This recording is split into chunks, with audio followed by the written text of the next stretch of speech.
All right, have all the councilors logged in? Because we're about to start the meeting, so if I could just get everybody's attention. So I'm just going to look for disclosures of pecuniary interest. Seeing none. Seeing that we're just behind on time, we're going to move over to what I think most of you are here for today, which is the public participation meeting regarding subsidized transit. Shall I look for a motion to open the PPM? Oh, sorry, 1 sec, but real quick, I'll just turn the floor to staff just for a very brief, yeah. Yes, thank you, Chair. I just wanted to do a brief overview of the proposal so that everyone understands what's being discussed this evening.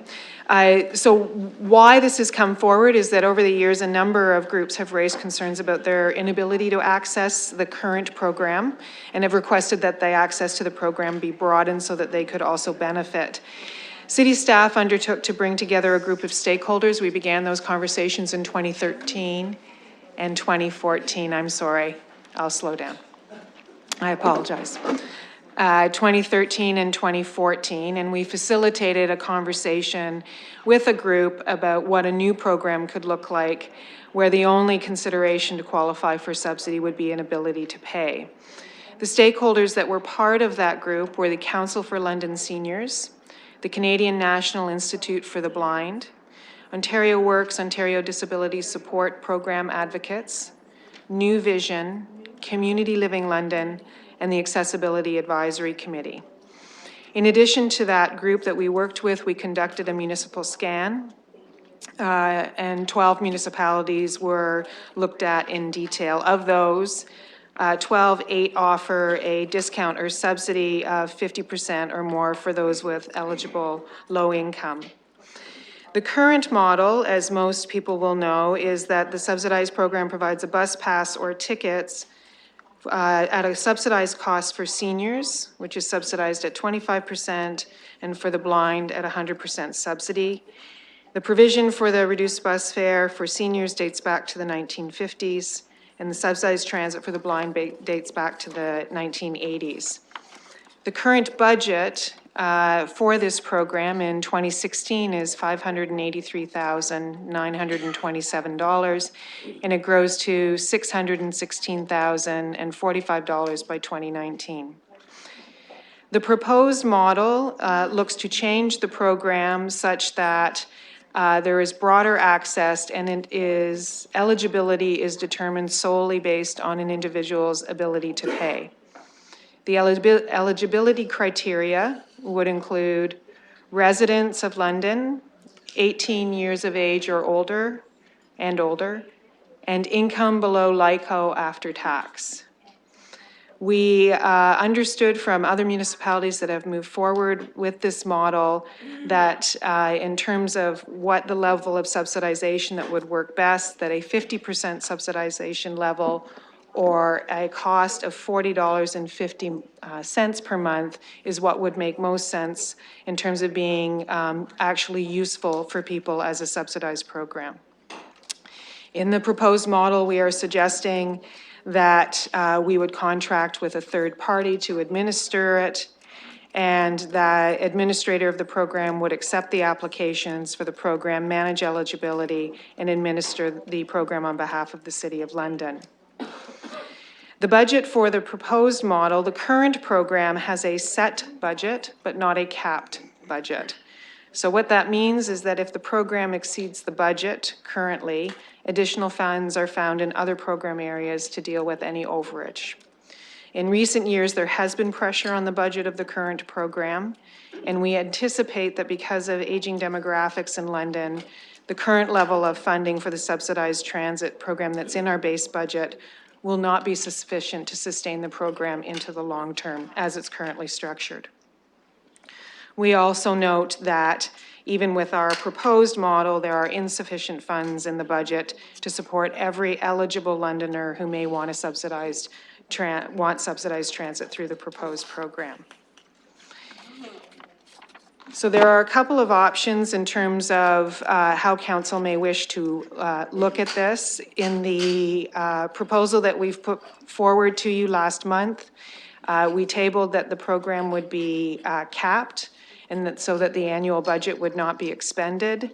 Based on a 50% subsidy and the current budget, our estimate is that this would mean there'd be 1,222 bus passes that could be issued monthly over a one-year period. Once eligibility had been determined for a program, a bus pass, a subsidized bus pass, would be sold on a first-come, first-served basis. Once the monthly maximum had been reached, then we would begin a waiting list. That's the proposal that's in your report. However, there is an additional option that council may wish to consider, still operating within a set budget, but that it not be capped. However, in order to avoid it being overexpended, what that would mean is that subsidized monthly bus passes would be sold to eligible participants on a first-come, first-served basis until the budget is expended or spent for that year.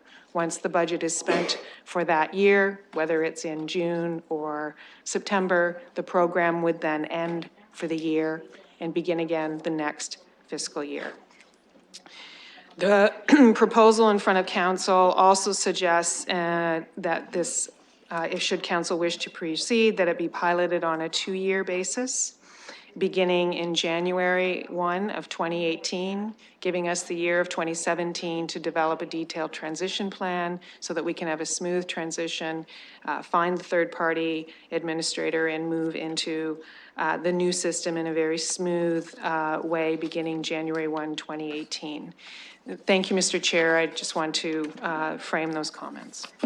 And thank you. So just to remind everyone, we do have sign language interpreters that will be broadcasting on our large screen at the front. We will also have sign language interpreters in the gallery for those unable to see the screen. If you wish to speak during the public participation meeting, there are a few options. If you're seated on the council or floor, you can come to the podium at the front to use the microphone, or you can sit at one of the seats in the second row desk and use the microphones there.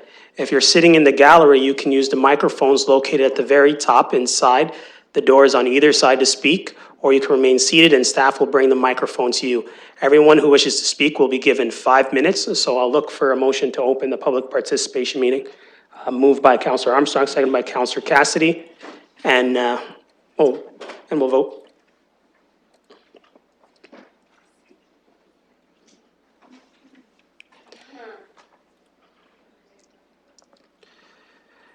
And the public participation, sorry. Closing the vote, and that motion carries 6-0. So we do have a list of speakers who signed up beforehand. So we're going to start first with Brenda Ryan. And if you're following on the agenda, there's a list of people under number 18, A through P. And we're going to go through those people first, and then after that, we'll open it up to everyone in the public. Just to also note, there's 2 overflow rooms, so if you do have a chance to speak, and if you want to give someone else an opportunity to take up a seat in the interim, it'd be great as well. Go ahead, thank you. And you have 5 minutes, and I'll try to give you an indication when you get closer to 1 minute, the 4-minute mark. Thank you. I normally keep on a roll for a long time, so it's good that you give me a warning. Now, many people here today, thank you very much for the opportunity first, I am sorry.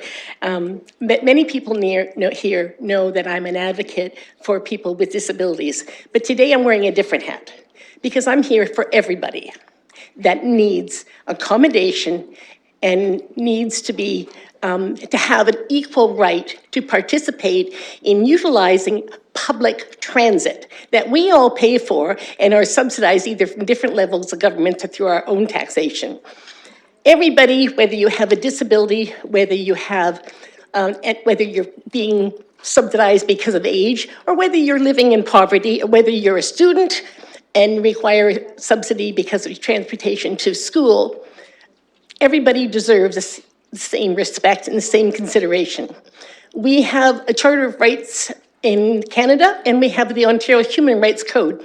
And in the Human Rights Code, the Ontario Human Rights Code, the first 2 sections talk about service and accommodation, that everyone, regardless of race, creed, color, origin, sexual identity, color, whatever, we're all equal.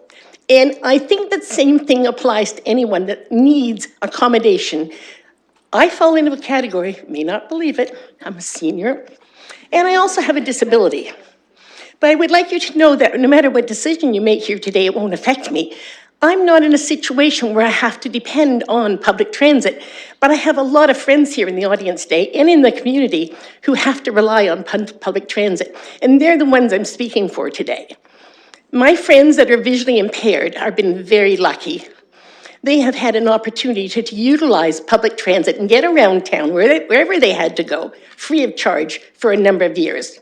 Senior citizens, regardless of their financial status, have an opportunity of a 25% discount, as Mr. Livingston just mentioned, for their transportation costs. If you have a mobility issue and you require specialized transit, or even if you go on the regular transit, you have to pay full fare, regardless of what your income level may be. If you are, if you are a quadriplegic and you have to have someone push your wheelchair for you, you have to pay double fare to get on the bus. There's an injustice here. And I think that's what I'm here to speak about today, is an equalization of the justice. Everybody that requires subsidy for public transit in this community should be provided. Now, I know Lynn was talking about the budgetary analysis, but I ask that we look at it from another way. Look at it from a statistical analysis, the needs evaluation in the community. Then, if you look at it from the bottom up instead of just the top down, we can look at it, we have to fill the glass half full, or we have to leave it half empty. And I'm asking you today not to do either one, but actually accommodate people. The budget that Lynn mentioned, around the $500,000 or $600,000 mark, again, represents money that's identified as subsidy now. But there is a few $1 million that are transferred through the city to social services in the city to cover part of the requirement that will be included in this new revised number. So that's kind of a misnomer to think that we only need that much money. And I think there are other opportunities for other subsidies from various levels of government, that the municipality is not going to be stuck with all of it. But I don't think we have a right to deny anybody what they need. They are equal residents of this community. They equally participate. They have a right to get on a bus and go shopping. They have a right to go to a doctor's appointment. They have a right to go and socialize with their friends. And I think if we don't give them this equal opportunity, we're ostracizing them from the community as a whole. I hope that's enough. Thank you. Thank you very much. Thank you very much. I'll invite Mr. Hussain up to the podium or wherever he prefers. Just a reminder, I know there's could be many different perspectives. If you could just hold your applause and any kind of gestures throughout so that everyone has the opportunity to share their perspectives freely within the council chambers.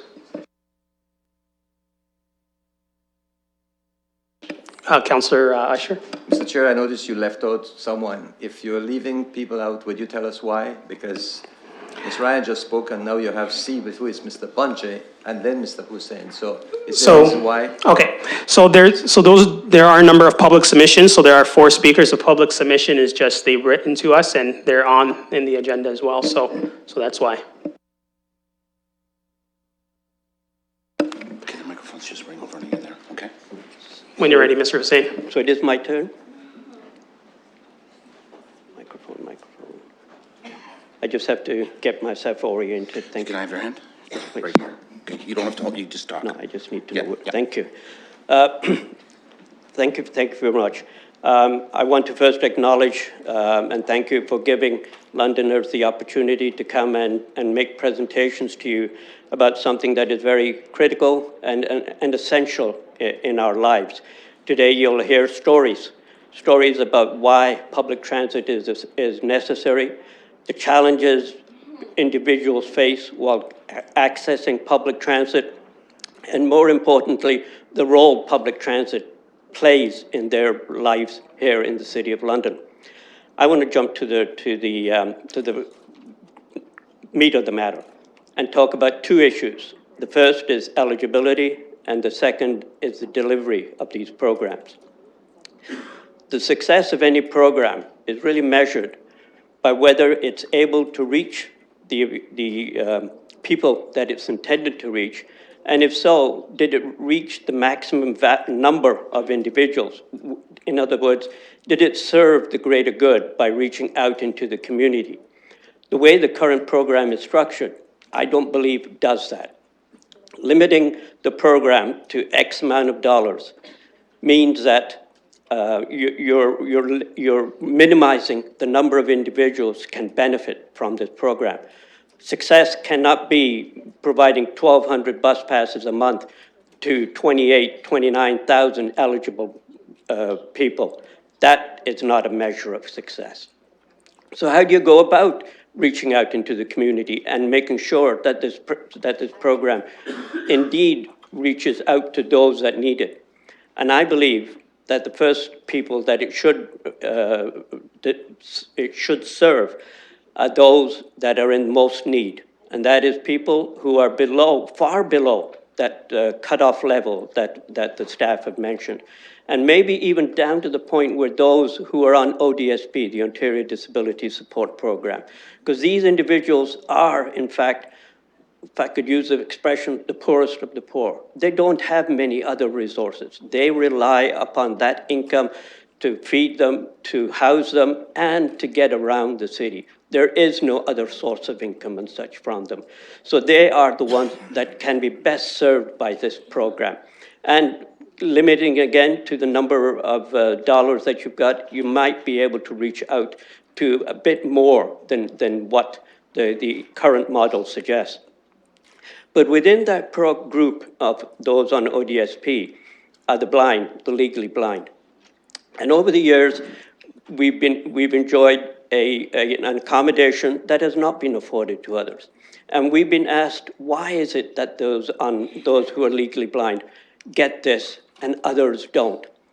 And the truth is that while we want to be able to reach out and provide a level playing field so that everybody can get on there and be treated equally, the fact is that we're not all equal. We each have individual challenges. We each require accommodations that address each of those challenges. And in the case of the blind, our challenge is that we are, number one, that we are legally prohibited from even thinking of driving. For us to walk a block or two or three to get to where we want to go is a challenge in itself. Each step we take is measured. Each step is taken with caution because we don't know what lies beyond that second step that we're going to be taking. Whether we're going to run into a flower pot, whether we're going to run into a fire hydrant, whether we're going to run into a sandwich board, whether we're going to run into a pill box or post box. 1 minute left, sir. 1 minute. That's not enough time. Where was I? I've lost my train of thought now. I've lost. So whether we're going to run into a doggy doo-doo out there, we face enormous challenges that others don't face. The curb cuts that are put in there to enable those in wheelchairs to transit gradually from sidewalk onto the road is beneficial to them, but it's a detriment to us. Many times we walk off that sidewalk right into the middle of a road, and that creates its own safety hazard. So for us, transit is essential. We hop on and hop off buses on a regular basis. We may take transit 2, 3, 4 buses to get to where we want to go because it's the safest way for us to get from point A to point B. That's why the blind are given unique accommodations that others don't have. If you do decide that you want to make this program or remove this program from the blind, you're going to have to do a number of things. One, you're going to have to ensure... I'm sorry, Mr. Epstein, I'm just going to have to cut you off. I'd let you go for 20 seconds over, so if you could just wrap up real quick, that'd be great. Yes. 2, 3 things that you'll have to do if you want to take the blind off this program. Number one, make sure that all transit tickets are in Braille. Number 2, make sure that the transfers that the drivers that give to the blind passenger is available in the format that they wish, whether it's large print or Braille. That means having Braille printers on each of the buses to provide the information such that the blind person needs. I could go on and on and on. And I'd love to have a chat with you later on some other Thank you time. very much, Mr. Hussain. Thank you. So we'll go to our next speaker. As mentioned, there's a number of public submissions, so we're going to go down to letter I, and we have a delegation from Kay Clark. Just looking around the room for Kay Clark. Oh, there she is. So you have 5 minutes. So the microphone's on, so just start speaking. Sorry, I'm a bit short. It should be on.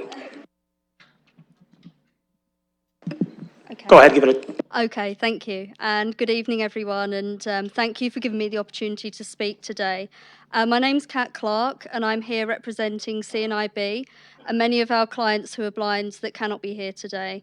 So CNIB serves approximately 1,900 clients in the London area, 708 legally blind, and out of those, 320 have the CNIB bus pass. And many of those people are fearing what these proposed changes might mean for being able to travel safely and independently across the city. So you've already heard from Mr. Hussain, and I'm sure we'll hear some of the concerns of our community directly from them later on this evening. And I really think that no one can speak better on the issue than those people can. So what I do want to speak about today is just clarifying some two specific inaccuracies raised in your report. So first, you mentioned in your report that the outcome of the stakeholder meetings in 2013-14 was, and I'm quoting from the report here, a recommendation that a programme be developed and the only consideration to qualify for transportation subsidy should be an individual's ability to pay.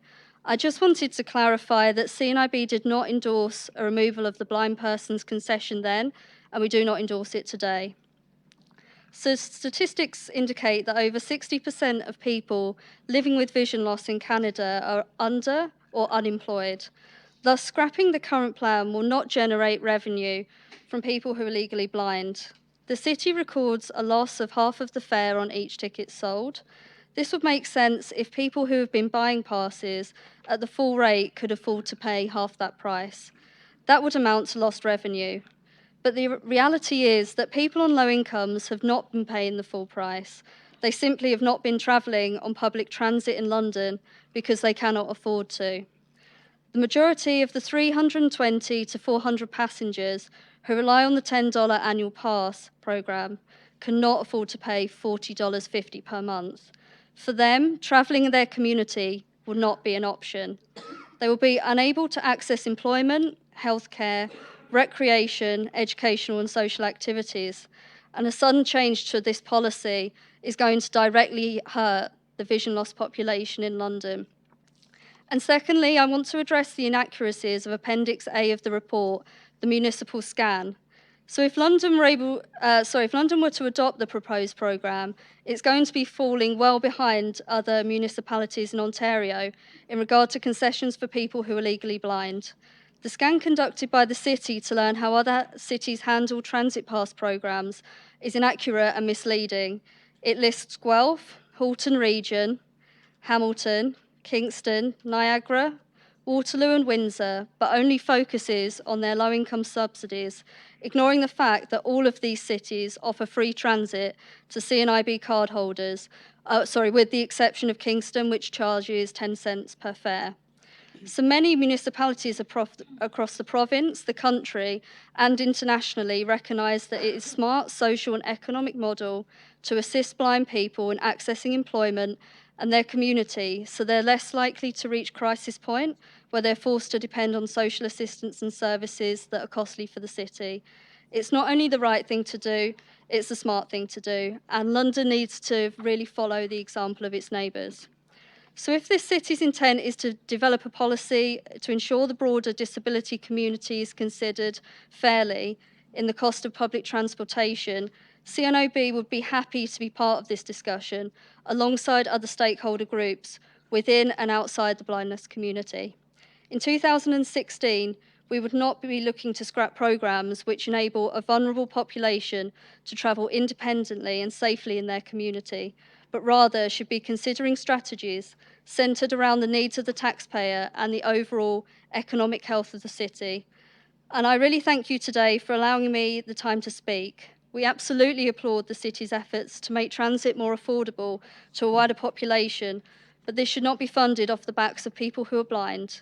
We want to work with the city on a solution that is fair, sustainable, and does not cause harm to an already marginalised community. Thank you. Thank you very much. And if you have any notes that you'd like to share with us, we'll have someone from staff pick it up for the public submission, so thank you. So we'll go to the next speaker. We'll skip down to letter I, and we have Jay Hewitt. Looking around, Jay Hewitt, if you could just wave. Oh, you're coming over here? All right, perfect.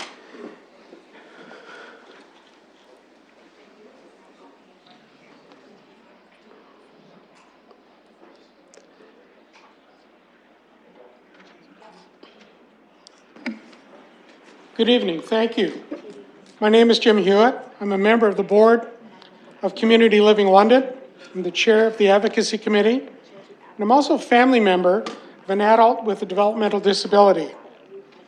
I've been involved in many advocacy efforts with the city council over the past decade. As a matter of fact, I've been here so often, I think I should give out Christmas cards.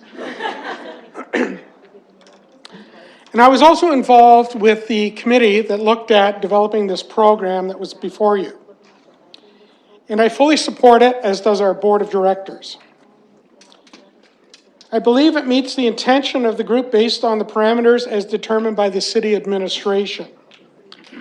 But I want to take a few minutes just to talk about why we're here. Because it's not just transportation. It's a bigger issue. It's poverty. And they're all related together. And before I do that, I want to recognize that there are people sitting in a couple of the meeting rooms that could not be here today because the council chamber is full. Includes our executive director, some board members, members of New Vision Advocates, as well as people that are supported by Community Living London.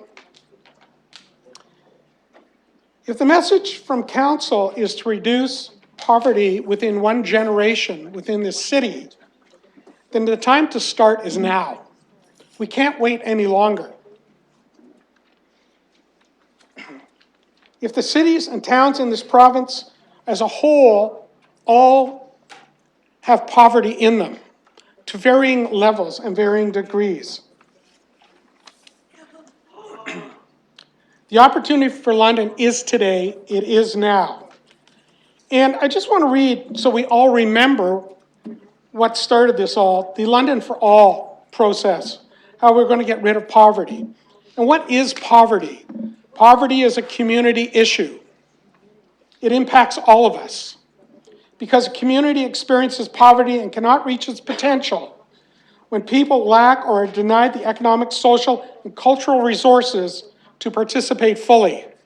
And that's what transportation or lack of transportation can do. It's also an equity issue. Poverty impacts everyone, but it impacts people differently and for different reasons, including discrimination, racism, and sexism. It's also a human rights issue. The call for universal human rights compels us legally and morally to ensure the equitable, inclusive society that provides enough for all. And finally, poverty is an economic sustainability issue. At the community level, poverty has economic impacts because individuals and families living in poverty are less likely to work and more likely to draw on emergency and social services. And one of the key aspects of the report that came out last April was to reduce transit-related costs for all people on low income. And that's why we support the proposal that's come before you. If we fail to pass this proposal, it will drastically reduce or eliminate poverty, then it really becomes something that's going to sit on the shelf. It's up to you as council and as committee members to set the tone for future councils, to carry the torch, to light the way out of poverty for all citizens of London. This council must take the first steps towards the end of poverty. The first step is to make sure all citizens can access this city through affordable transportation. Thank you. Oh, sorry, you have 1 minute. I was just indicating that you have a minute left. That's fine. I'll take any questions. Thank you very much for your submission at this time. So I see we've gone through the list of scheduled speakers, so I'll open up the floor, and we'll just start maybe from down here first. So if anyone down here wants to speak, if they could just indicate to one of the staff members or, okay, come on up. Just start, yep. And if you can, when you start, if you could just state your name and address, and we'll get you recorded. Yeah, my name is Mark Anderson, and I'm a member, and I live here in London as well, and I'm here today to represent New Vision Advocates. Our group is made up of members who have a developmental disability. We advocate for changes to improve the lives of people with disabilities. One important change is equal citizenship and participation within our community.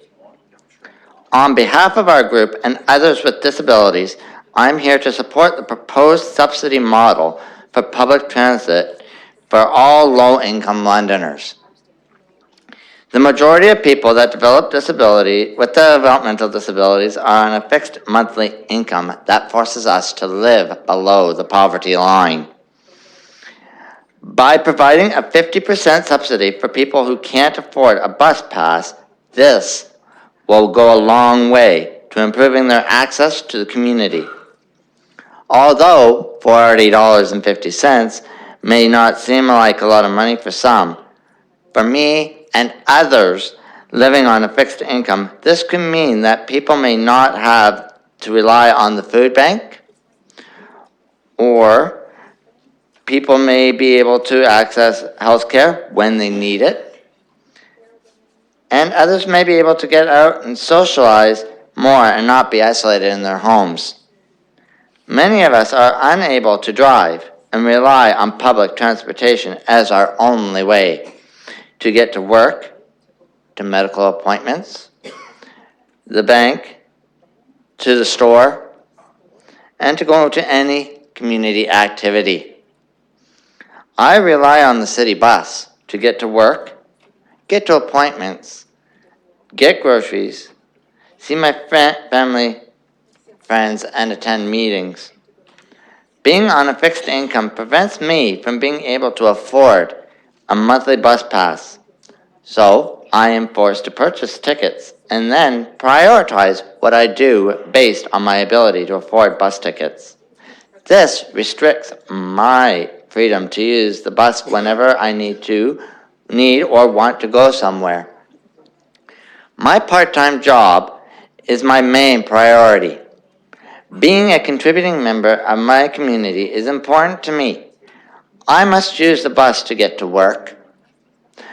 When I cannot afford enough bus tickets to last the month, this means I may not be able to attend medical appointments, travel to get groceries, or to attend social events, go to the bank with friends and family. Some members of our group, who are in some of the rooms upstairs, are forced to use our local food bank because after they pay their monthly bills, rent, and so on, there's not enough money left for food. We are certain that the lives of many people who live on a fixed income would be greatly improved if the cost of bus passes are subsidized for everyone living below the poverty line. Affordable transportation is a key important component to removing barriers that affect people's ability to gain and maintain employment, access health care, and recreational, educational, and social activities. We do not want to take away from the groups that are currently receiving transportation subsidies, but we need a subsidy that is fair for everyone, where the subsidy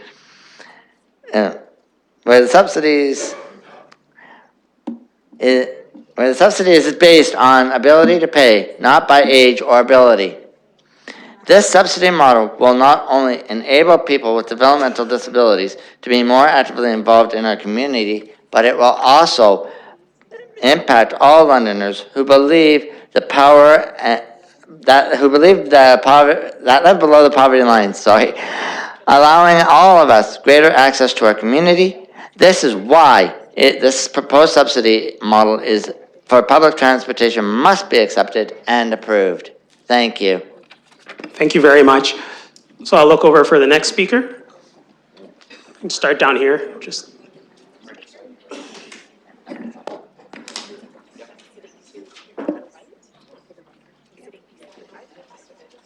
There's a desk right in front of you, and you're right in front of the mic right If you now. could just state your name and your address, and we'll get you, and you'll start your 5 minutes. Good evening. My name is Wajdi Khoury. I reside on Ardsley Crescent in White Hills. Mr. Mayor, Mr. Speaker, council members, committee members, and participants, I am an individual who's visually impaired and presently on ODSP, and I wanted to offer my perspective on two core issues pertaining to the present proposal. In studying political science in university, I firmly believe in public transit being free to all citizens of a city. That is a discussion for another day. I would like to present the idea that after contacting OC Transpo, the TTC, Brantford Transit twice, and Windsor Transit myself, to identify their financial model and breakdown for visually impaired and community passes, I've concluded that I need to clarify one simple point. Although it is very inexpensive, the visually impaired and blind do not have a free bus pass. However, in fact, when you do the math, the proposed $40.50 is approximately 48 times an increase for the visually impaired and blind communities. That is unfortunately unacceptable. If we follow the model from OC Transpo, $105.75 for a regular pass and a community pass at $41.75 roughly accumulates to about 30 or 35% of the natural cost. If we apply that principle here, it is only fair to conclude that instead of paying $40, we should be charged in the area of $30 a month. The second core issue is the lottery. Unfortunately, I cannot see it any other way than it being a financial a matter that inhibits us. It's purely economics. But we cannot limit the number of people that can take the bus. I propose for the next 2 years after implementing the community pass at a reduced rate in London that we do not limit the number of people that can line up and purchase the pass. It is essential that everyone be able to purchase a bus pass so that they are not isolated, possibly hampering their health or psychological well-being. So, in 2 years, after keeping track of the statistics, a more rigid budget can be set in place because we have a track record of how many people actually will use the bus pass. 1,200 just isn't going to cut it. In conclusion, it is important to be fair to all peoples across all communities. And I'm asking you to be objective and remain objective when revising the current proposal. Thank you. Thank you very much. So look for any other speakers down here below for now, and then we'll move up on the top See a speaker on the right over here. So if we could bring a microphone also to folks who require one. Or there's a seat right there for you. Someone will direct you.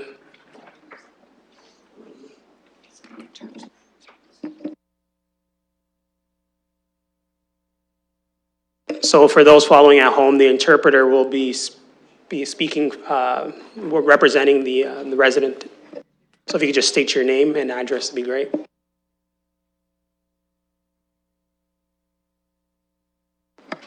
Hello, my name is Kristen Elliott. I live here in London.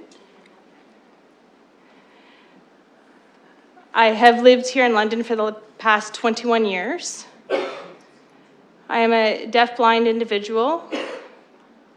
I receive services from CNIB, and I have benefited from the bus pass of $10 per year. And it fits my needs, is what you need to hear today. It fits the needs of deaf-blind people.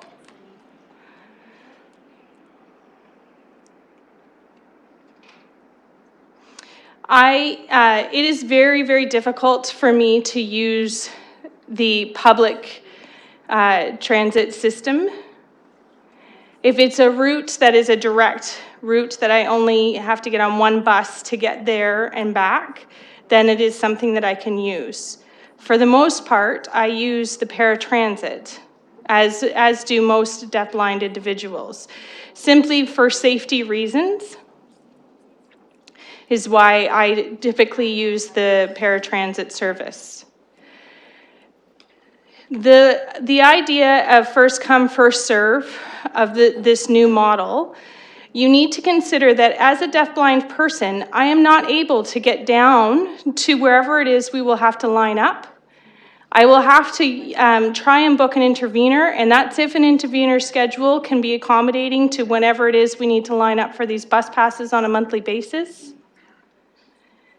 If the intervener is not available, then I'm gonna have to get on a bus, the bus service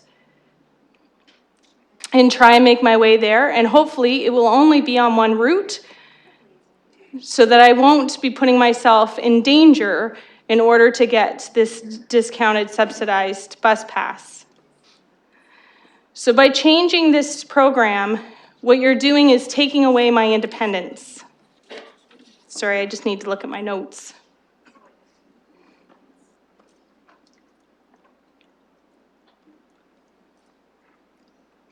And even with the paratransit program, the paratransit program requires me to use, requires me to call 3 days in advance to try and book a paratransit to come pick me up.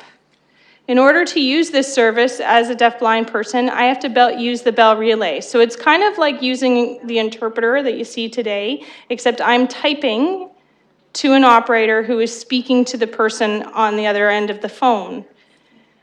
However, to use paratransit, there's a limited window that I can try and book, and I have to go through this other service that every deaf Canadian in Canada is using, so there's a wait time there. So I'm already limited, and my ability to participate in the wider, broader community is already limited. And now what you're proposing is to limit me even further.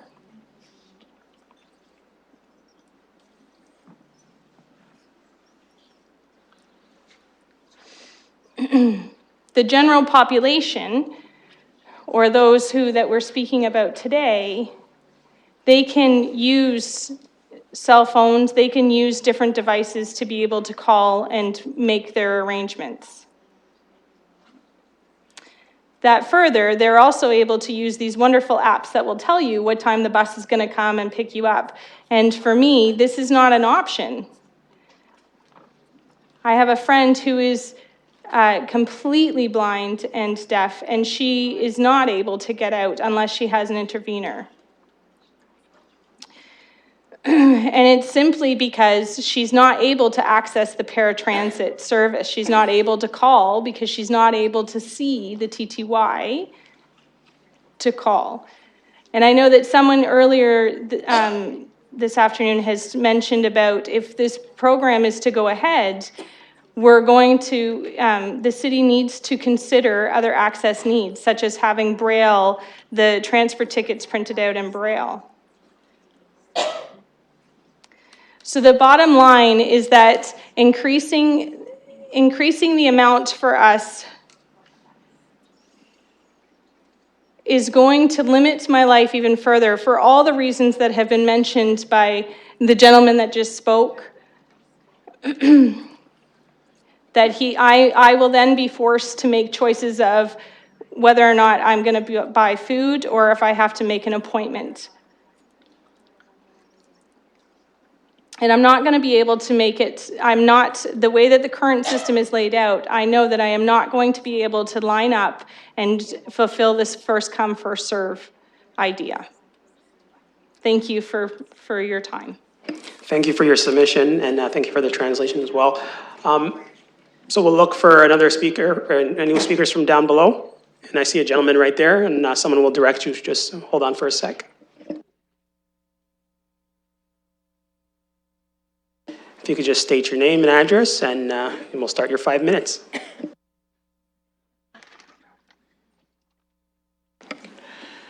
Good evening, everybody. My name is Brian Yesbert. I reside in the East End of London. I do benefit from the $10 a year annual pass, and it has been very beneficial to get me out in the community, to my volunteer jobs, appointments, out to social activities, all of these things that everybody should be able to enjoy.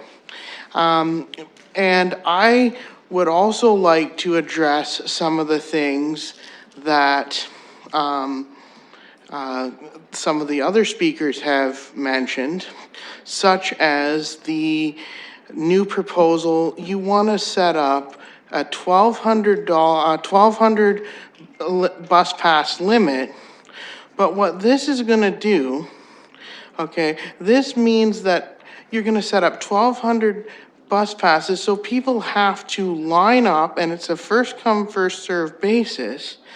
And, you know, you only have 1,200. So what this is doing is you're basically turning it into, it would be like if there was a big, huge concert coming into London. Say somebody like Elton John, and you only have 1,200 tickets. Well, how many people are going to line up for those tickets? And they're going to be sold out in a matter of minutes. Well, then what you have is people will be pushing and shoving. They'll be cutting in line. They'll be, you know, and possibly even going to the lengths of hurting each other just to get one of these bus passes. And you know, and while I do support an equal bus pass for everybody, I support that 100%. But we need to think of how we can do it in a way where people can access it safely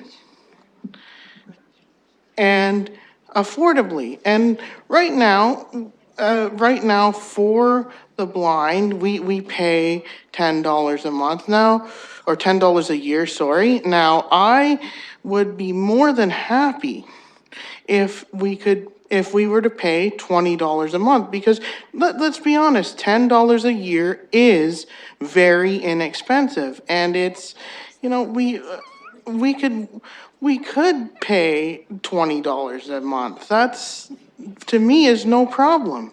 But we need to do this safely. And if we implement the 1,200 limit, it will, in my opinion, it will fail for all of the reasons that I have just mentioned. Thank you very much for your time this evening. Thank you very much, sir. So we'll look for any other speakers down below. If you could just indicate to myself or staff. All right. So we're just going to start up here on the left top corner. Sorry, there's someone. Oh, sorry, my apologies. I see a speaker over here.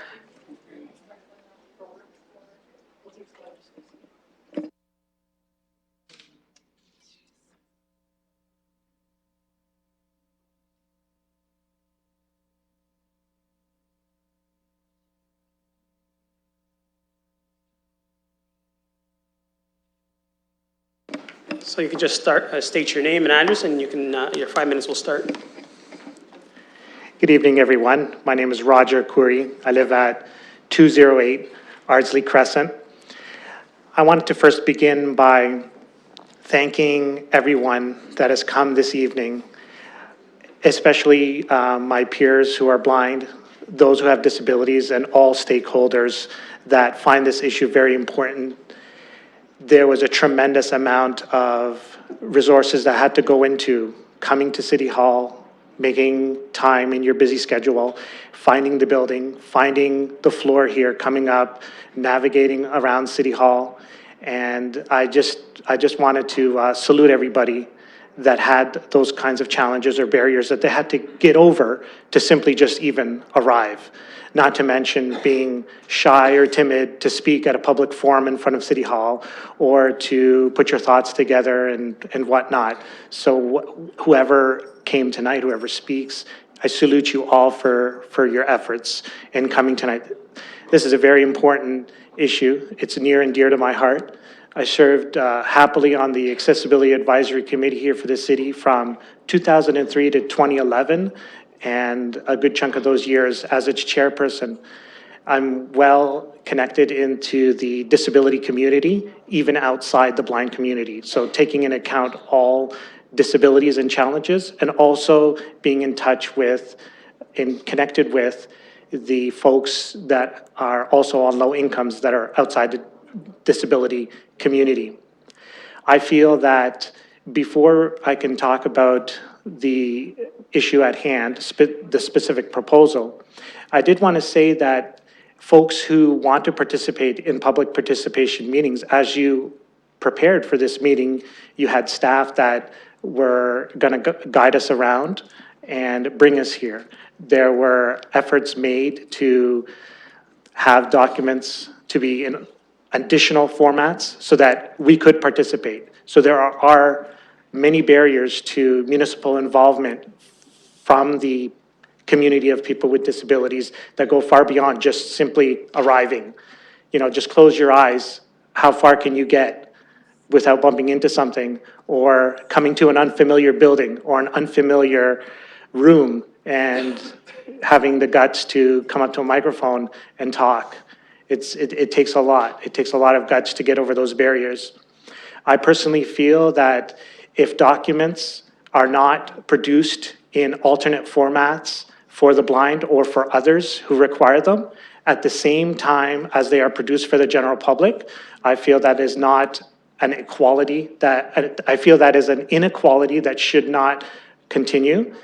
If documents need additional time to be produced, such as the proposals or the items on the agenda, then meeting times should be scheduled around that time period to allow the staff to produce them so that the blind and others could receive documents at the same time they are produced for the general public. Because right now it's a two-tier system. They're produced for the public, go online, and then the blind or others that require an additional format have to wait. And that information is not being given out at the same time. So I would suggest to city staff that going forward, that when you produce documents, that initially when they go onto the website or when they are produced for the general public, simultaneously multiple formats are produced so that we all have a fair stake and a fair level playing field to have the information to come prepared and to be able to speak about the issues at hand, not having to rush last minute trying to read the information and prepare and whatnot. So perhaps having extended the time period of when this meeting would have taken place as opposed to going, quick. Now, with respect to the proposal, it is true.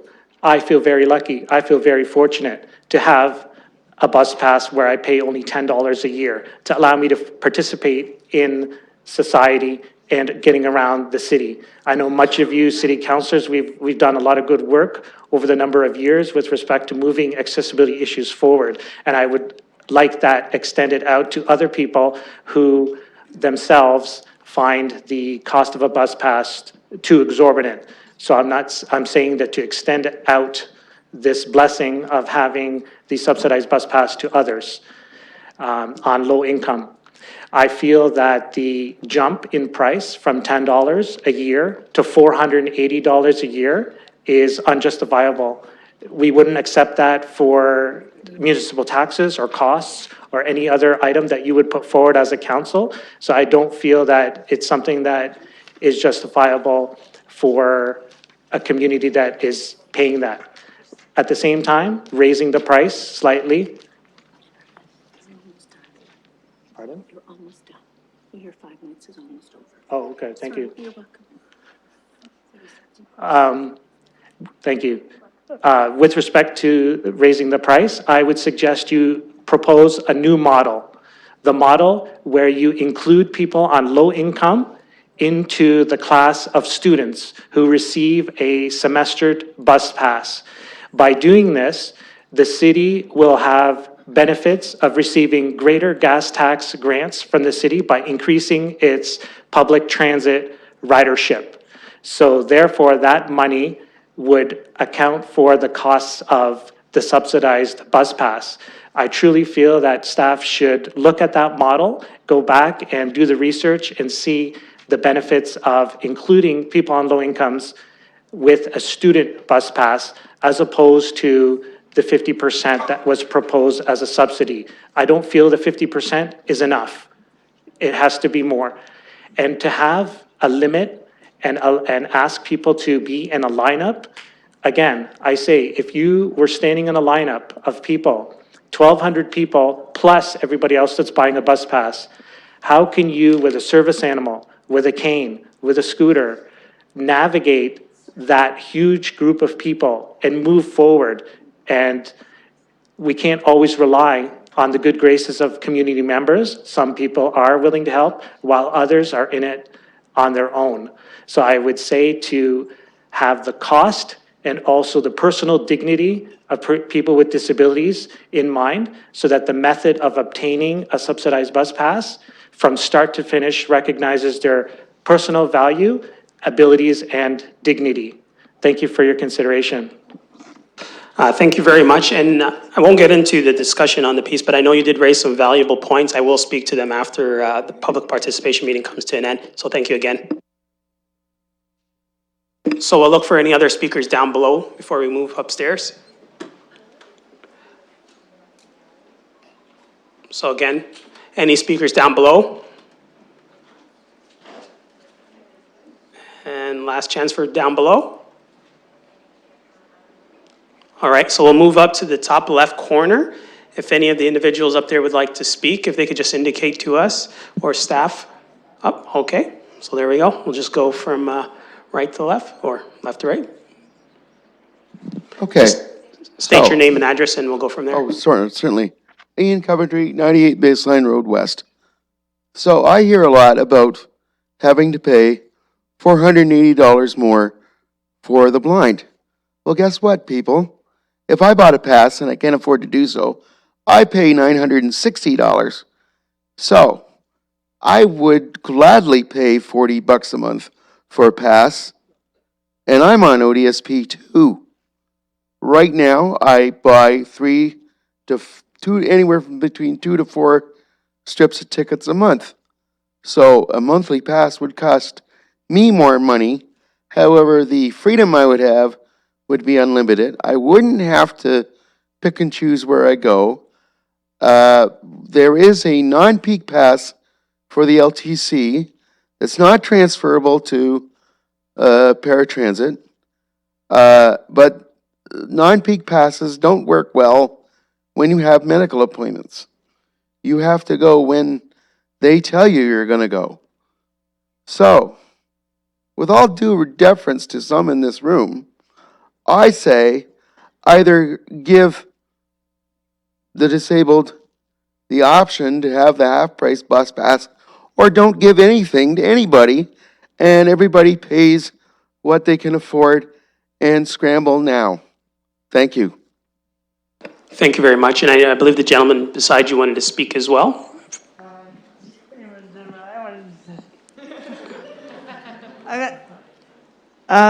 He pretty much said what I wanted to say, so now I feel a bit lost. I pretty much agree with what he said. Thank you very much. So I think the gentleman on the left corner as well wanted to speak, or my left. My name is Matthew Floyd, and I live on Proudfoot Lane. Now, I have no problem with equalizing the bus passes at all, but why not make it a sort of one serves all disability pass for a flat fee for the year for everyone? That way it's equal for everyone regardless of their disability. Everything is shared and the city still makes more money in general on that pass. Instead of having 1,200 people line up for a somewhat random pass based on their income, and we have a mad scramble, which could just go very badly, and then that would leave out many other people with the same problem. That's all I have to say. Thank you very much, sir. So just moving just a little bit below, oh, I see a hand right there that's already ready, and we'll bring the microphone to you. If you could just keep your hand up just so the city staff can see you. And then just state your name. Hi. My name is Elaine, and I live in London at Oxford and Wonderland. I've heard a lot of interesting stuff today. I've heard a lot of very illuminating things. I'd like to make the point that I agree with CNIB's position.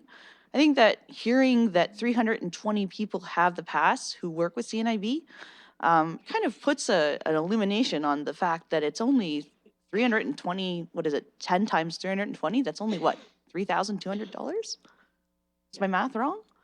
But is that really a lot of revenue from this? And then the other thing I'd like to point out is the longevity of the program. Why are we reviewing this all of a sudden? And I think the other, I know that people are saying this is not an all of a sudden thing. And I've heard the word poverty and disability thrown around quite a bit. They're not synonymous. Poverty is a horrible thing, and it is something we are trying to work on, and it is something that definitely needs to be worked on, and it is something we need to do as a community. But disability is something that's completely different and requires different accommodations. And disability and poverty are two completely separate things. This particular pass is helping with someone who has a disability. It's not about poverty. As for the proposal, 1,200 passes that are probably going to get run out in the first 3 to 6 months, how is that fair to anybody, regardless of whether they're impoverished or if they're disabled? The disability pass that we have has been afforded us because of the unique conditions we have to deal with. Them talking about traversing treacherous intersections, treacherous weather, distracted drivers. How is that something that we should have to deal with or have to contend with, besides the fact that we can't see? And the whole mention of the fact that 60% of the community who are blind tend to be unemployed. How is that even going to make a difference if they decide to go with this new bus pass? We can't even afford to pay, we can barely afford to pay for the one that we have now. So I'm a single parent and I have a daughter, and LTC was just able to pass a motion to have the children under 12 go on the buses for free, and that's wonderful. I'm really looking forward to that. But now to limit my mobility by taking away my bus pass, that's really unfortunate. Won't be able to go anywhere, do anything. I don't drive. I'm not allowed to. I'm blind. So I've also been thinking on the issue of a third-party organization taking our information about our income. Why do we have to give more information to another organization about our income? Why is that important? We have enough people poking and prodding us for our personal information. What other agencies are going to be asking for our income and asking us to prove our income? What are they going to do with the information? Who's going to keep it? How do we know it's going to be confidential? And then this whole lineup for 1,200 bus passes thing, is that going to be fun for somebody who's deafblind, like was mentioned, or someone who's a single parent with a small child? So these are just some considerations. I really think that the points that CNIB made were very, very true. I think that if there is going to be a change in the model that is now. I think that potentially raising the bus pass a tab for the year, maybe changing it to potentially, $20 or maybe a little bit more per year for this particular group, or raising it for everybody. But most municipalities, especially the others, Toronto, Ottawa, other cities I've lived in, they do not have bus passes that cost money for people who are blind. Why is London so different? So these are the points that I would like to raise. Thank you very much. Thank you very much. So we're just going to look, anyone else in that left corner that needs to speak in just this section here, because we're going to move right back down. Nope, sorry. No, sorry. On the left corner here. So just on this side here. Because we just have a number of speakers also down here on the second floor that we need to get to as well. Whenever you're ready, ma'am. Hi, my name's Mary Ann Quinlan. I live on 301 Baseline, and I'm at a workshop. I work at the Hub, and I take the bus 7 days a week, and it would be nice if we got the 50% because, right now I pay $81 and I live in my own apartment for 33 years, and it would be kind of nice to get a lower price so that it would be good for other people that can't afford it, and I'd have a little bit more money to spend with other things that I want to do in the community and stuff, because I go to things for the Spectrum and to leisure programs and stuff. So I just wanted to say that hopefully they can think about doing some changes. Thank you. Thank you very much. And we just have a few more speakers just on the second floor here, and we'll just start over with the gentleman in Councillor Zafman's seat, the honorary councillor for today. Go ahead. I'd like to thank you, I'm Anton Mijatovic from 31 Craig Street, Craig and Rideau. I'd like to thank all the city staff, councillors for your great service and for allowing us to speak today. Being totally blind does cause some challenges, and one thing I don't think is fair is paying full price for not getting full service. For example, if I want to go to the bus stop nearest my apartment, I basically have to jaywalk to get there, to pay $80 or $40 a month to jaywalk. I mean, I don't find that fair. And for the 1,200 and lining up, I mean, vehicle drivers wouldn't like if there was a gas station and only 1,200 people get to pay and get gas, and the other get put on a waiting list. I mean, that wouldn't fly. My proposal, another thing too, is being on ODSP and a part-time job, paying a larger amount of cash in a short period of time is more difficult as opposed to paying more at a less frequent time. So, I'm all for people with all disabilities having a affordable pass and poverty as well. And I have no problem with increased annual fees from 10 to 50 or whatever annually, or $10 or $20 a month. And also,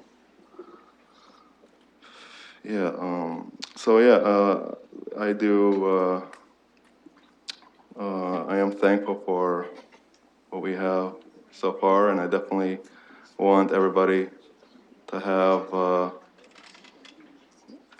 bus pass. And another thing is, if you have enough room in a budget to have 12 kids, 12 and under ride free, then you should have room in a budget for people with disabilities and poverty as well. Thank you very much for your time.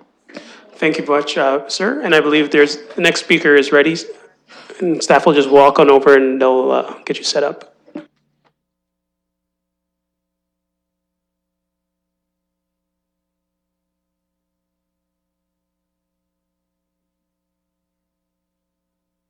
All right. Hello, Hello, my name is Taylor McBride. I'm from 47 Middale Court in London, Ontario. I never been here before, but Roger Corey asked me to come here and speak because he knew I was really upset about this whole situation. So thank you, Roger. I was born and raised here in London, but I went to a school in Brantford, W. Ross McDonald School for the Blind. Well, it was called for the blind, but now it's called School for Visually Impaired, and I think it still is. I've been at the school since I was 7 years old, but I so badly wanted out because I had not just some students, but also some staff and teachers singling me out all the time and picking on me and calling me trouble, which I absolutely hate. And that's one of the reasons why I hate the word blind. But the main reason is my aunt from my dad's side of the family called me a really bad name, and it involved a swear word, so that's the main reason. So I think ever since I've been hearing about the bus pass situations, and ever since the situations in my past, I've been taking these things personally. Since I hate the word blind, I like to use the term broken eye syndrome. And so I like to use the bus pass to get to exercise class, plus my eyesight training, CCB events, bowling with the Independent Living Group. So I think taking away the bus passes will not take away not just independence, but also my eyesight training. So that's why I came here to speak tonight. So thanks a lot. Thank you very much, and we'll go to the gentleman next in line on the second floor.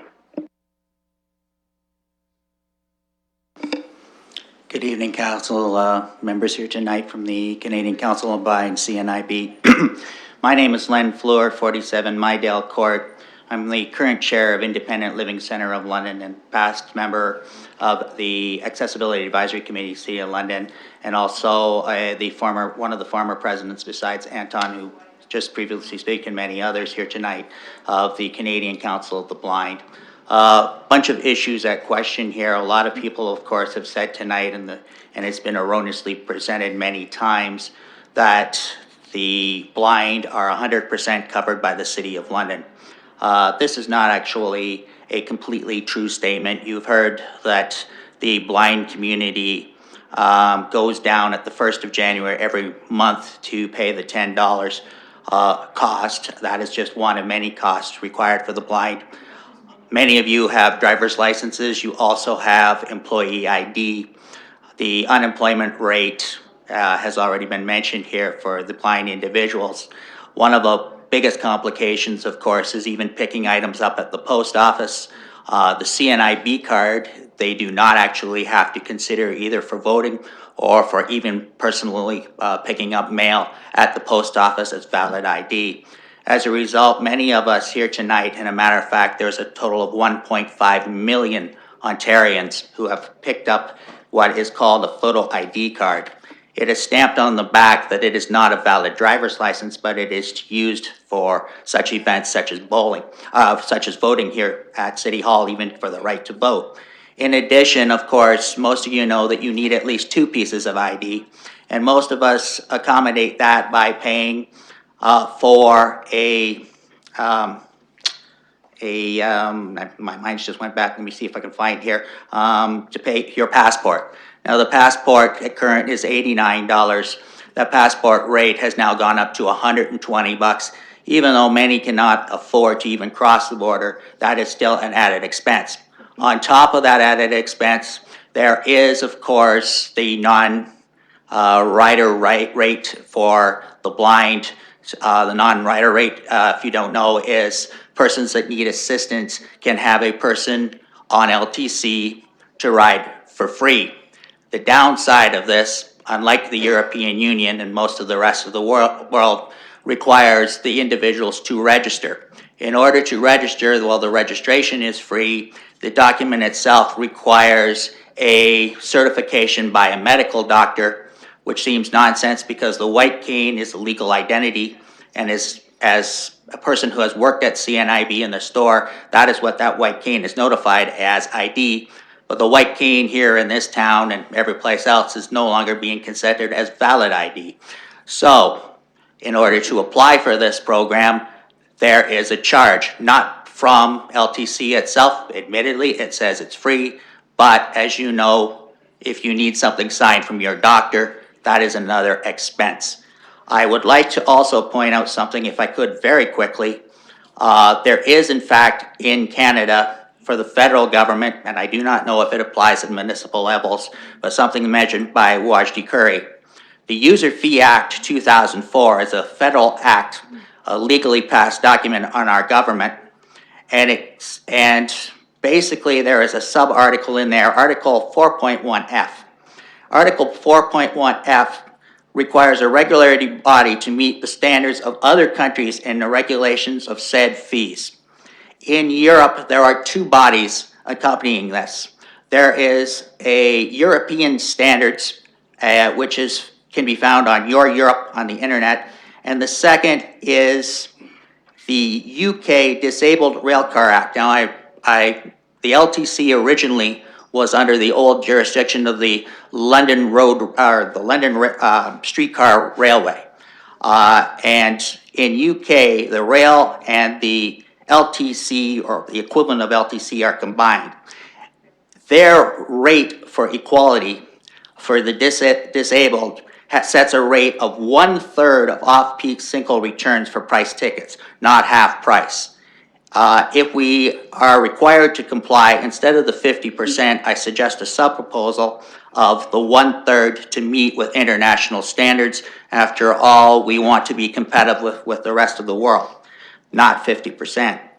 I also would like the LTC to think of the reduced costs by considering the fact that these photo IDs, which are legal in the province of Ontario, are already proof of compliance that I am not in possession of a driver's license.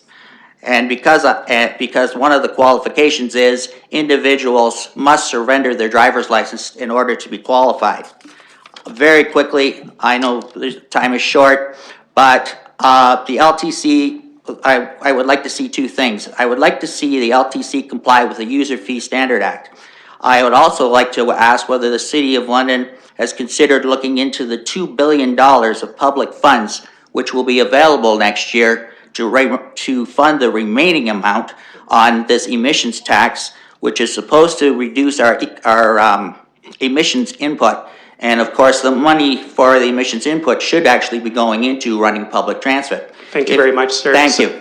So we'll look for, there's one more speaker on this side here, but just to remind everyone, I'll indicate at the 4 minutes, we'll make sure to look over this way, but also we'll just keep it very strict to the 5 minutes because it appears there's going to be a number of speakers and I want to make sure everybody has an opportunity to speak that wants to speak. So go ahead, ma'am.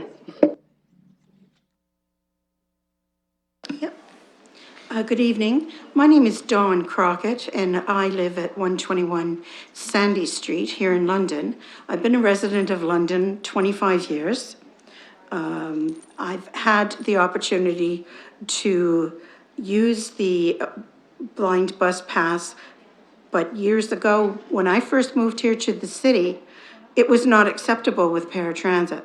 I had to purchase my tickets because I needed door-to-door service, because of the buses where I worked at that time did not go to that area, only during rush hour, etc. And I worked 10 till 6, so I sort of missed it all.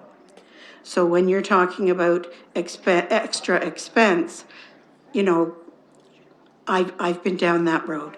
I also want to clarify that many years ago, I did work and live in Toronto. I had a visually impaired blind pass at that time. So I have been benefited that way. But now as I'm getting older, I am now on two small incomes, and combined puts me under 10,000 a year by myself. And this really has to be looked at all angles, not just because of the blind or deaf-blind. We all have special needs. Yes, we do have to organize our paratransit at particular times of the day. You've got to start early if you need to get 3 days ahead. And I just want to let everyone know that I'm here today in support of all my friends as well as myself. I do thank you for the opportunity to speak this evening, and thank you very much. Thank you. So we'll go to the lady at the podium, and that'll be our last speaker for the second floor, and then we'll get back up to the top again. So whenever you're ready, ma'am. Thank you. I first want to thank you for opening this up to the community to share input. I would like to touch first on an issue that I don't know if anyone has brought up, but everyone has spoken on having single disabilities. But myself and so many people have multiple challenges such as vision and physical, or a physical challenge and developmental, or the list goes on. But so therefore, having a cap on subsidized passes is ridiculous to ask all these people to line up every month just for the chance to get one of these passes. I think everyone has experienced that, at least one experience, where lining up in a line, and if people are really desperate, really bad things can happen. And it then becomes a safety issue. So aside from that, I personally have been using the CNIB bus pass. And since I started using this, I have gained so much independence. I used to have to rely on my parents, which they have their own lives. I don't want to take their time away from what they have to be doing. So therefore, I've gained independence. I've had volunteer jobs, social things, little part-time jobs. So over the years, I cannot tell you what an impact this pass has had on my life and so many people I know.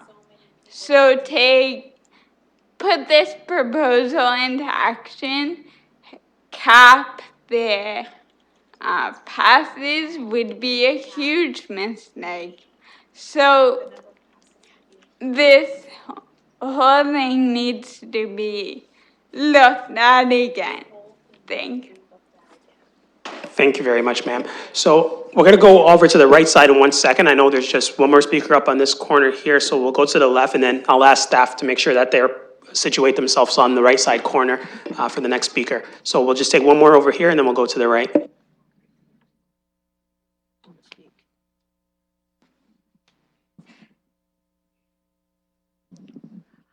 Hello, my name is Florence Morton.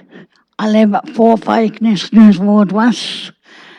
I just want to know is the passes are cut down prices because a lot of people who's in fixed income cannot afford it. and people who's blind cannot get along too good. So I was asking if they can cut the prices down and the groceries prices down. Because they're going up in price. And I just want to know if they can possibly can do that. Okay, everybody have a good day. Thank you. Thank you very much. And I believe we have a speaker on the right. And then we'll come back to the left shortly. Okay, hello. My name is Marie Claire Billick, and I'm here speaking on behalf of some of my very close blind and visually impaired friends, as well as myself. And I'm here with my guide dog, Kaya. I want to thank the city for opening this up, and I also wanted to state that I am very much in favor of accessible and affordable transit, particularly for those who have barriers, whether it's poverty or other disabilities. I think that folks on ODSP are some of our most vulnerable citizens, and getting out and being able to fully participate in whatever makes a life meaningful and rewarding and connected is very important. I would, however, like to say that I believe visual impairment and blindness is distinct, and I'm going to share a few facts with you. It's been said, there's a book called From Good to Great. It's written by Jim Collins, and it's actually about organizations. But one of the chapters that he talks about is the importance of being brutally honest, but at the same time very hopeful. And I think with visually impaired and blind folks, I know that we oftentimes focus on the being very hopeful part, because we need to encourage each other and ourselves that it is indeed possible to live a connected and meaningful life, fully participating in volunteerism or work and social and other important, meaningful activities in society. However, tonight I'm going to focus more on the brutally honest side, because I think it's important for all of the sighted counselors who are going to be making this decision to understand some of the facts. So first of all, there's, with visually impaired and blind people, there's particular barriers that make our situation especially isolating and mobility stopping. First one would be socially. When you cannot see, it's a huge, huge isolating experience. Somewhere between 70 to 90% of communication is nonverbal, and we are cut off from that. So the energy and the time it takes to really reach out and participate, it's like one more thing. Imagine closing your eyes and never being able to make eye contact with anyone ever again, or see anyone ever again. The second one that I'd like to point out is balance, actually. The brain, visual centers in the brain affect balance. This is not well known, but it's definitely very well documented scientifically. I have been fully sighted and I am almost fully blind, and when you lose your sight, you lose your balance. I actually have to train regularly with quite an extensive yoga and strengthening in order to not lose my balance. It's proprioception, and imagine walking and going up a stair, lifting your foot and feeling as though you're going to fall over. So this is one more effort that we have to put in every day just to kind of get out and you know, step outside the front door. Next one is adrenals. Again, this is very well recognized and understood. When you have a lot of overactive, you know, sort of stress response happening to you on a day-to-day, your adrenal system can get overloaded and even completely fail. I have definitely been in this situation just by having to participate in the— My apologies, I'm just giving you the 1 minute warning. Sure. Daily simple act of walking. It's just, you know, a shadow going across your eyes, the sound of a car coming, not being able to see, you literally experience full this chemical flood that your body has to deal with. Another one would be mental, having to deal with the every single day this something that you can't control, which is your vision loss, your blindness, and having to mentally combat that. It, again, very well documented that it takes its toll.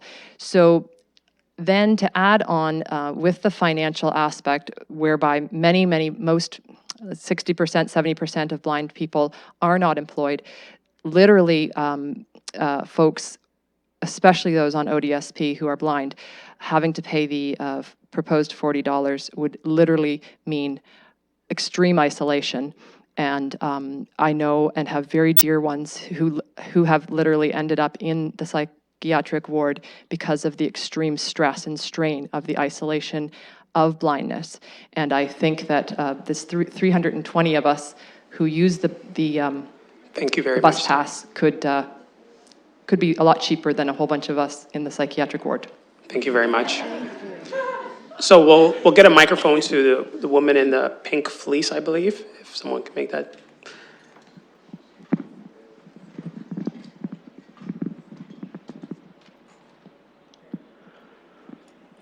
And thank you all for your patience, cooperation this evening.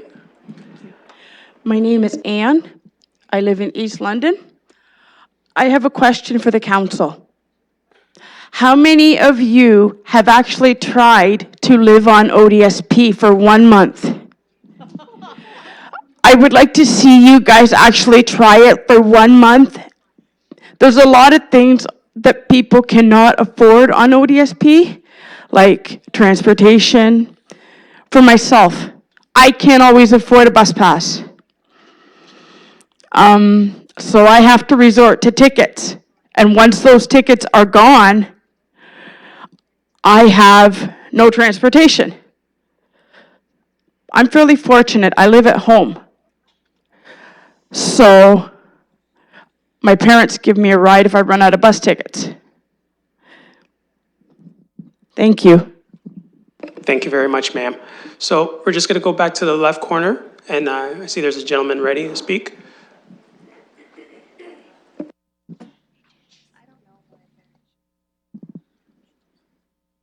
Thank you. Honorable Mayor, councilors, and fellow citizens. My name is Arko Ipma. I live on Simcoe Street in London, and I can only speak for the blind because I am stone blind and see nothing, no daylight at all.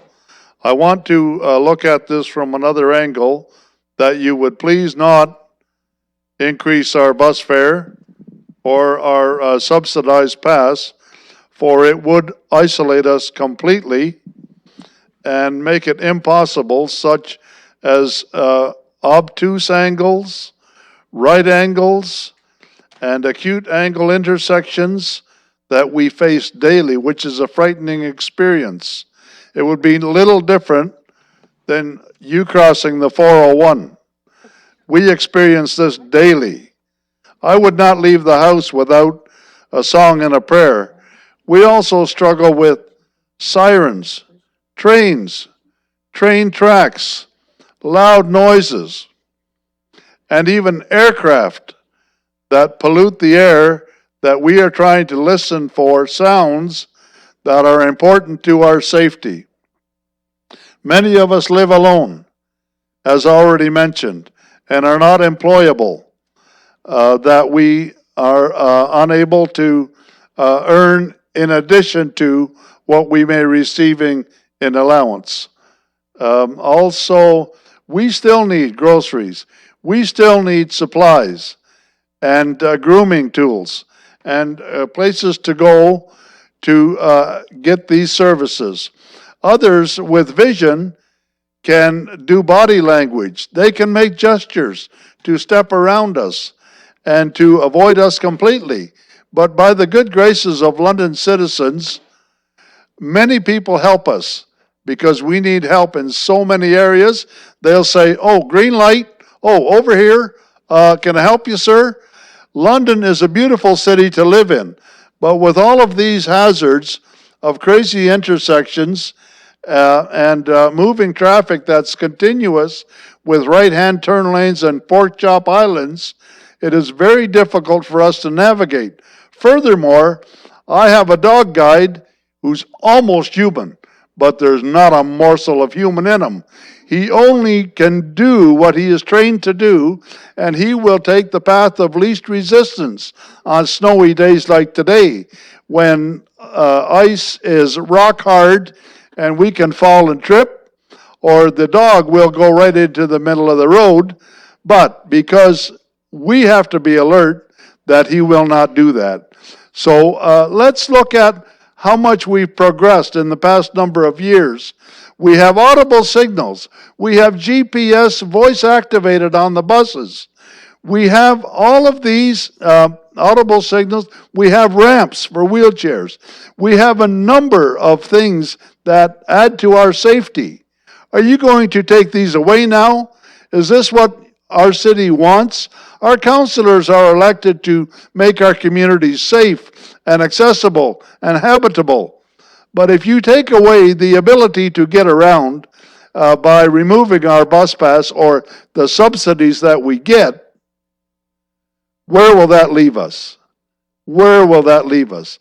Is this what you are trying to do? To kill the substance of life that we can still contribute to the community? To destroy My our apologies, independence? Just 1 minute warning. Thank you. To destroy our independence, please give us the right to live and enjoy life to the degree that we can.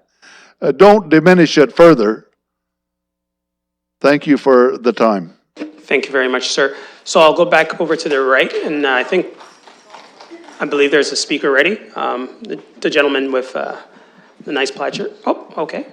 All right, the one right here. Go ahead, ma'am. Hi, my name's Tammy, and I am a visually impaired bus user, and I live in Cherry Hill. I'm here today to talk about how the bus pass contributes to my independence. I live in the City of London with no family here. I've lived in Stratford, North Bay, Hamilton, and Chatham, and I've never, ever paid for the bus, not even the $10 fare. So I'm not sure where the council's research has come from. This actual plan is very disturbing to me. I actually have an Income of Canada pension disability benefits. I'm not sure if you're aware, but I do not receive OW, like I said, or ODSP. So that equates to I do not get medical benefits. I do not get dental care. I do not get vision care.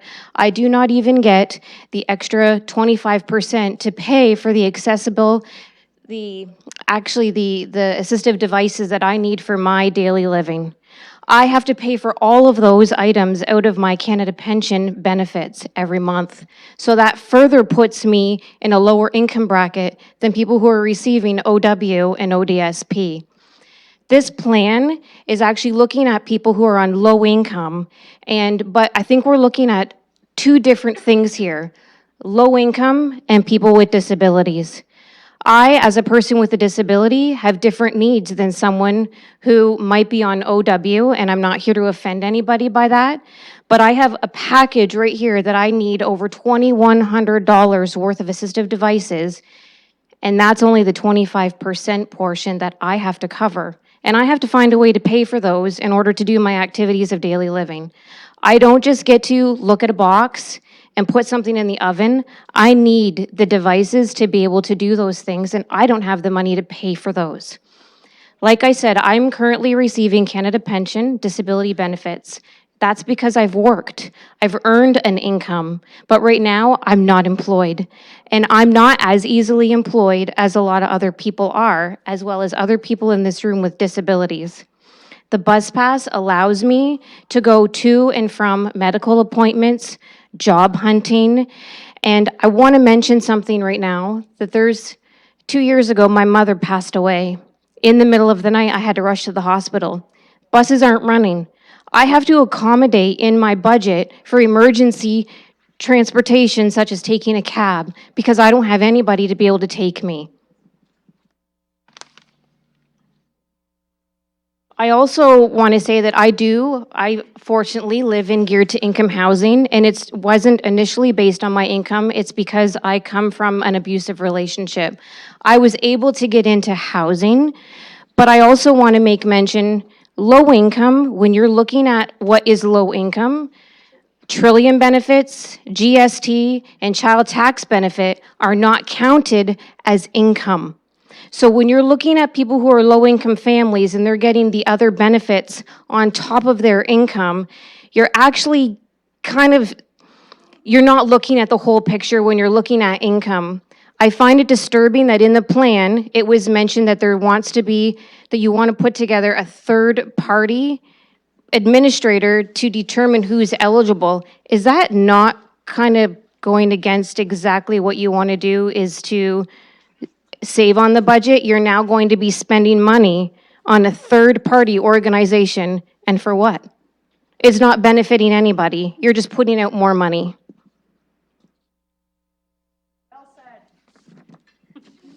I also want to mention about the accessibility. If anyone else was out traveling yesterday, I could barely get around. The sidewalks, you can't even get around if you're in a walker, a wheelchair, using a cane. And we have to be able to get around. It takes me 40 Apologies, minutes. This is the 1-minute warning. It takes me 40 minutes to go and get groceries at an affordable grocery store. Now, without a bus pass, I'm going to be forced to rely on expensive grocery stores that already are going to cut into my budget. I would like to make mention, and maybe it's a white elephant in the room, but there's a lot of city expenses that are going to unnecessary expenditures that I think maybe need to be looked at before reducing the CNIB bus pass.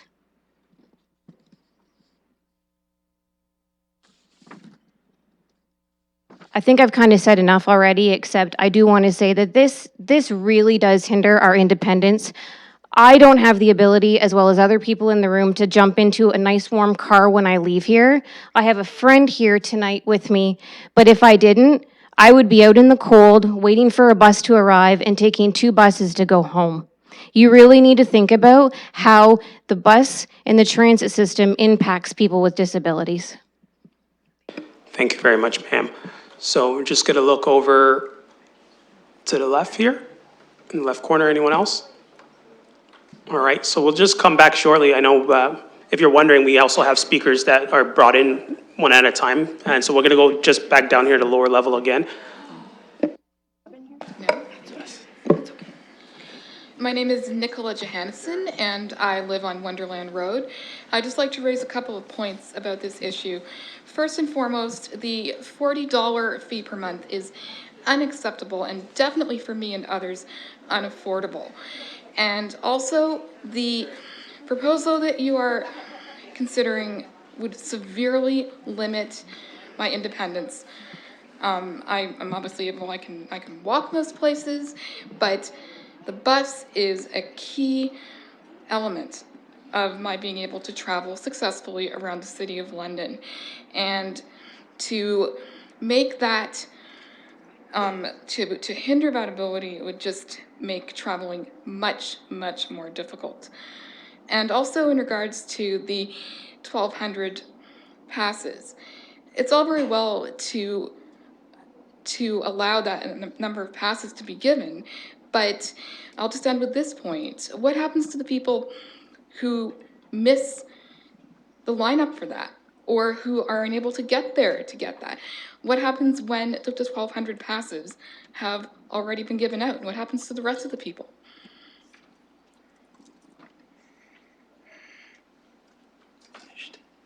Thank you very much, ma'am. So we'll go back over here to the left. Is there any speakers there?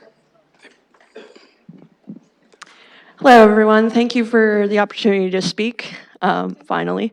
I just want to play kind of devil's advocate on both sides here. First of all, having people line up for a bus pass is demoralizing by any means necessary. It is demoralizing to an already beyond ridiculously stigmatized group of people, whether they be disabled, whether they be impoverished. And whoever came up with that idea needs to talk to the poverty panel. Seriously. Second of all, anybody that argues about whether or not they can afford the bus pass as is, for the children under 12 to get their free bus passes, LTC is going to have to do something to the fares already. So I think City Council needs to get on this before that gets any worse than it already is. Third of all, having to ultimately prove how poor you are is also demoralizing. To have it for low-income people is this entire proposal is ridiculously stigmatizing and ridiculously demoralizing. I understand where they're coming from, but to have people prove that they deserve a bus pass just because they're poor instead of just because they want to contribute to the community at hand, really? Sorry, some real talk time in case y'all didn't already get that. I'll try not to take over 5 minutes. But this entire process, having people line up, having to prove that you're poor enough to deserve a bus pass or disabled enough to deserve a subsidized bus pass. Really?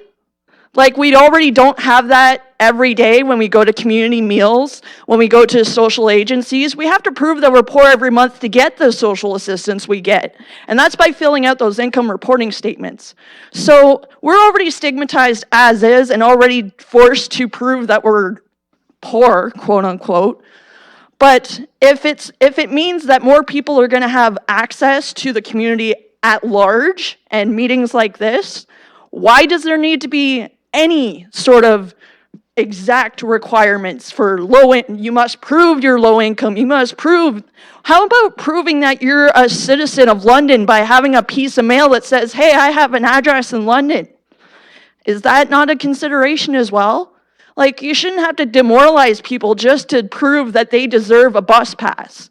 If you guys want more people involved in the community, more people getting to jobs, you can't continually stigmatize and demoralize them. I'm sorry, but it's just wrong.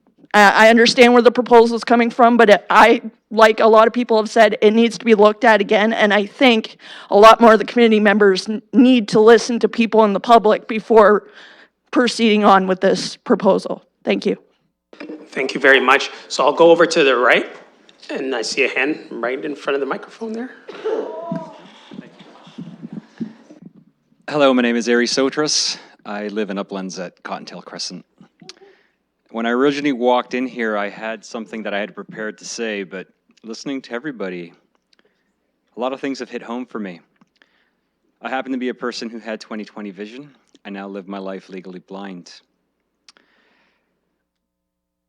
As I listened to everybody speak, I started to think of the socioeconomic factors that are involved in this room. I started to think of the microeconomic factors and the macroeconomic factors. And I think what you haven't realized when you were preparing this is it's a very complex thing that's going on in this room.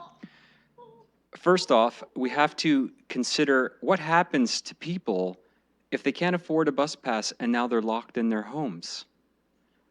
The potential of going out, having a decent quality of life, interacting with other people, hearing somebody say friendly hello, contributing to society by volunteering, taking care of other people who may be needier, and getting some self-worth is gone. They can't afford to leave their homes. What are these people going to do? What are they going to do? You take a look at the microeconomic costs of the situation, and now you've just taken money out of people who have a limited supply of money. So they're not going to go to that store and go buy a new shirt, go out and get a coffee, go to the local restaurant where they could support the community by putting money right back into our community. We're taking that away. The macroeconomic costs, think about it logically. Now we have, I think somebody mentioned 28,000 people that could potentially hit a depressed state. Terrible. We're a community, we're a city where we're supposed to take care of each other. But we're not doing that. If we move on a little further and we think more about the big picture, And you got to think big picture. As I stood here, I heard somebody mention on stage from up front, watch for the 4-minute time to come up. I'd love to. I'd love to. But that's the problem, you see. It's the short-sighted nature of what we're doing here. This is what the problem is that A isn't realizing the cause of B and that it's affecting C. So when are we going to start taking care of the problem? We're not addressing the problem. We're taking money and we're trying to throw money at a transit system that's just not working. It's not working for our community. And by throwing money at it isn't going to solve the problem. By keeping people at home when they could be out contributing is not going to solve the problem. So what are we doing? If you take a look at the macro costs now, and you take all these 28,000 people who are going to be visiting their doctors more frequently, who are going to be visiting emergency rooms more frequently, who are going to be getting themselves health care more frequently, do you think that's going to save us any money? Not so sure. I'd say no. We move on a little further and we take into consideration that there's caregivers. There are families here where they have a blind person or somebody in a wheelchair or some kind of disability. I don't know what disability may or may not be, but you take that now and you've just put another cost on that caregiver. That one income family who's taking care of a disabled person, you're saying, hey, why don't you burden an additional $500 in the event of somebody being blind? Really? Do you really think that that person who invests all their time, all their care in a person who has a disability really needs another expense of $500 a year to make sure that their loved one doesn't get stuck in the home? Or is capable of going out to work? Or is capable of going to pitch in by going to the grocery store? Folks, what are we doing? You got to seriously ask yourselves, are we implementing a program that is going to help Apologies, or hinder? this is just a 1-minute mark. Thank you. Now, I can appreciate what you folks are doing, and I get it. I understand that you're faced with an economic crisis with the transit system. I understand that you're trying to make it a little better or a little bit easier. And there are many ways to raise additional funds for the transit system. There are many ways to save money. But taking that cost and putting it on the people who truly, sincerely, as you've heard here, can't afford it is not the viable solution. I wish I can give you a better one, but I really don't have it. I don't. And that's my honest answer. But the truth is, and if you ask yourselves honestly, either do you. Thanks for your time. Thank you very much. So I'll look for some hands in the center, and we'll get staff to just kind of work their way through. Thank you very much. Hi, my name is Amanda Mesco. I live in the northwest area of London, and I'm a manager for Deafblind Ontario Services. We have clients who are deaf and blind. You met a deafblind lady earlier. She actually helps teach some of our clients, so we have a really big connection here in this room. Many of our clients cannot come here. They have dual diagnosis problems. So they don't have vision problems or hearing problems, they have both. So Esther here was born deaf and blind, which means that everything she has learned has been through touch and the minimal vision she has. When you think about her life and the life of our clients, many of them have dual diagnosis problems such as anxiety, aggression, behavior issues, they're dealing with RSA, things like that, and you want them to stand in line to get a bus pass. It's almost inconceivable for them to go into a very different environment, stand in line for anything, and yet, in order for them to access their community, that's what you want them to do. Some of our clients don't even see a doctor unless the doctor comes to their home. Thank gosh, we have some amazing doctors in this city, because otherwise, I don't know how they'd have care. They can't go to an emergency room, but you want them to stand in line for a bus pass. It's really not fair for you to take that information and sort of just put it out there. Everybody in low income is the same. We're not the same. They're not the same. So one of the things was that, definitely a problem. The second issue we have is if you actually think about $40 a month, most of our clients have a discretionary amount after they pay their bills, their medical supplies, the things they need, maybe about $150 to $200. If you take $40 a month away from them, Think about how much that. So if you only have $150 to go out and do what you need to do, buy your shampoo, buy your shoes, get new boots for winter, get a new coat. How quickly does that go away if you have to pay $40 for transit? It really does impact their life. So Esther is here. She's been very patient. She's very hungry, by the way, which is why we're trying to get on here. And she's deafblind, and she just wanted to let you know how this is going to impact her. Her language, she has an intervener, and so we're going to do our best to kind of translate for you what she has to say. So I live here in London with my roommates. Yeah, she's hungry, by the way, just so you know. She loves to go downtown, and she travels on the bus. She goes shopping, and she goes to the library.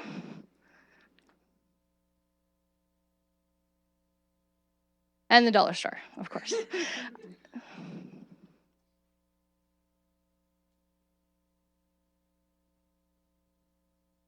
She uses the bus on a regular basis. She goes out every Wednesday with her intervener for her day out. She uses the bus other than that, but on Wednesday, she pretty much spends a lot of time on the LTC, going to all her favorite spots. Oh, she likes her sushi in her restaurants, too. If Esther has to pay $40 a month, she is capable of going stand in that line, but she's one of the exceptions to our clients. She has the ability. She has been very patient here today, whereas other clients are not here and representing themselves because they can't. They can't sit here. They can't stand in line. They can't talk for themselves. So that's why we're here. And $40 a month doesn't seem like a lot when you look at it, but you're talking about $476 more that Esther doesn't have to pay for what she needs for her independence. Thank you.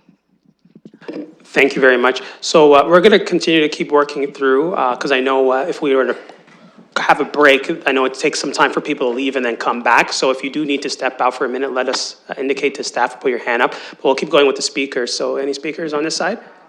Oh, sorry. Thank you. So first of all, I'd just like to thank you for having the microphones to be able to pass around available. The first thing it's probably going to avoid me doing is having a juggling accident. I'm not good at juggling, and I do have my laptop here, so I appreciate that. My name is Rob Gaunt. I am the Executive Director for the CNIB Foundation for Ontario West. And I would like to thank you for giving serious consideration to the impact of the proposed transit subsidy model on individuals who are blind and who face unique challenges to traveling within the City of London. My comments will be brief, as I feel that the most important feedback you'll receive this evening, and as you've already heard this evening, some very articulate and very passionate people in this room, that feedback is going to be what's most important. Those are the individuals who are directly impacted by any decision to move ahead with the proposed transit strategy. So with all due respect to city staff, the mayor, and councillors, the proposal that you're considering will not only further impose, will further impose rather than remove yet another barrier to community engagement and full participation in life. For individuals who are blind, public transit is a lifeline to the outside world and allows them to bypass barriers and hazards to their safety that others may not even realize are there. CNIB does not support the methodology of the low-income subsidized scheme that is proposed by the City of London. Under this model, the proposed process to receive a subsidized pass is unsafe for people who are blind. In order to receive a pass, thousands of Londoners who have been approved as low income will line up at kiosks set up at 2 nonprofit organizations to be identified. It is not an exaggeration to suppose that people will be anxious, arriving hours early, and may even be aggressive. This is not a safe environment for people who are blind or for their guide dogs, for those who utilize that as service animal. Many people who are blind will be afraid to expose themselves to this environment and will therefore be forced to forfeit their right to travel in their community. The proposal that you are considering will remove transit access for many blind transit users. And given the impact of not receiving a subsidized transit pass for an individual living with a disability and also living with low income, one can only imagine the anxiety and the tangible impact to quality of life such a circumstance may create. The city has reported that there are 28,699 Londoners who would qualify for this subsidy. Thousands of people would be queuing up for a little more than 1,200 passes.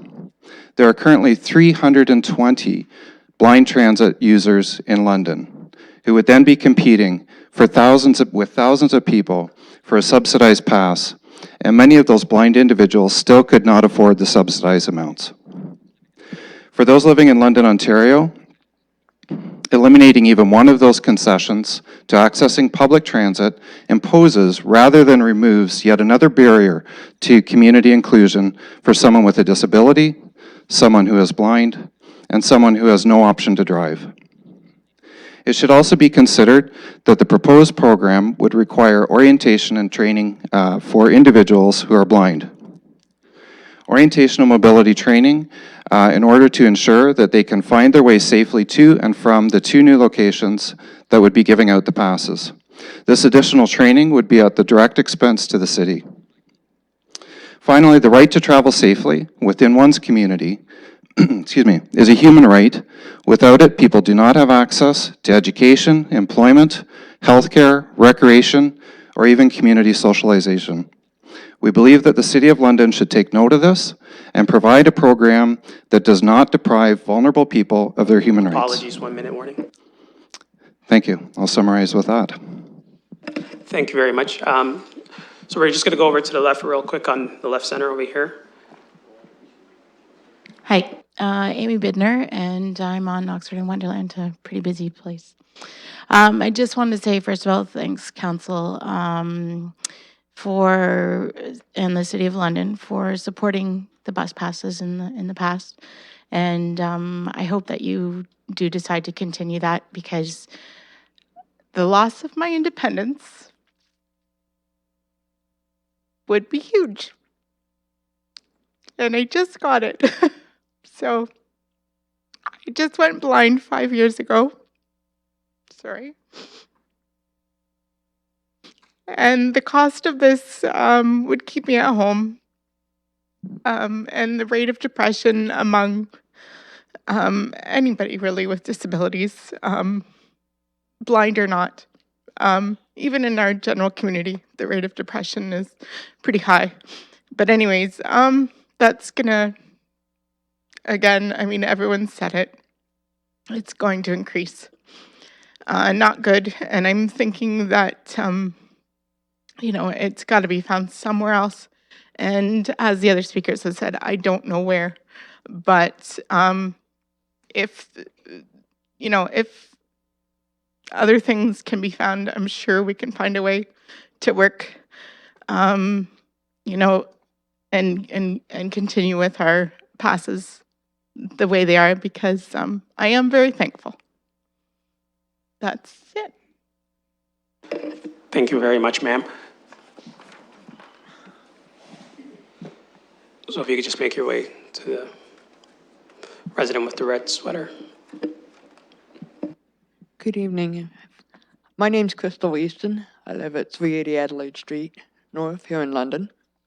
I'm hearing impaired as well as legally blind. Trying to hear tonight, I've got a horrible headache. But to be here is important. Please leave the CNIB bypasses alone. Please. It's the only way I can get around. With both my vision and hearing loss, at this time of year, trying to keep my balance out in that snow is hard. I also have depression due to all this. This is a hard time of year for all of us with Christmas coming up. None of us can afford it. And now you want us to pay more for a bus pass. Please. Please keep in mind that nobody is immune to a disability. Nobody. Not city council, not anybody. Some of us are born with a disability, some of us have it because of terrible accidents, disease, and that includes all of you, with all due respect. Any of you could wake up tomorrow morning and not be able to see, not be able to hear, not be able to walk, not be able to drive. Please don't take that for granted. A disability is something that can happen to anybody. And would you want to be in our place? With all due respect, please don't take away everything that we've had to work so hard for. As far as I'm concerned, a lot of things doing with the disabilities is still in the dark ages. And we're in the 21st century. Please, until the government can give us enough money to pay what you want, let us stay at $10 a month. Thank you very much. Thank you very much, ma'am. So we have the lady with the red scarf right there. Hi, Joan Manning, Access Vision Communications. I have a few things. First of all, my understanding of a bus is it costs the same money to run that bus whether it's empty or full. So your costs on this are projected costs, perceived costs, not actual costs. So what you're saying is you're going to make more money by changing the bus passes. But if the people stay home, your perceived cost is not there. The bus still runs, it's just more empty. So the people just don't go. When you live on $1,100 a month, which is the ODSP allowable amount for visually impaired people, they just won't go. So the perceived cost is not there. And the actual cost of the bus stays the same. That's number one. Number two, how much money in bureaucratic nonsense is it going to cost you in this third-party contract to decide whether visually impaired people can ride that bus when over 90% of them make $1,100 a month? So that's stupid. It's utterly stupid. I mean, you know, you don't have to be a bureaucratic genius to figure that out. Also, last night, I was watching the London News. I forget how many millions they said they were going to have for a downtown promenade on Dundas Street. You did that 35 years ago on Adelaide and Dundas. You put in all these trees, you spent all this money, and then you ripped it up because it didn't work. So now you're going to do it downtown again so you can have more loiterers. It's not going to bring business.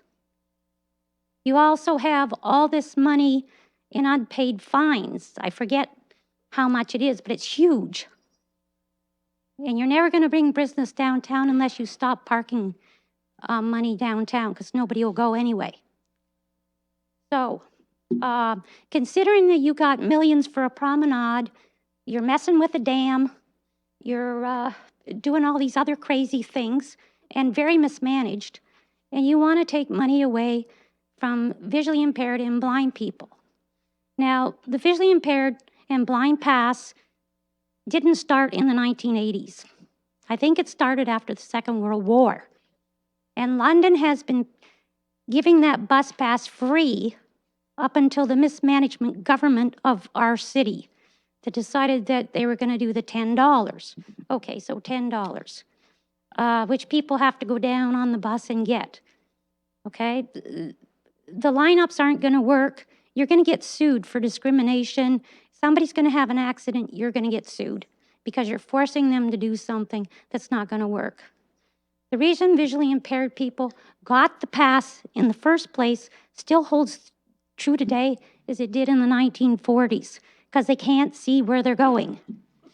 Okay, so they need, you put audio bus signals in the buses so they could hear the stop, because they don't know where to get off unless they're told, right? You spent all that money on those audio things, now you're going to make it unaffordable for them to go. Okay, so I understand that other disabilities have similar problems, but blind people will never be able to drive.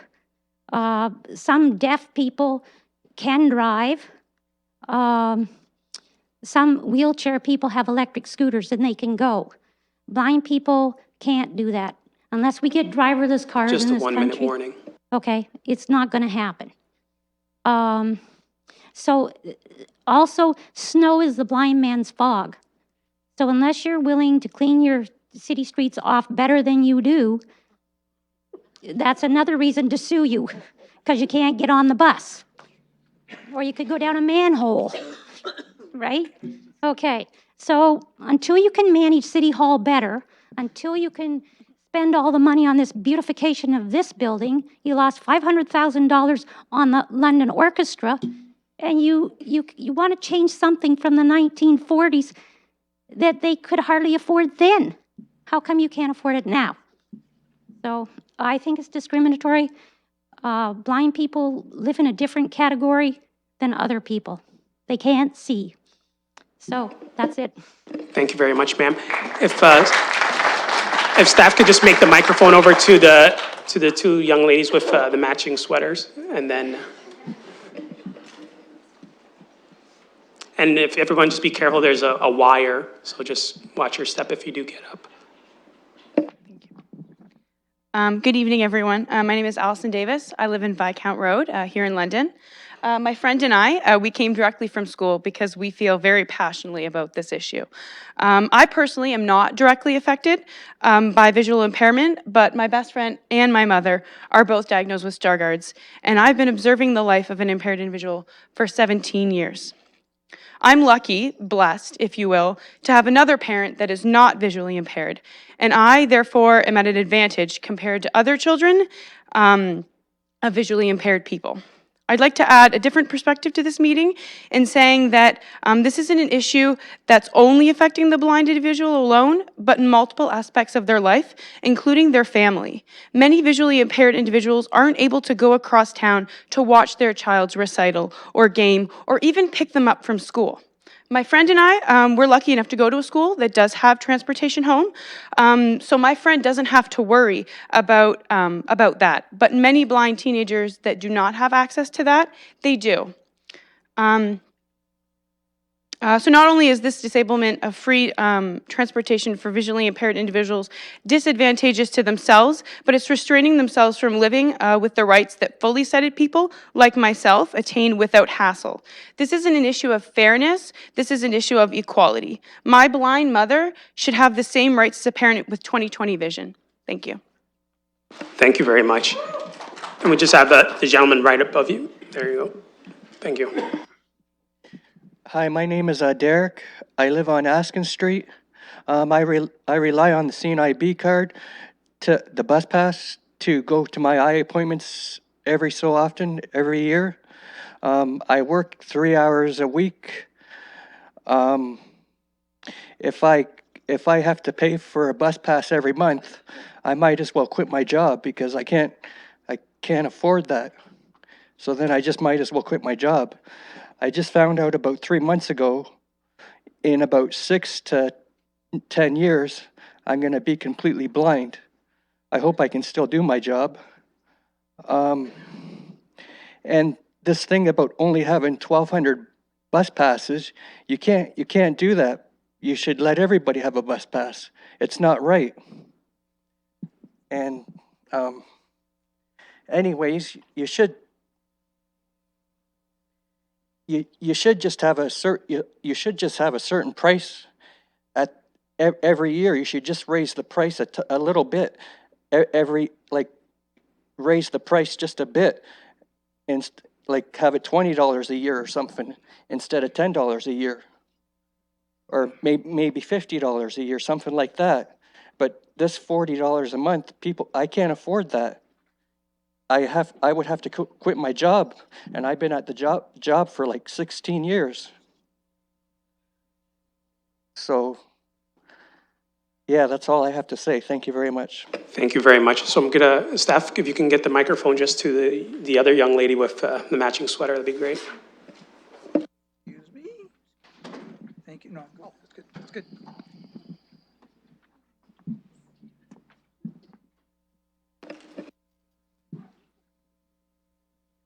Hello, everybody. My name is Taylor Gatto. I am Allison Davis's best friend. She just previously spoke. I am 17 years old, and I am legally blind. This is my life, and this is my future.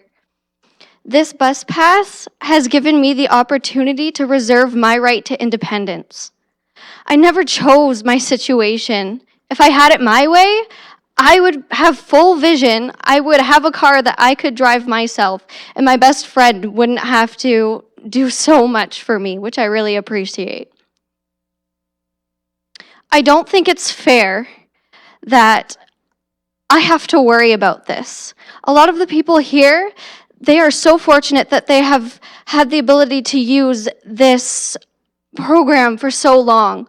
I've been diagnosed for about 6 years now, and I have a lot more life to live and a lot more opportunities.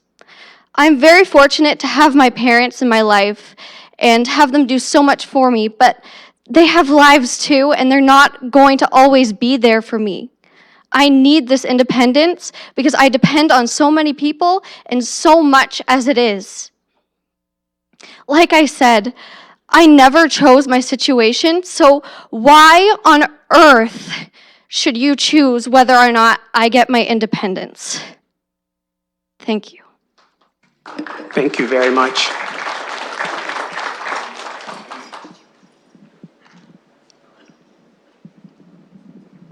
Hi, my name is Karen Boyakis, and I'm the parent of a developmentally challenged adult. Earlier in the evening, there was quite a few represented here, but unfortunately, they had to leave because of transportation. They had to get back to where they're living with somebody else. So I would just like to remind everybody, as our first speaker did when she came on today, was this is not just about blindness, about developmental disability, about income. It's about allowing everybody the right to have the opportunity to go on public transport affordably. I think that we have all given our passionate opinions and views today, but let's get back to the point. It's about allowing everybody that right.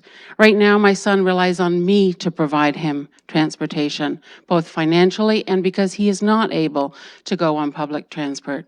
I would like to be able to give him the opportunity financially to be able to do that. Thank you. Thank you very much. So, all right. Hi, my name's Sheila Dinnan. I'm a certified orientation and mobility instructor with CNIB, and I want to thank you for this opportunity to come and speak with you. My role is to teach our clients the skills they need to navigate their neighborhood, the city, and the transit system independently. People with limited or no vision rely on their hearing, their cane, or their guide dog to travel safely and independently. It is no small feat for them to use their hearing to decipher between the sounds of traffic cycles, to identify and wait patiently for vehicles making left or right-hand turns, to then identify that their parallel traffic has moved from a stop position to one of acceleration, and therefore it must be a green light and they are safe to proceed with their crossing, while drivers often continue to make left and right-hand turns in front of and behind them. Traffic surges can vary from high to one or no cars, which means at an intersection where there are no accessible or the audible pedestrian signals, someone might have to wait 2 or 3 cycles in order to ensure that there is a sufficient amount of traffic to determine, that the light did indeed just turn green. The city, for the most part, is accessible. The tactile warning surfaces are great. The growing number of accessible pedestrian signals are much needed and appreciated. The stop announcements on the bus give people orientation to the city and independence for locating their desired stop. But no city is perfect. The complexity of intersections, which I can only name 2, because I could be here all night naming them, are Egerton and Hamilton, the angle of Hamilton and Adelaide, and the short cycle at so many crossings throughout the city pose constant challenges for independent travel. There are also innumerable obstacles to navigate around: poles, metal trees, sidewalk patios, flower pots, snowbanks, garbage cans, etc. By taking the bus, people can do their best to avoid complex intersections or areas with too many obstacles. Part of my role is to teach people how to locate the bus stop in their neighborhood, listen for the arrival of their specific bus, learn the name of their stop, listen for it as well as the announcements of the stops around it, navigate safely off of the bus depending on how close or far away the driver is parked from the curb, and then do it all over again in reverse in a different area of the city so that they can safely return home. This service is something that CNIB does not currently charge the city or the LTC for. Expecting blind people to line up at an unfamiliar place in order to compete for a minimal number of bus passes is not fair, feasible, or safe. In order for someone who is legally blind to learn a route to a new location, it takes time and practice. It requires lessons on which bus to take, the stop to get off, the obstacles or landmarks around that stop. Are there streets to cross? Do these streets have traffic controls? Are the intersections accessible? How do I find the end of the lineup? How will I know that it's moving up and that I'm staying within the line? The proposal states that a subsidy will improve mobility. This idea of a lineup creates new mobility challenges for the people I work with. The proposal also states that fare reductions make transit more accessible to vulnerable groups. Having a group of vulnerable people compete in a lineup is only increasing their vulnerability and is damaging to their dignity. Thank you. Thank you very much. So we're just going to go right here to the lower level, the speaker.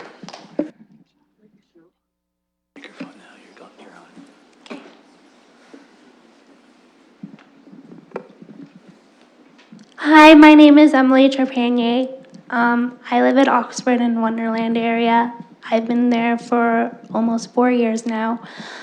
I just got here to this meeting a little while ago because I was working. I know the meeting started earlier, but because I was working, I couldn't leave work. I started working at my present place of employment at the end of September. So I've only been there for almost 3 months. So I couldn't leave work, but I knew I needed to be here because this is really important. Having the bus pass is huge for me and for many of my friends and everyone else who uses the bus pass. Without that bus pass, I personally wouldn't be able to get to work. And it would be much harder for me to get to work.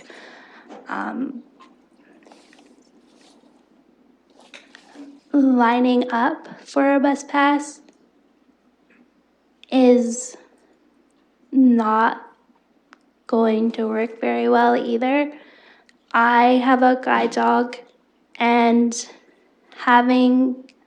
the thought of having to line up with lots of other people and not knowing where the lineup is or how far I am in the line, it's scary. I don't know what's going to happen. It's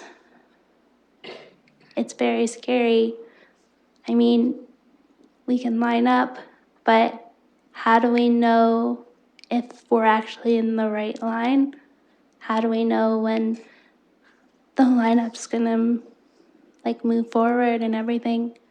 How do we know that we're not gonna get trampled on? Or for me personally, who has a guide dog, how do I know that my guide dog isn't gonna get trampled on?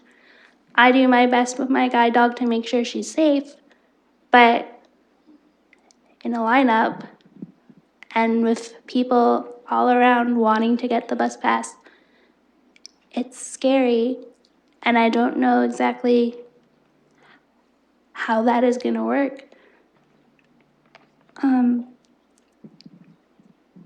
bus pass currently is $10 a year, and you're wanting to do $40 a month. That's not gonna be feasible for everyone. For me, because I'm working, that's still gonna be hard. I only work a minimum amount of hours a week. So I don't know how that's gonna work. With my income, I know many of my friends who have been looking for work, but they won't be able to easily afford that $40 a month to get a bus pass. I think you really need to consider that. And leaving our bus pass the way it is, because then we can at least afford it and try to get out in the community. Thank you. Thank Thank you very much. So before we move over to the next speaker on the right corner, just if you want to put up your hands, just interested to see how many more people want to speak. Okay, perfect. So go ahead, ma'am, on the right. I am Sandra Johnson. I am from Spiritwood. I've been using the bus since I found out I got retina pigmentosus and I got tunnel vision. Now, when I was using the bus, I would have troubles seeing the names of the bus, and using the bus helped me to get around. I didn't know the city very well when I just moved here in 1998. We moved here in December, and in November the 1st, we moved here in London, 1998. And I find it too expensive for getting a lot of money. Anyhow, when I was using the bus, I would have a problem trying to find the bus. And then I finally called the bus, and then I would call my husband because I would get lost, because I didn't know where I was going, and I went on the wrong bus, and it scared me because, and also why are you guys taking the money and making it more? Because it takes away from our food or for our bills. I know we have lots of bills for our thing, and I know it's expensive. I know what it's like because I'm visually impaired myself, and I got hit by a car. Car hit me, and I went flying. But coming back of the bus, I think I heard everybody's speech, and I condolence all the people that was here saying what they think about the bus pass. I agree with that. If you can try to do something to help the people that are visually impaired or handicapped or people that are needed. Lining up for bus pass, that's going to be a lot of trouble because there's only 1,200 people going to get a bus pass. Everybody's going to be in line, and they're going to be shoving and pushing and that in line and saying, I want to be there before you, and it's going to be a hard person to do that. And I know I've been there, I've been in line for the churches, and I know what it's like. When we first came here, we used the food bank, we used the all the churches for going to the food bank, and also all the churches, because we couldn't afford with our money. It lasts in the middle of the month, like the 20th or the 21st. That's when our money goes very hard. And getting a bus pass every month, it's hard for people that can afford it. It's I was told $91 for a full bus pass. Just for a the 1 minute whole warning, week. ma'am. How much? 1 more minute. Anyhow, I hope that everybody can do the best they can to lower the income of the bus pass, like $20 instead of $10 a year.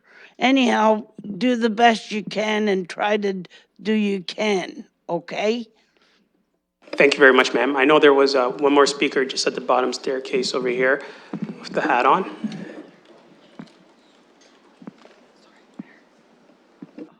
Hi, my name's Stephanie, and I actually kind of have a unique situation for being blind.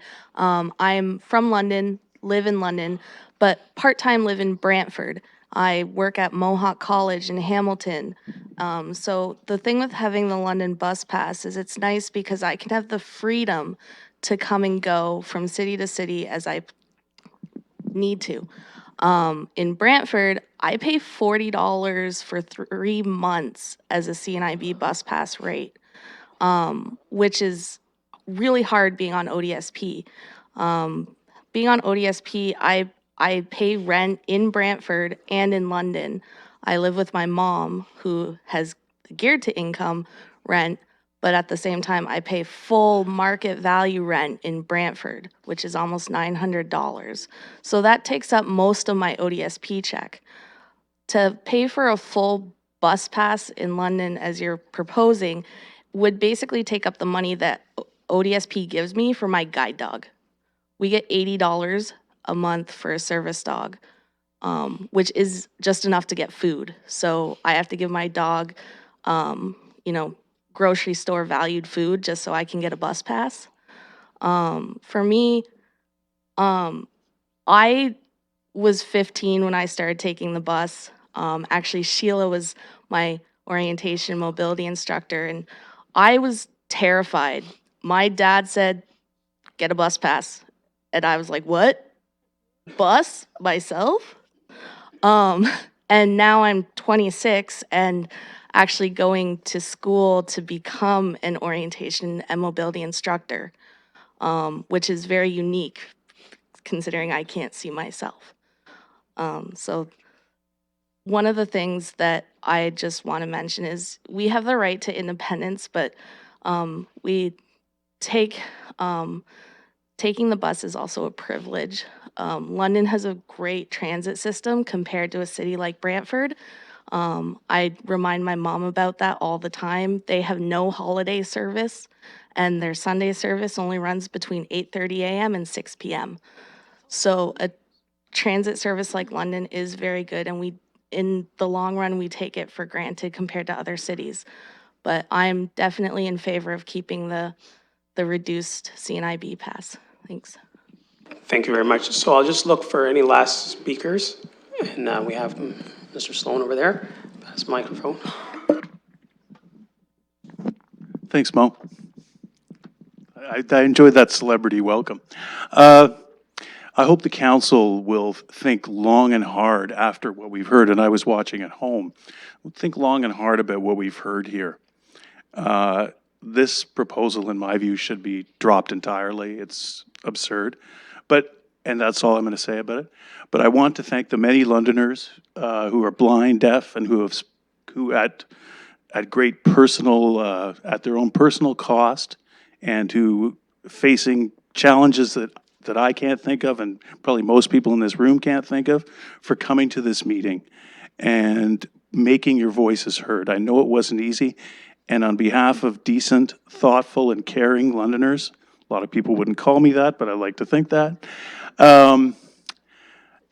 I'm sorry that you've actually had to come down here and speak out for this, because it should be automatic. And that's all I'm going to say. So I'll just look for any other speakers before we close the public participation meeting. So going once, going twice. Last call for any speakers. Oh, there's a hand down here below.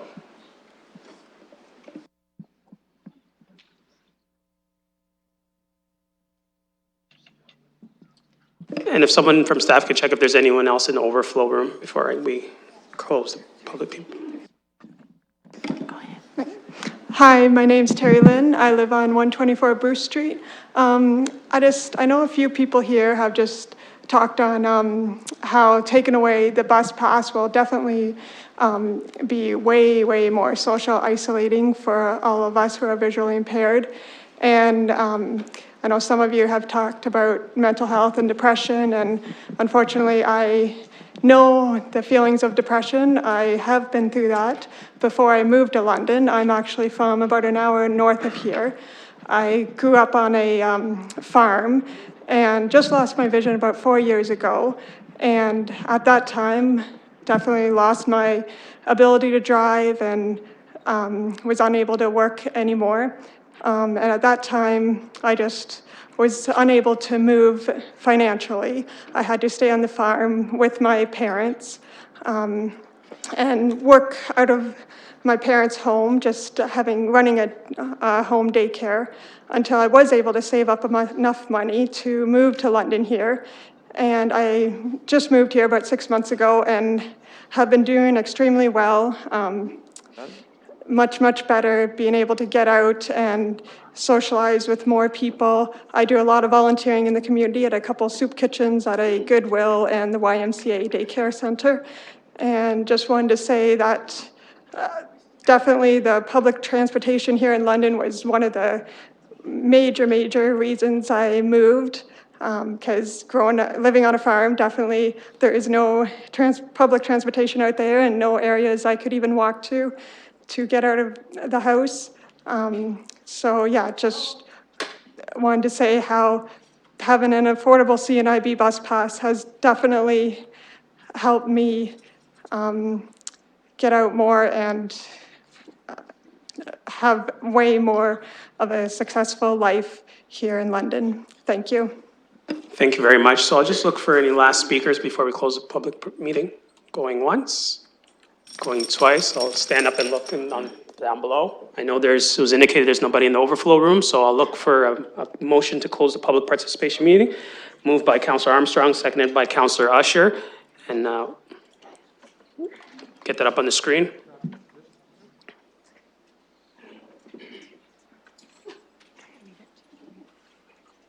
And we'll call the question.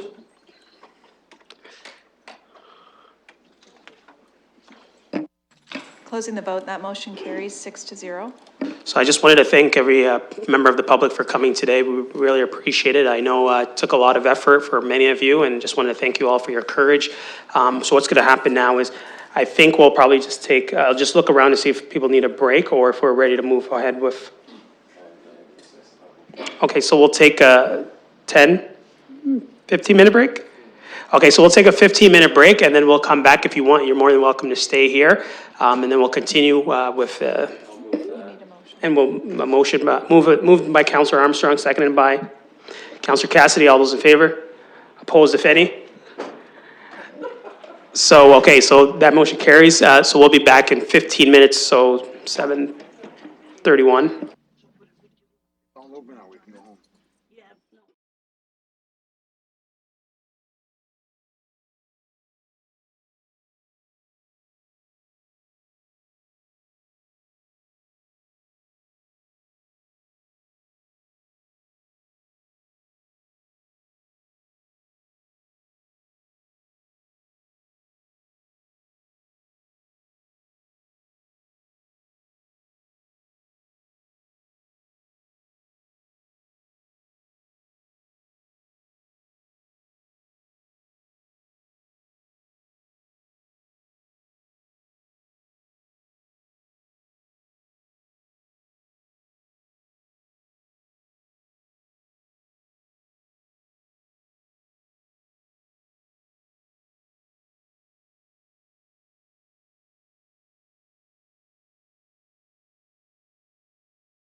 So we'll be getting started in less than a minute.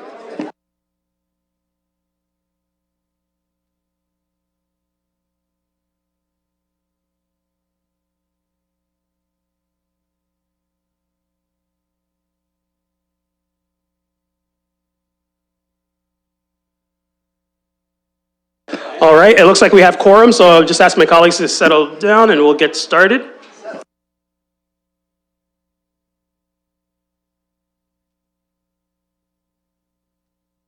All right, so I'll just look for any speakers from my colleagues. So if you want to start, we'll start off with technical questions if you like, and Mr. Mayor, and then Squire. Well, I guess the first question that I have is with regard to the reference of $10 for a bus pass. And I think that anyone watching this from home would do well to understand the actual cost breakdown and how this works. There certainly is a $10 charge. I understand it's a $10 user fee that's charged by the LTC to the user, and then there's an additional charge that is applied to the city for the average number of rides per month. And so, so there is a cost associated with the existing program, albeit a hidden cost borne by the city, not by the LTC. I'm just looking for some clarification on that, Chair. So staff, go ahead. Thank you, and through the chair. So yes, there is a $10 fee that's charged for a CNIB registration that occurs at the LTC. It's an administrative fee in order to understand the number of riders who can go on the bus with that card, with that CNIB card. That's what the $10 pays for. The city is then charged for every ride, every ride that a CNIB rider takes. So there's a formula that's done to determine the average number of rides that a person with a CNIB card would take, and we are charged the ticket price for those rides. So I just want to be clear that the $10 is actually not tied to any subsidy. It is an administration fee. So when the city has a responsibility to pay 100% of the subsidy for the rides, that is what we do. That is what we're invoiced for, that is what we do, and that accounts for approximately $160,000 annually. Mr. Brown? Mayor Brown, go ahead. Well, I guess the other question I have is for staff, and maybe someone from the LTC decided this was an important meeting that they should attend. I'm not sure if I see anyone from the LTC. No. No, I don't. So I guess I'm left asking this of staff.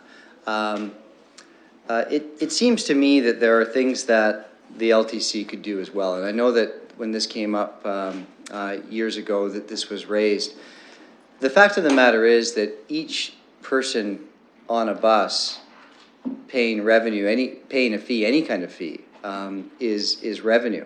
And so have staff had discussions with the LTC about them looking at a different fee system for an individual in this situation?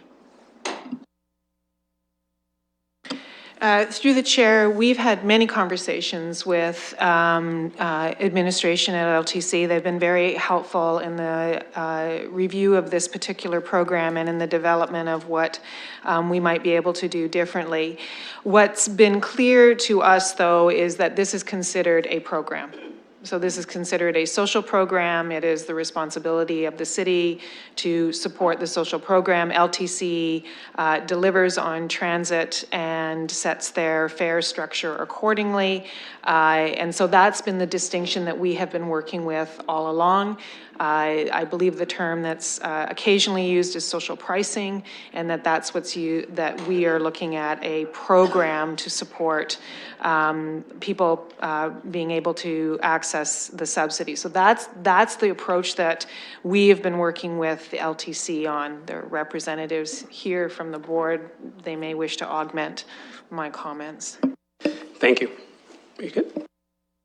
I imagine we're not entering into debate at this time. This is just questions. And I would say that they do accept that they don't, because they do have programs available for Fanshawe College, for Western University, where students pay a smaller fee, they have a program that's available, and receive the same service. And I'm sure that that's seen as a revenue tool for the service. And so certainly as we enter into debate, I'd like to know what the LTC is prepared to do about this as we're deciding what we're prepared to do about this as a city council.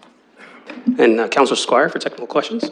Yeah, a couple of questions. The first is a gentleman very early on asked about gas tax revenue and turning this into a model that's similar to the ones with the Fanshawe College and the university, which, as I don't know, is basically a system where every single student at Fanshawe and every single student at Western gets a bus pass, and it's really a volume discount. It's saying because you can commit every single student at Fanshawe and Western to this program, we will give you a reduced rate. So I don't know if there's been any discussion, I just want to know that, about a program that would be patterned after that, where there would be money, but I don't know how that would work. I'm just trying to, because how you would get every single person that you want involved in the program to agree to do it. And this is one of the problems we ran into it at the LTC. As you know, with Ontario Works, we could no longer say to them, your money from Ontario Works is going to be allocated to the LTC. And we, in fact, ended up having a huge drop in revenue because of that. So I guess I'm sort of asking my question and answering it. And I want to know, are you seeing this any differently than me? Because as an LTC commissioner, I'm certainly privy to that information. Oh, sorry. And through the chair, yes, we absolutely looked at the Western and Fanshawe program to understand whether there were any learnings there for us in terms of what we might be able to do to broaden the access for this subsidized program. And the structure is entirely different. And so, to be frank, we understand it. It's everyone pays in, and the cost that's paid in is based on an assumption that not everyone will ride, and so that you're able to, as you've indicated, bulk purchase. We couldn't see the parallels of that approach to trying to support a broader access of people to participate in a way that everyone would buy in. So we kind of learned the lessons, but we weren't able to look at how we might be able to model it to support this kind of program. My second technical question is about something that was raised over and over again. It's this idea of how people are going to win the lottery of getting a pass. And it seems kind of strange to me that you would expect people to sort of find a way to physically rush down and beat other people to get a pass. And I guess I want to know how that would work, because it does seem a little bit barbaric to me that you're going to be at the whim of your, the same way I would try to get a ticket at the Budweiser Gardens if I wanted to see a concert, sort of beat the rush and get in there and get the ticket. And so can you provide me how that is going to actually physically work? Through the chair, these are some of the important implementation and transition details that we indicated we needed time to develop. So what I articulated was a first come, first served principle. I don't believe I said people would have to stand in line and do all of those kinds of things. What we were trying to be clear about is with a set budget, there's only so many passes that could be provided. And so the program would either have to work on a wait list or end when the funding was used up. The practicalities or logistics of how people would access the pass and all those things we still had to work out, which is why we indicated we would take the time to do that well. And hearing the kinds of comments that we did tonight would be extremely informative for helping to define what a good, safe, reasonable process might look like. Councillor Usher. Thank you, Mr. Chair. This was very informative, and I must say that very moving. It's not the first time I've heard it. I think that this must be about the fourth time since I've been on council that we've had one of these, and each time it gets a little bit more moving. And tonight's talk was, I heard a lot more from the people with vision impaired, more than in the past. But it has always been a matter of trying to accommodate all sectors of the community. I still don't understand the $10. The $10 is, through you, Mr. Chair, is just once per year or once in a lifetime? Through the chair, our understanding is it's once per year. And that makes sense to me. I think one of the comments that I heard was to do with the gas tax, and I believe that my colleague Councillor Squire just mentioned it. But I think that that was based on the ridership, the gas tax funding to some extent is based on the increase of ridership. So I think that person was referring to the fact that if we could increase the ridership, we can get more money from the province. And to some extent, that is so. I noticed that you're communicating there. Would you like to just address that just for a minute? I apologize, Councillor. I was just confirming with my colleague that that is how it's working, and it, in fact, I can share with you that the municipality of Waterloo just received funding to be able to evaluate the increase in ridership from their particular program of subsidized transit in order to understand the potential for cost recovery through gas tax and other means. The other thing that some people talked about was the business about comparing what we're doing here with the university and Fanshawe College. I think that for the benefit of most people who are listening, they've got to understand that that is a business deal. I don't like the word deal, but a business function that the university has, I mean, the university and the college has with LTC. And it's sort of break even to some extent. I don't see this comparable to that in any way whatsoever. That is strictly business, and I don't see this as business. I see this more as a social thing. Can you address that? Through the chair, as I articulated a little bit earlier, we did look at that model, but we don't see it as comparable to the same kind of program that we're trying to talk about broadening access to here. Finally, for now, through you, Mr. Chair, we've always talked about this, and you mentioned the word just now, there's a social program. And in the past, what we tried to do is to see if we could get the province to come on board and be partner with us in delivering this program. And we've always been told, from my knowledge of it, always been told, you do it, so to speak, from the province.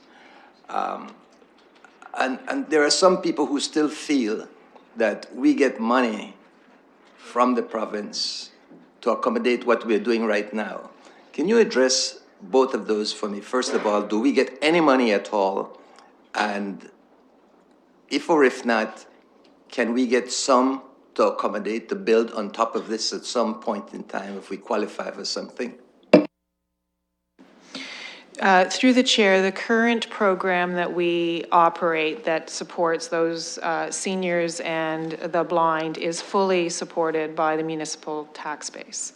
There is not provincial funding provided to support that. We are aware that some municipalities have sought provincial assistance.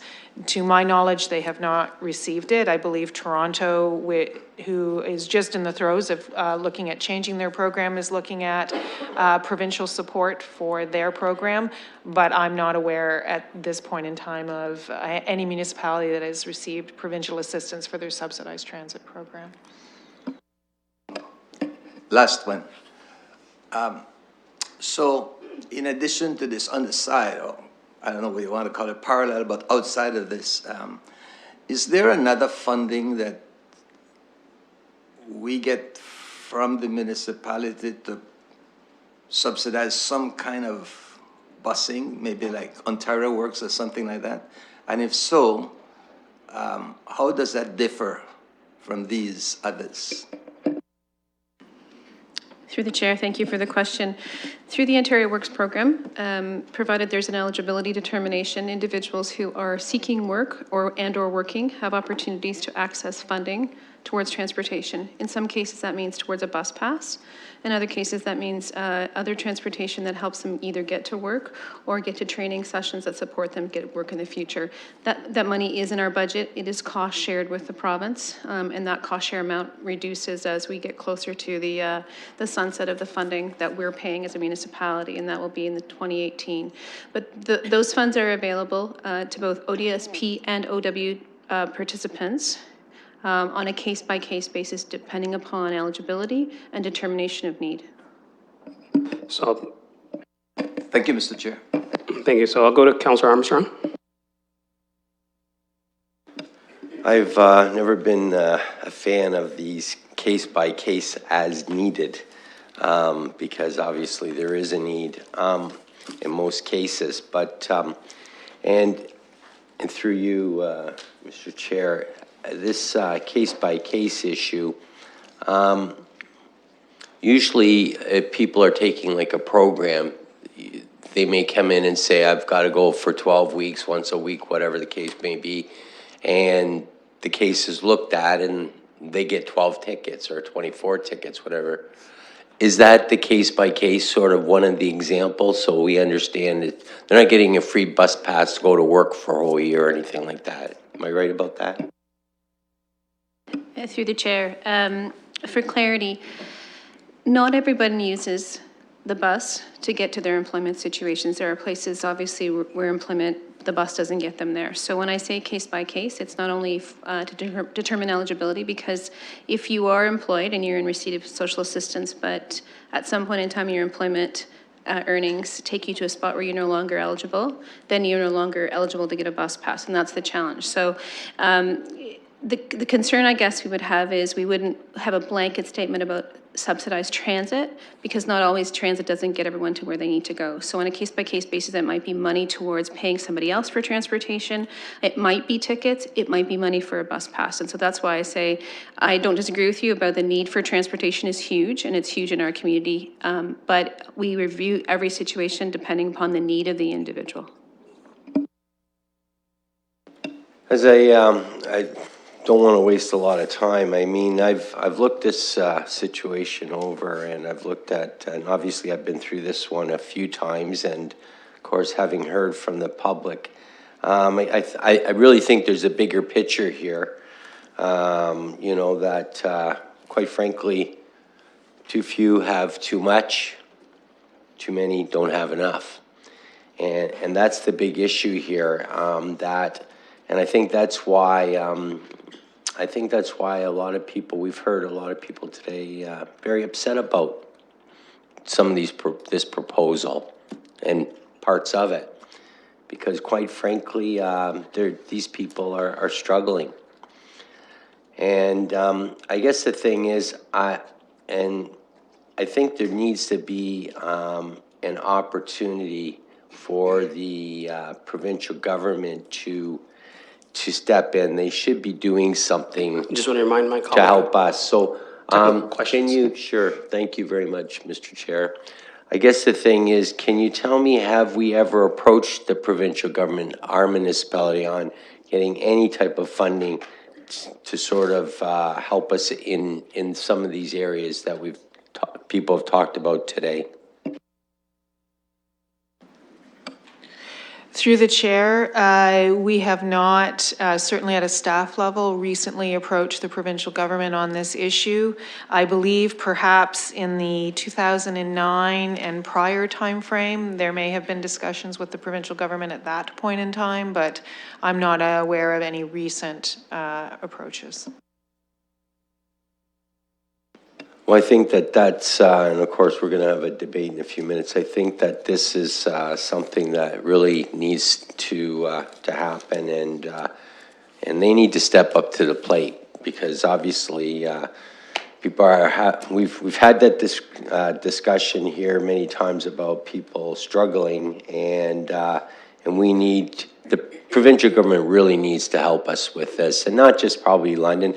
but a lot of the municipalities probably could use some type of help. So in any event, when we get to the debate, I'll talk more about that. Councillor Helmer.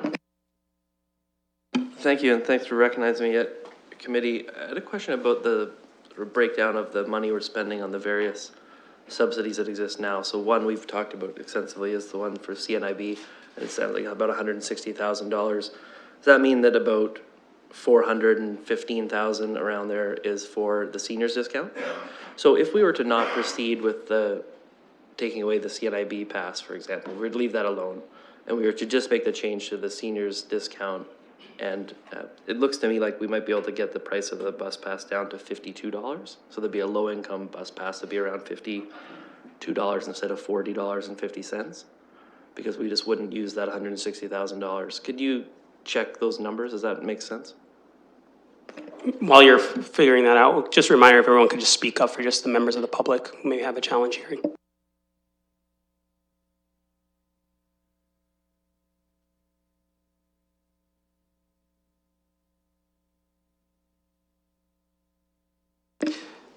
Did you have another question you want to ask in the meanwhile? That's my only question.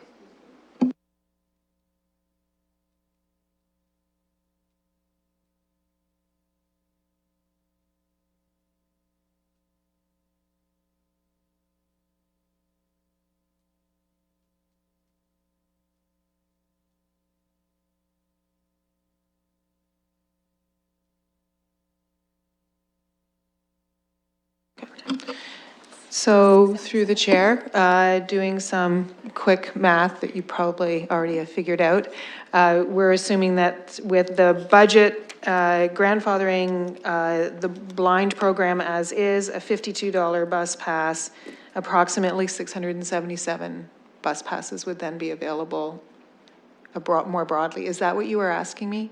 From the look on your face, I'd say no. I'm just going to clarify. So there's two ways to handle a reduced budget. Is you could give a $40.50 bus pass to fewer people, or you could change the price of the bus pass from $40.50 to $52. The way I'm calculating is saying 71.5% of the overall subsidy amount is for seniors. If we were to take that same factor and apply it to the cost of the bus pass, that would be $52. So I just wanted to check that.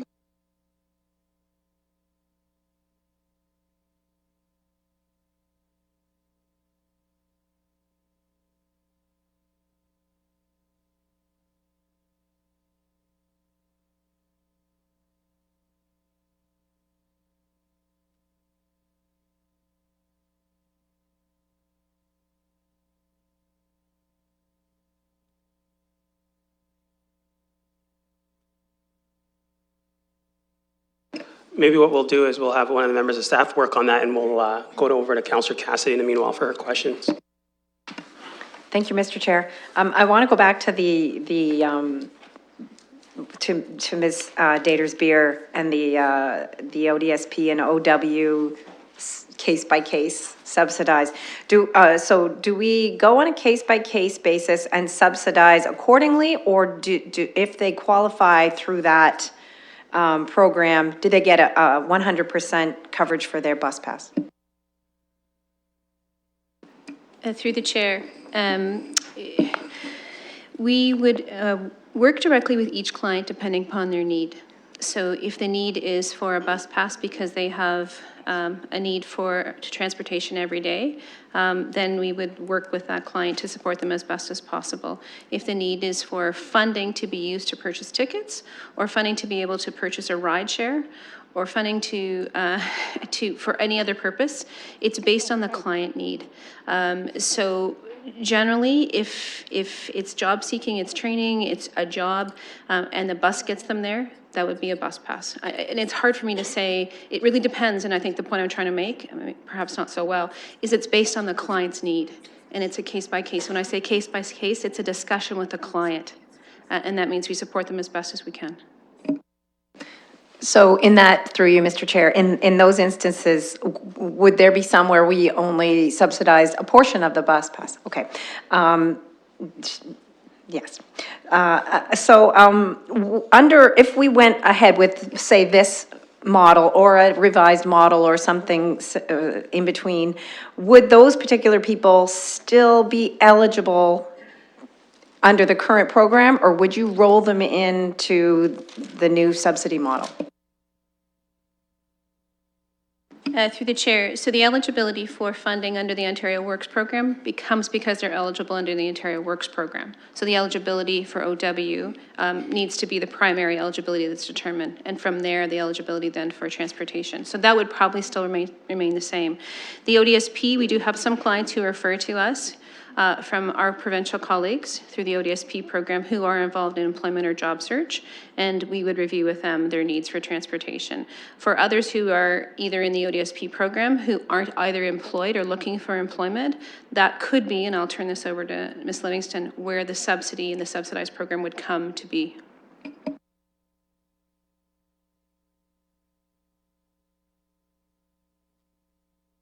I'm not done yet, but I'm good with that answer. Thanks, Mr. Chair. So what I'm trying to get at is, let's say somebody qualifies right now through ODSP and OW, through the OW program to get, if they qualified under this as LICO, they're below LICO, and so they qualify for this subsidized bus pass and they're able to get one, would there then be savings that this other program would see, you don't foresee? Okay, so the other thing is about cost sharing. You said there's cost sharing with the province. Is it 50-50? Through the chair, the cost sharing up until the provincial upload started was 80-20. So the province paid 80%, we paid 20%. By the end of 2018, it'll be 100% provincially funded on those subsidies. So it will not be a cost to us at that point in time. Right now, it's about 97.3 or something like that. It's very close to being almost fully uploaded, especially for 2017. Okay, and I want to go back to this $10 fee. Does the city receive that fee? It's my understanding that that is an administrative charge to CNIB. Is that correct? Through the chair, our understanding is it's actually an administrative charge to LTC. So it's paid to LTC to register as a CNIB, to get a card, and it's the card that you show to ride the bus. So it's a one-time fee each year, so that you show your eligibility every year.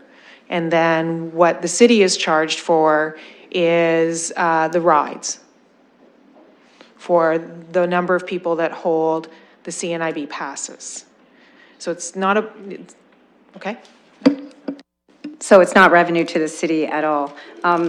Okay, that's something that I think we need to explore a little better, because I can't understand why, in most cases, if somebody is blind and qualifies for this pass, why would they need to renew it every year? That's just a question for later. My final questions are about, oh no, I have a couple more. First of all, why third party? Through you, Mr. Chair, is this the way that you see it being administered most efficiently? Could we not administer it efficiently in-house? I'm just looking at, you know, that $20,000, which isn't a huge amount for administration of a program, but I'm just wondering if we could possibly do it any cheaper in-house. Just to interject real quick, you're just over 5 minutes, but we'll just get this answered if we could just be more succinct. Thanks. Through the chair, we looked at both models. We looked at third party and in-house. Currently, there are no staff that do this kind of assessment, this kind of work. We would have to add to staff's duties to do it. And we also looked at the municipality of Waterloo that has a lot of experience in doing this, and they use a third party group to do this function. It works relatively efficiently, so that's why we looked at a third party in terms of the approach for the administration of it. So I'll go back to staff if you're ready for Councillor Helmer's. Yes, through the chair, I'm happy to confirm that that would be, 52 would work. It would get us actually just a few more passes per month, which you probably know. So on the second round of speakers, we have Councillor Squire. I just want to go back to this $10 fee, because I want to know how much that is. I thought when I was listening, and through you, Mr. Chair, that we were talking about 320 people a year taking advantage of this pass that would, that they paid the $10 for. Am I right on that? Or is it a lot, is it a different number? Because that was the number that I heard.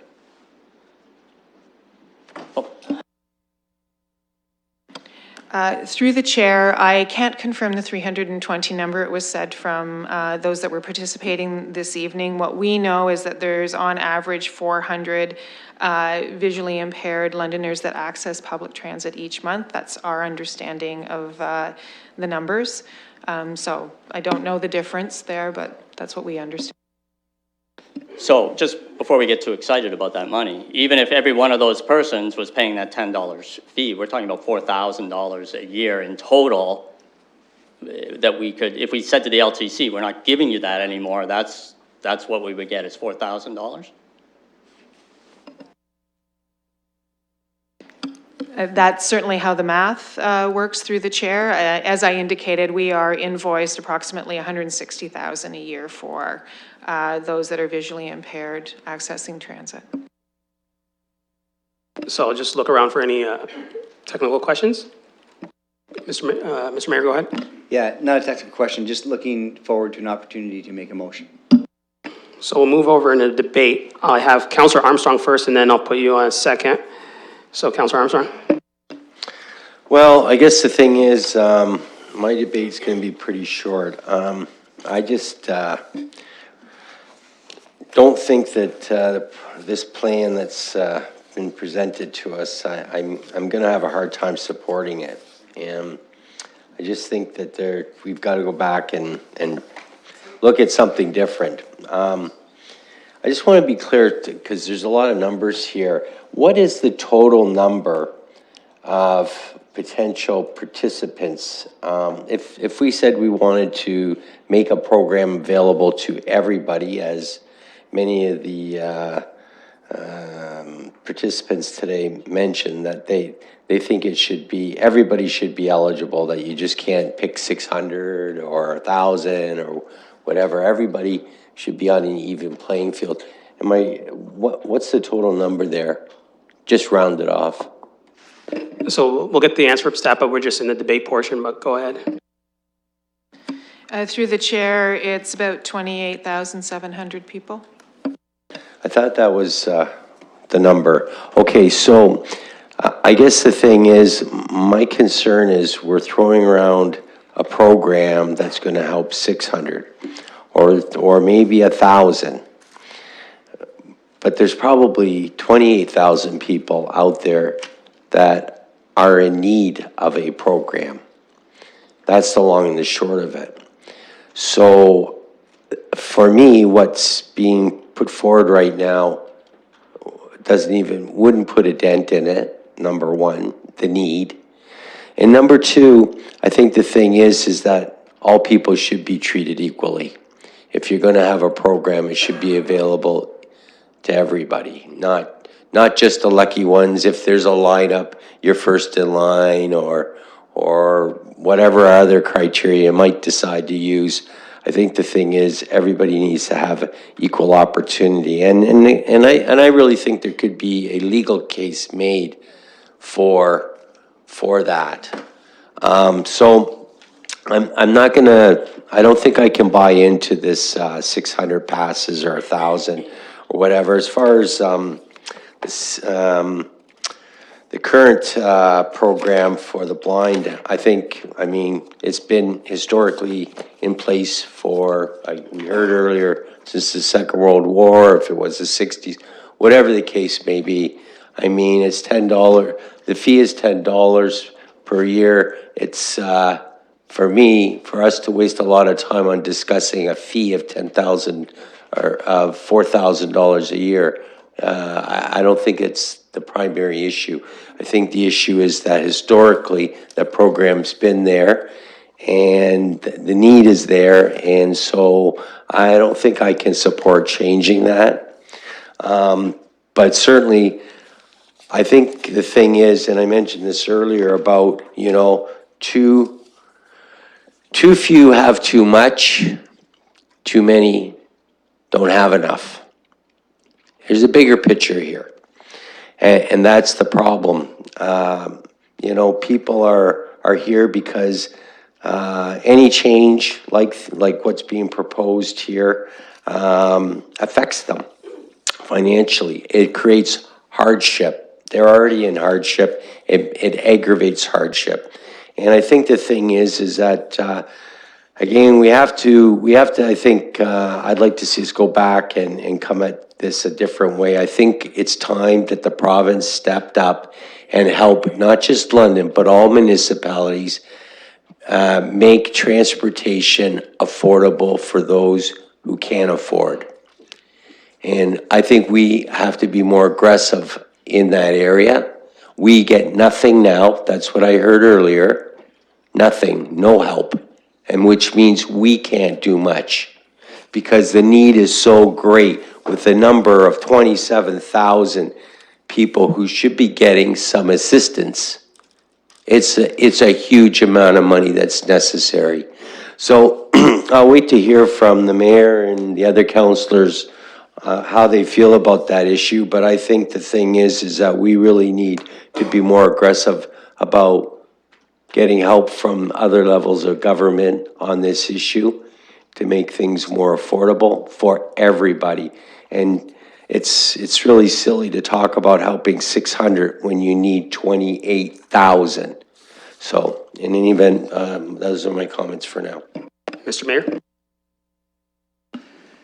Well, thank you very much, Chair, and through you to the staff, I would like to compliment everyone involved in developing this report just before I enter into my remarks, because this is not an easy problem to solve, and there's a lot of very good information here.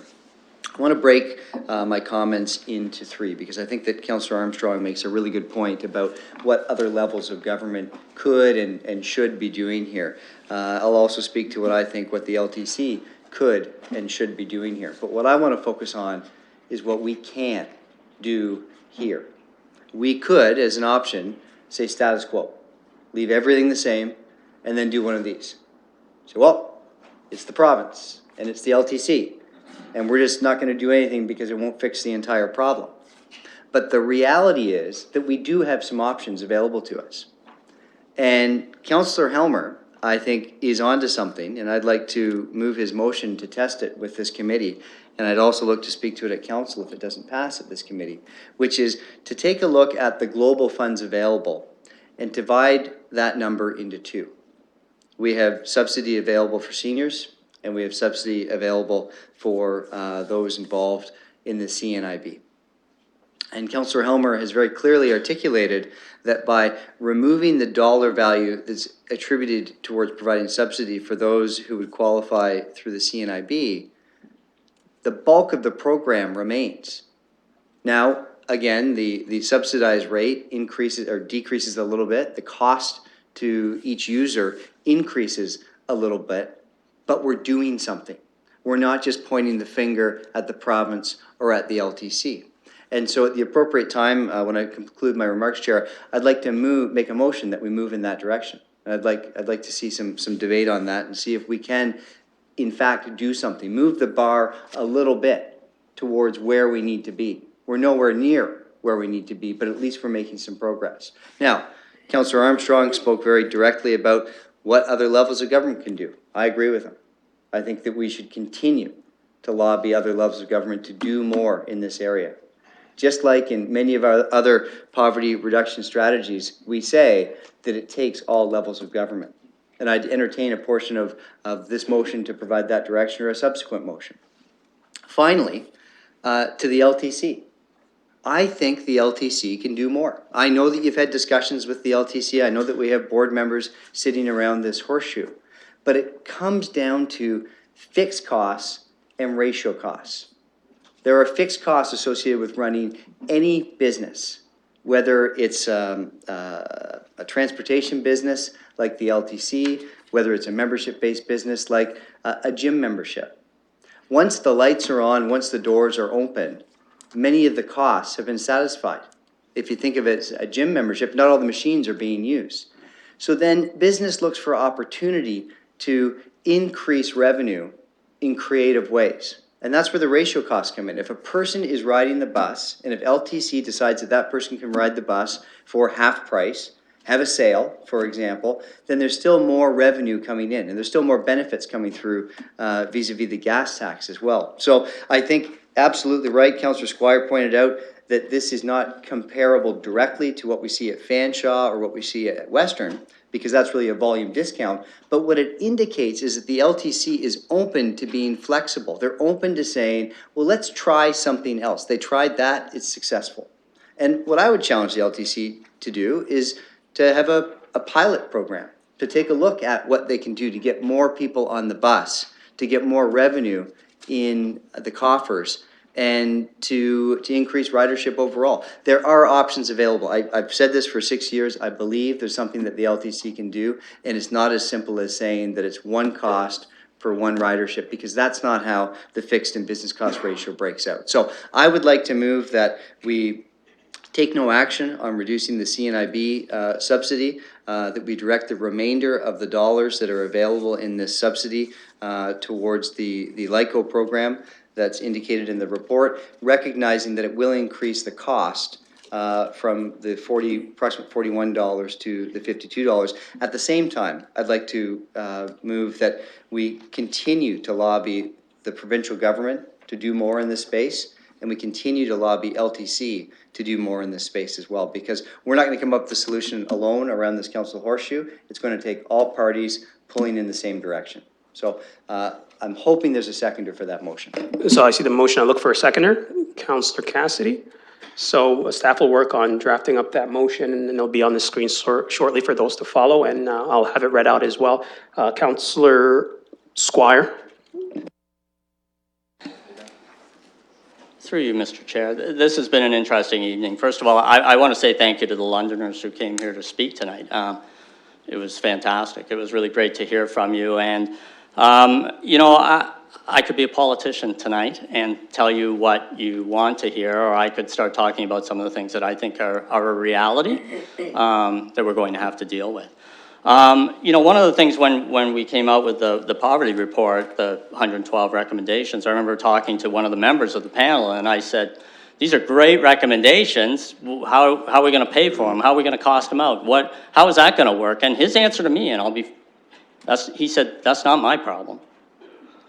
So it really has been passed on to us as a council to start implementing some of the things, I suppose, that were in there, and transit was one of them. So if we're going to measure this by what we promised to do and what we told Londoners we were going to do in terms of transit, we're not doing that. I appreciate very much the situation that the blind are in terms of the challenges. I have no idea what it's like, obviously, but I've heard about it tonight, and I can only imagine. That being said, I'm not sure that just saying, well, we're basically going to provide you with a bus pass for $10 per year is entirely fair to all of those people out there who are in poverty, who can barely make ends meet, 28,000 people who are going to have to line up and hope to get a card. We're leaving a huge amount of people out in the dark. So by doing the political thing tonight, if we do, and saying, well, we're going to take care of the loudest who are here tonight, the people who showed up tonight, we will take care of you. We're leaving a lot of other people who are suffering from poverty and other disabilities out in the dark, so to speak. They're not going to a great extent. And you heard a gentleman speak to that. He sat up there and he said, well, I have to pay $980 a year for a bus pass. And if I'm not one of those 1,200 who get in the lineup or even less, that's still going to be his cost. So I don't see how it's fair to say that person who doesn't have much money is going to pay $980 a year for a bus pass, and somebody else is going to pay $10 for a bus pass. I find that very, very difficult to do that tonight. I sit on London Transit, and I know what the numbers are like there. I think when you make recommendations and you say, well, we'll agree to keep talking to the provincial government and talking to LCC, that's not going to do anything tonight. So I'm not sure about this motion, because it would be easy to support, really easy to support, and say, yeah, it keeps a lot of people who are here tonight happy, but it's going to leave a lot of people who aren't here tonight out in the dark. They're not going to benefit. They're going to still be paying $980 a year while other people are going to pay $10 a year. And I don't know how I can do that. I really don't know how I can do that. So the seconder of a motion, should I give her an opportunity to speak? Councillor Cassidy? Thank you, Mr. Chair. Yeah, this is a really difficult decision tonight. But I agree with the mayor. We can't do nothing. Because right now, the system as it is grossly unfair. We have a lot of people that can't afford a bus pass, that have no options available to them. This is a pilot program, which is what the staff are recommending, to implement this as a pilot. Should one group of people that are in a very difficult situation pay vastly less money for a transit pass compared to other people that are in a very, very difficult situation? Probably not. But again, this is a 2-year pilot. I think we need to move forward and provide as much opportunity for as many people as possible, with a view at some point to seeing how we can make this more fairer. And I do agree that there is definitely more that the LTC could do. Now, one of the members of the public that spoke tonight said if the bus runs empty, it costs the same. So now I understand if routes are constantly empty, then those routes will be changed. And so if that bus is always empty, they will just get rid of that bus and put service somewhere else. But there is a tipping point. There is a point where a route is a route and it stays running, and there are times during the day when that particular bus is empty. So there's a tipping point, and I agree with the mayor that every single solitary rider doesn't cost the LTC the same amount of money. So there has to be more of a collaboration between the LTC and our staff to figure out that tipping point, where we can make this work best for all of us. And that was the point of the London for All report as well. It's not about passing everything on to the municipal government to do every single one of those 112 recommendations. The point of the whole report was every single member of this community, not just government, every single member of this community has a part to play in solving the problem that is poverty. And we definitely have to look at the other levels of government to do their part as well. So I'm just going to have the clerk just read off the motion for those following, and then we'll go over to Councillor Usher, then Helmer, then Armstrong.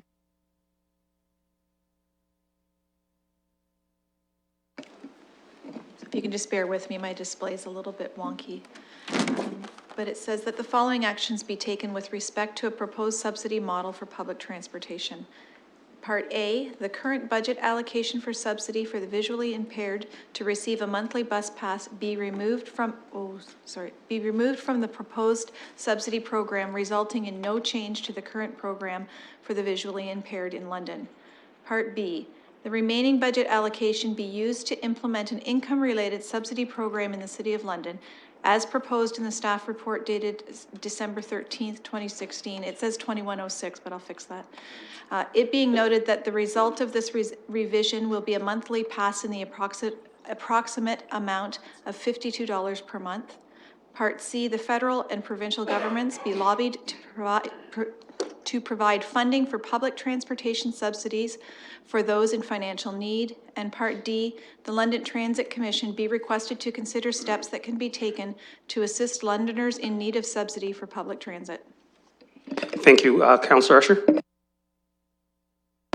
Thank you, Mr. Chair. Let me just address this motion first, and then I'll go to something a little bit more general in this regard. I do realize that we're trying to find a solution, but maybe we need to go back to where we started with this whole thing. I mean, this has been going on for years and years and years, but this particular moment, what we are here for is because of the fact that we began to get requests to accommodate people with disability on the buses at a lower rate. And that's where it always started. Over the past 16 years, that's where it started at least.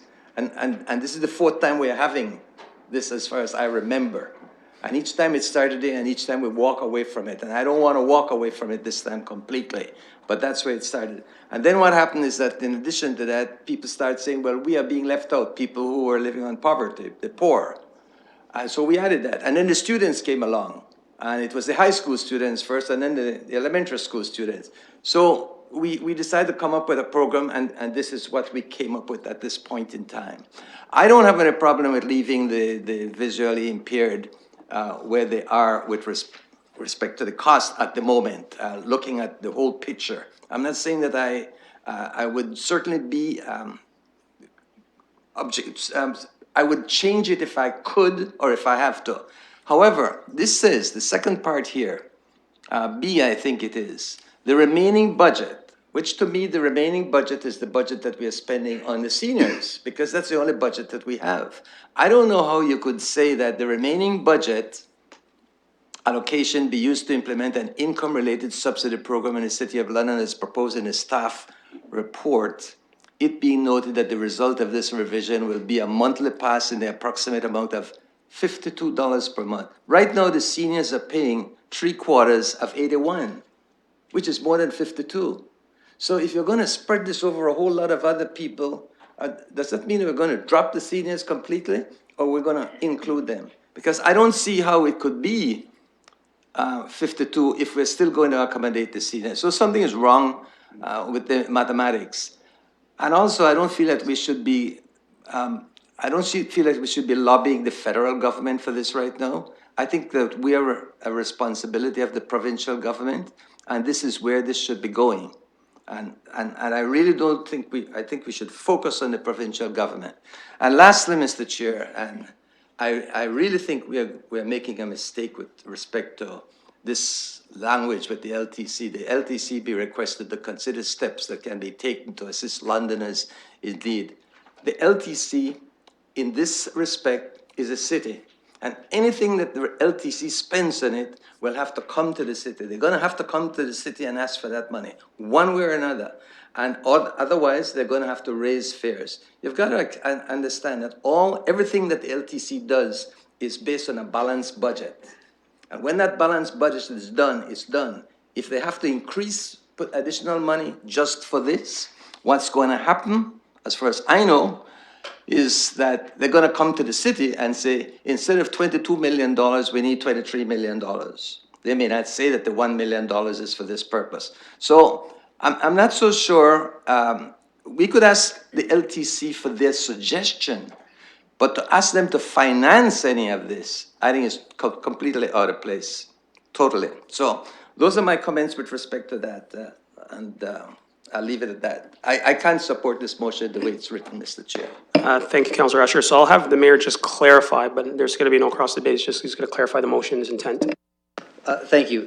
First, what I would suggest, Chair, is that we split the motion into maybe into 3 or 4 parts, because the councillor spoke very adamantly against D, and I think that would present him with the opportunity to vote that down. Through you to the councillor, the question regarding the current allocation towards seniors being redirected. He's quite right in identifying that the cost per person would be less, but the category being used to identify the person that qualifies would be focused on that LICO formula. And so it would be focused on income. So whether you were a senior or whether you were not a senior, you would need to satisfy the LICO criteria first, and then you would be eligible for more subsidy. So another way to look at this is that those seniors who would be eligible are probably more in need of a greater subsidy, and with this program, they would get it. Recognizing that there's a cap and recognizing that this is something that will have to improve over time. So I think, Councillor, Part A could very well, Part A aligns very well with what you're asking for. Part B, that explanation, I think, could very well satisfy the concern that you have, and I'd ask that C and D be called separately because I think that those are separate issues. Thanks for clarification. Councillor Helmer, then Councillor Armstrong. Well, thanks for recognizing me again.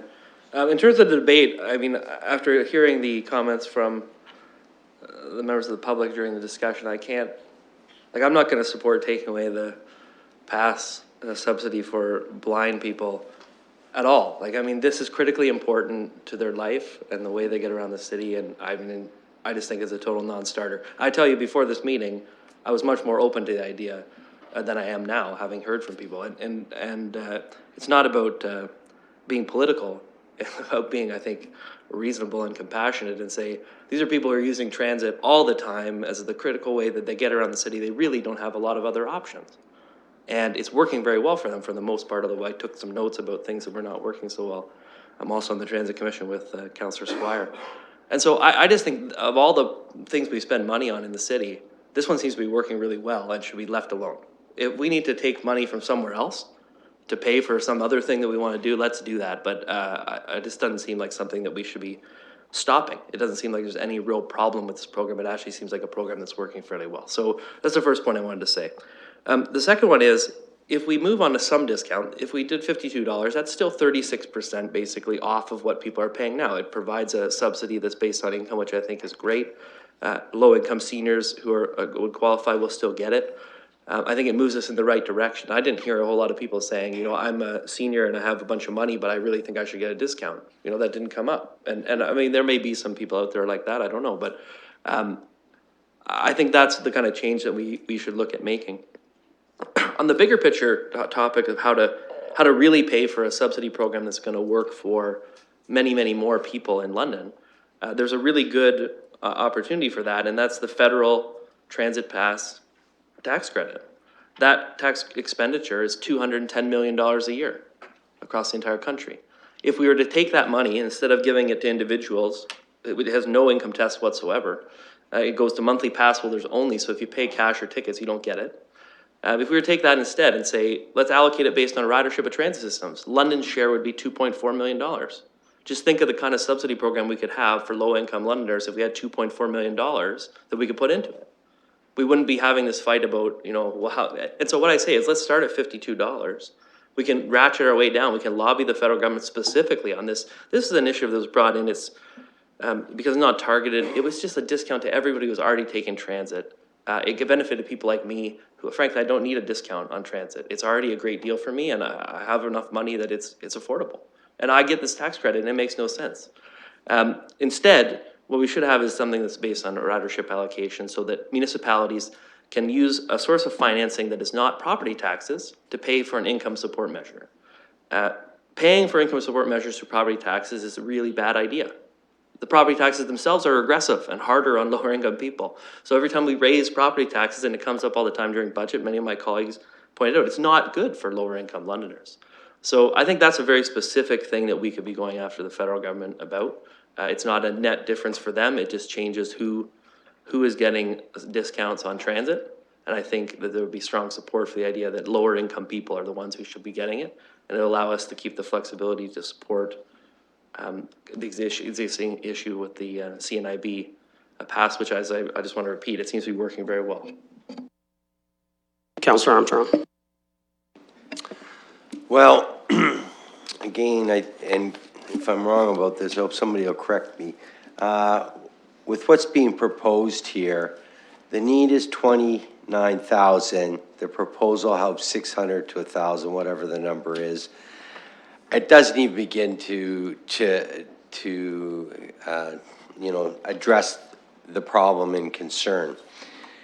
Here we have, first of all, I believe earlier we were told that we haven't approached the province about this issue since 2009 or some time. And the thing is, so I think we really do need to do that. I don't know anything about this federal program, and it's not in, I don't think it's in the report. So I'd like to get some information back about that. I know we have a couple members of London Transit here today, so maybe they can get me up to speed on this federal program, because I don't know too much about it. So it's kind of hard to debate and, support something when I haven't heard anything about it. So I guess the thing is, I think what's being proposed here does next to nothing. And, when we talk about moving the yardstick, you know, moving it a hair is not moving the yardstick. And that's what I'm seeing with this. I would rather not go ahead and do anything right now, leave things the way they are, and let's go back to the drawing board and see if we can come up with something else. And in the meanwhile, maybe we should do what we should have done earlier and be more aggressive with the provincial government and get a hold of our MPs, which are supposed to, I believe, be here in December. That was my earlier understanding, that they were going to be here. Maybe they should be top on our list. How are they going to go back to Queen's Park and help us get funding to help 27,000, not 600? That makes more sense. So if we go ahead with this, this whole issue will be off the radar screen for another 2 or 3 years. 600 people might get some help with their bus passes. Obviously, the blind their program will remain, and that's great. I don't have a problem with that. But I think the thing is we really need to do the job, not just, you know, come up with a quick fix, which is going to do very little for a lot of people, and then do nothing again for 2 or 3 years till this issue raises its, you know, comes up again. And so I really think that I'm not going to support this at all. I think the thing is, if we're going to be serious, we need to go back to the drawing board, be more proactive with our approach, and get something done that's going to help a lot of people, not a few hundred, just to get this off the radar screen. So I appreciate the councillor's concept of lowering it to $52 for hundreds of people, but that doesn't help thousands, and that's what we need to do. So in any event, I'm not going to support any of it, because to take it all apart and everything, it doesn't make a lot of sense. And I know we politically need some wins here so that we can move this thing off the table, but I'm not going to do that. So when I vote no, it's because I want to do much more than what any of this, any of this proposal, A, B, C, and D. It's just not enough, not by a long shot. If we can just keep all the comments through the chair, and Councillor Squire, please. Through the chair, this is a historic night for Councillor Armstrong, through the chair. I mean, I agree with much of what you're saying. And I don't know whether you or I should feel good about it, or both of us, but there we are. You know, I really believe we can do better. I think we can do much better if we look at this harder. What would it involve? It would involve our staff going back into their budget and saying, you know what, can we find another amount of money? One of the ladies here, and it really stuck with me what she said. She said, there's a lot of other city expenses that need to be looked at before we increase the cost of bus passes. And that really hit home for me, because she's right. She's absolutely right. And one of the things I've complained about since the start of this budget process, this multi-year budget process, is every time when we came back, not a single department said, you know what? I didn't spend this money in my budget, or I didn't use this money in my budget, or this money could be better used for this. And that just has not happened. And every time somebody comes to us, we have to find a place for it. We have to find the money if we want to do better. And I find that incredibly frustrating. The other thing we're ignoring, quite frankly, from tonight is that, and this is what I really love, the vast majority of visually impaired people here said, you know what they said? We can do better. We'll give you $20 a month. We can do that. You know, and I think they really want to do it, and they would feel great about it. So I would be much happier with this, and I would probably support it if we looked to something from the visually impaired people to contribute to this, so that they're contributing to their fellow members of the London Society. They're giving something back into that subsidy model for other people. Now, they told us they could do it, and I really appreciated that. So, you know, I don't know, and I want to be conservative. I know if the mover would consider this, but consider amending this to say we're going to charge visually impaired people $20 a month. Is it going to be tough for them? Absolutely. Absolutely. But it's going to be really tough for all those other people who are paying $980 a year for their bus pass. Now, it's going to be difficult. I get it. I get all of that. But I can't support this as is because it's just not enough.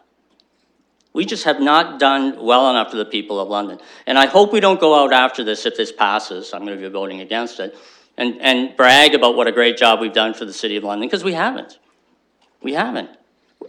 Out of 28,000 people who need a subsidized bus pass, less than 1,000 of them are going to get it. So I take some exception with B, because B sounds like we're providing a $52 bus pass to every person. And we're not. And I'm going to keep telling people that. Oh, you realize that only 600 or 700 people get that. So I'm not voting against this because I don't think it's a step in the right direction. I just don't think it's a big enough step. I think we could do much, much better. If we all looked a little harder, London Transit looked a little harder, our staff looked a little harder, I think we could do a lot better. So I won't support this as it presently is. Councillor Cassidy? Thank you, Mr. Chair. First of all, I want to address this approximately 29,000. That's 29,000 through you, Mr. Chair. That's the number of people that qualify under the LICO measurement. Is that correct? Through the chair, it is the number of people that qualify under the LICO measurement, excluding the number of individuals on Ontario Works or ODSP who receive the transportation-related expense already. So we do not expect all 29,000 of those people to go out and get a bus pass. Your report states even if we subsidized everyone that wanted one, your best estimate would be about, through you, Mr. Chair, 20% of those 29,000? Through the chair, we were estimating an uptake of 20% based on experience with other municipalities. However, it is why we also recommended a pilot period, because we don't know what the ultimate uptake would be. Thank you. So we're not looking at 29,000 people that would be looking to get a bus pass based on your estimate, based on what's going on in other cities. I just want to say, through you, Mr. Chair, thank you to staff. This is difficult. You've been given a budget by us, and you're trying to work within that budget. I really appreciate, through you, Mr. Chair, the work that staff has done on this report. I also want to thank, again, the Londoners that came out. I know other councillors have thanked you. This is not easy when some people are looking at the possibility of losing what they have come to rely on. And it's not easy for the people that have never been able to take advantage of any kind of subsidy, and yet they are in dire need to get to their medical appointments, to get to work, any of those things. I want to give a shout out to two of the people that spoke today, Mr. and young Ms. McBride over there, and to Brenda Ryan. They're Ward 5 constituents, and I know Ms. McBride is a very active member of the community. She was out at a community meeting when we were talking about improvements that are going to go into a local park in Ward 5. So these are active members of the community. I know Brenda Ryan did a whole bunch of work that's attached to this agenda. She's been working on this issue for years, and in fact, I think my phone rang the day after the election. Brenda lives near me, so she knows where I live. She can find me even if I don't answer the phone. But as far as this not being enough, it's not. It's not enough. It's absolutely not enough. But we have to start. It's a pilot. We have to start somewhere. If, as part of this pilot, we figure that we should increase the fee somewhat on the CNIB pass, then that will come out in the pilot. But we have to keep in mind that $10 is not going towards this budget. So the $10 that they currently pay is going straight to the LTC. So that money is not helping this program at all.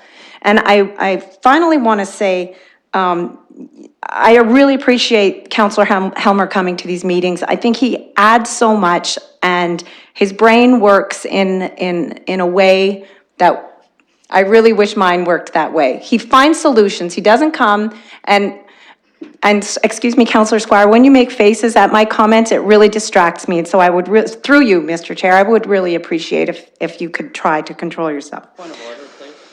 Councillor Squire? I'm sorry, I'm completely unaware of doing that. If I am doing it, I apologize. I'm absolutely, completely unaware of what you're talking about.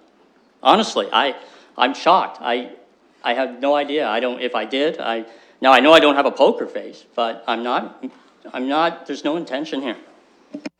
Councilor Cassidy? Thank you, and through you, Mr. Chair, I accept your apology. But as Councillor Helmer points out at every opportunity, the property tax is a regressive form of tax. It's not, and there are estimates out there through FCM and through AMO that cities get on every tax dollar anywhere from 8 to 10 cents. And yet we have the majority of the costs of infrastructure and delivering programs and all of that. So it's very difficult. When we talk about the city staff finding savings out there, we also have to remember that the vast majority of our budget is really out of our control. Things like fire, things like emergency services, we are mandated to pay for those. And that's the vast majority of our budget. We are left with a very small amount of money at the end that we can use towards something like this, towards a program like this. So it's not enough? Absolutely, it's not enough. It's a first step. It's a first step. It's a pilot program. I want to go further, but I want to start. So we have 3 more people on this list. I just want to remind you, we still have one other PPM that was scheduled for 4:10. So we'll go to Councillor Usher. Thank you, Mr. Chair. I just want to thank all the committee members for participating in this, whether they speak opposite to what I say or in favor of what I say. I do believe that it would be nice to do something on this program. I'm not so sure that what we have here is the best thing, but I do believe that we have to start somewhere. And I said when I spoke the first time that I'd like to give I'd like to leave as much as possible for the visually impaired as possible. And, but I did not feel that we need to give 100%. And I'll tell you why. Like I said, this is about the 4th time I've listened to this. And in the past, and even tonight, what I heard from the visually impaired, at least some of them, that they're prepared to pay something. It's not that they want everything for free. Many of them would prefer to have it for free, and I accept that, I realize that. But some of them also said that they would be prepared to pay something. And this is not the first time. I've sat here and I've heard some of the folks saying that, look, I can afford it and I could pay some. So I think that perhaps a start with about 25%, from 0 to 25% would be an appropriate start for the visually impaired to start with. And I'm saying that if we find that that's a strain, then maybe we could remove it at a later date. But in order to accommodate a broader segment of the population, I would like to make some change to this formula that we have. So having said that, the $52 for the rest, I would much prefer to not see that money there, because I'm not convinced that we could do it unless we're going to say, and if we need more money, we find that extra money from somewhere, because I don't know how many people are going to take it. I don't know if we're going to run out of money before we run out of the people. And I don't want to run out of the people. I want, if we have it and we state that a certain segment of the people will be qualified for that $52, let's just say, then I'd like us to take as many as will come. And if it's going to be another $100,000 that we would need to put into the budget, let's find the money from somewhere. That's what I would much prefer, because I don't want to have a cap on it and say, after this amount, nobody else can come through. So it's not that I'm against the B. It's just that I don't know if $52 is the right amount, and if or whether we are prepared to find some more money from somewhere. So if we could clarify that, either remove the $52 or say if it costs more, we will find the money from somewhere else, that's okay with me. With respect to this gas tax money, and I need to address this because the federal gas tax money is spoken for. We've got things that we do with it. If we try to increase the ridership so that we could get more money, but it's still spoken for. And I don't feel that we should be using some money that is spoken for somewhere within the corporation, the LTC, on this program, unless we feel that we have extra money. And that's where I was coming from with respect to the feds, because I really do believe that this is more of a provincial responsibility. And I believe that we need to put a little pressure on the province with respect. Like I said to you, in the past, I heard the Minister of Social Services said, you do it to us as a municipality. And I don't think that that's what they should be saying to us. If they would have said to us, you start it, and we will come on board later on, that's what I would have liked to hear. And I still feel that if we started, they might just come on board. So those are my comments, and I cannot vote in favor of this the way it sits here. But if we do some adjustments based on my comments, I would be prepared to listen to that and vote. And I really do feel that we need to get moving on this. Thank you, Mr. Chair. Thank you, Councillor Usher, and thanks for the suggestion. So I'll encourage everyone to be succinct. Councillor Armstrong, then Councillor Helmer. Well, thank you, Mr. Chair. I guess the thing is, earlier on, we heard that 29,000 or 28,000, that all those individuals don't need and wouldn't need help with their bus pass. So I'm thinking, based on what we heard about other municipalities, and I'll ask staff to respond and correct me if I'm wrong on any of this.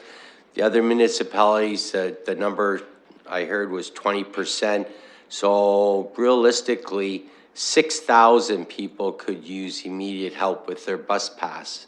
And so I'm just wondering, if the number were around 6,000 rather than the 600 that's currently being proposed that we're going to help, we raise it up to 6,000. Roughly, what would that cost the municipality? And I just want a rough guesstimate. If you can help us out through you to the staff.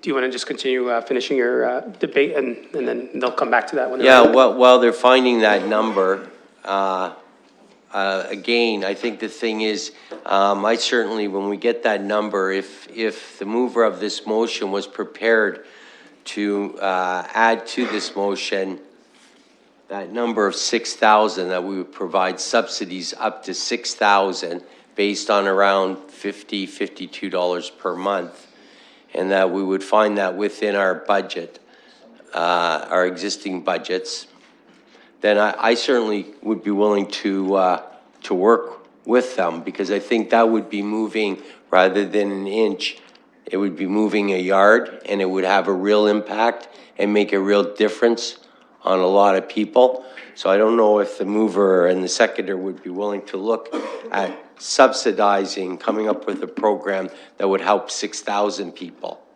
If they were willing to do that, then I could probably support this.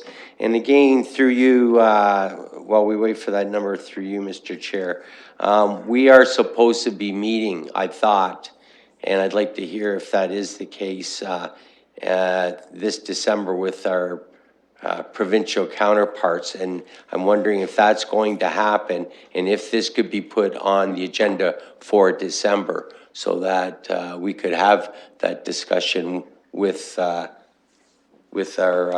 MPPs about this issue. Through you to... Sure, so I think staff are ready to respond. Okay. So if they'll be very brief. Through the chair, to support the 6,000 with the model that's being proposed in the current motion, it would be approximately $2 million. So we'd have to come up with $2 million every year in our budget to make a big, big difference. Sounds like a lot of money, and it is a lot of money. But if this is important to us, we need to find a way. So, in any event, a friendly amendment, I'll wait. I'll see if perhaps someone would like to respond to whether they would be willing to look at $2 million worth of subsidy to help 6,000 people, which is the number, I guess, is the need out there, potentially. That would be the cap, 6,000.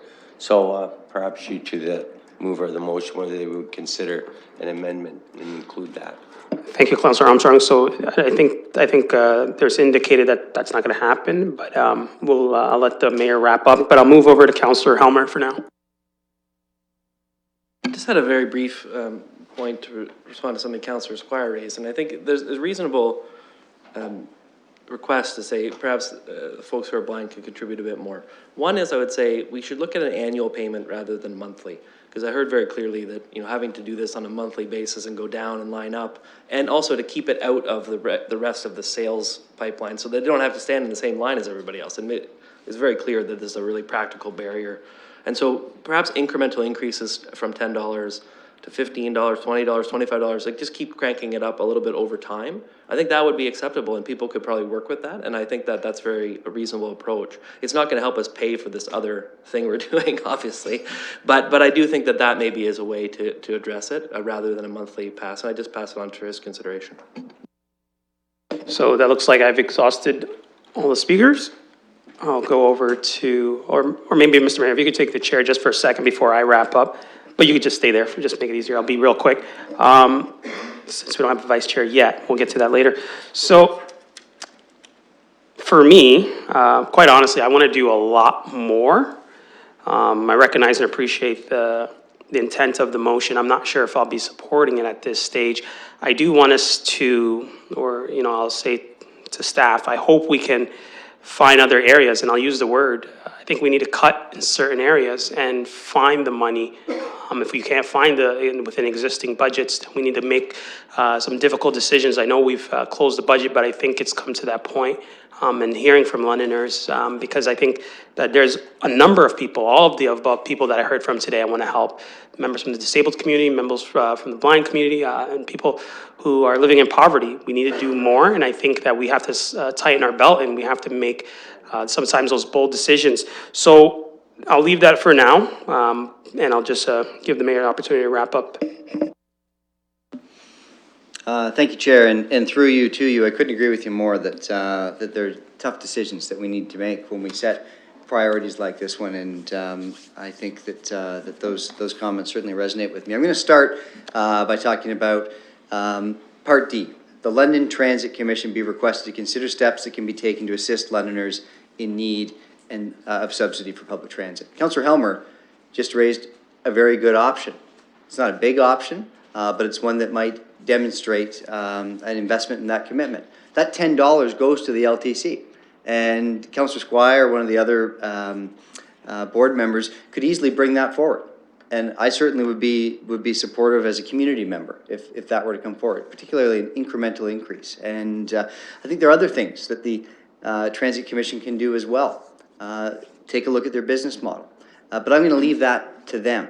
I think we can set the expectation that they should roll up their sleeves and do some hard work, have some creative thinking, take a look at it from a different business model perspective. And I think that they might surprise themselves and find that there are solutions there.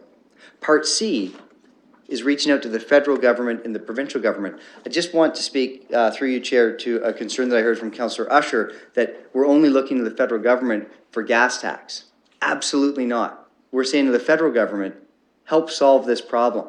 Councillor Helmer identified one potential program that could help do that, that had significant dollars in it, that would significantly reduce the pressure that we're facing. So we're not looking to reallocate gas tax to something else. We're saying to the federal government, what else can you do? Just as we're saying, as Councillor Armstrong pointed out, to the provincial government, what else can you do? This needs to be a solution that comes forward with a number of partners. I've heard that this move, if it passes tonight, will only help a few hundred Londoners who don't qualify currently qualify moving forward. What's the actual number if we went forward with this with the $52 rate? Through the chair, the total number of people with the resolution as it is written, which means including those that are visually impaired and those for the $52 would be 1,693. 1,693. So I've heard a couple of people say, you know, the best thing for us to do today, the very best thing is to do nothing. And then over 1,000 people have nothing. This is a start. If we support this, then we're moving towards that goal of 6,000 that Councillor Armstrong, through the chair, has challenged us with. But let's be real. If we were to say, okay, we'll fund the entire amount, and then we're going to reach out to our provincial partners or federal partners in the LTC, and we're going to ask them to partner with us, why would they? We've already solved the problem. We've already filled the gap. We can do something today, or we can do nothing today. We can overanalyze the situation, and we know that overanalysis leads to paralysis. Or we can launch this pilot. We can assist over 1,000 Londoners that we're not assisting today, and then we can push to do better moving forward. So if it doesn't pass at committee, I'll be making the very similar arguments at council, but to do nothing, to leave well over 1,000 Londoners at the side of the road without the ability to receive this subsidy to get on a bus, that's just not an alternative that I can accept. So with that, I don't see any more speakers, so we're going to separate it out. So we'll call the question to A first. And just if I can have the clerk read it, just for those following. I'll take this one for now. A, so the current budget allocation for subsidy for visually impaired to receive a monthly pass be removed from the proposed subsidy program, resulting in no change to the current program for the visually impaired in London. So we'll put that on the floor.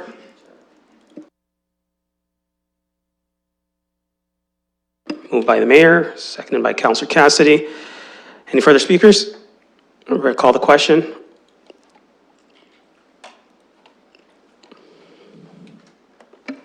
Closing the vote, and that motion carries 4-2. Part B.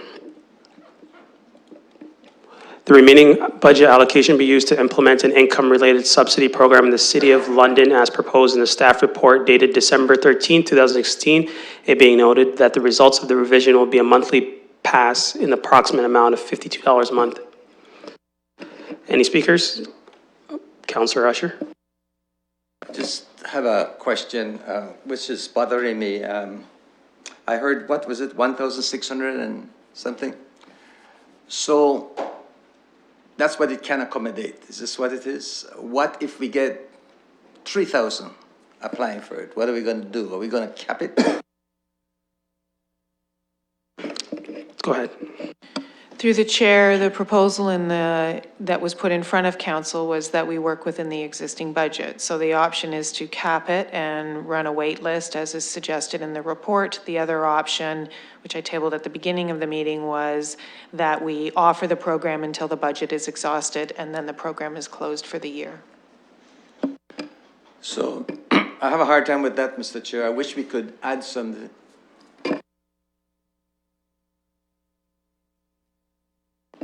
Sorry. Are we okay? Go ahead. Okay. I have a hard time with that, Mr. Chair, because I don't want to leave anybody out.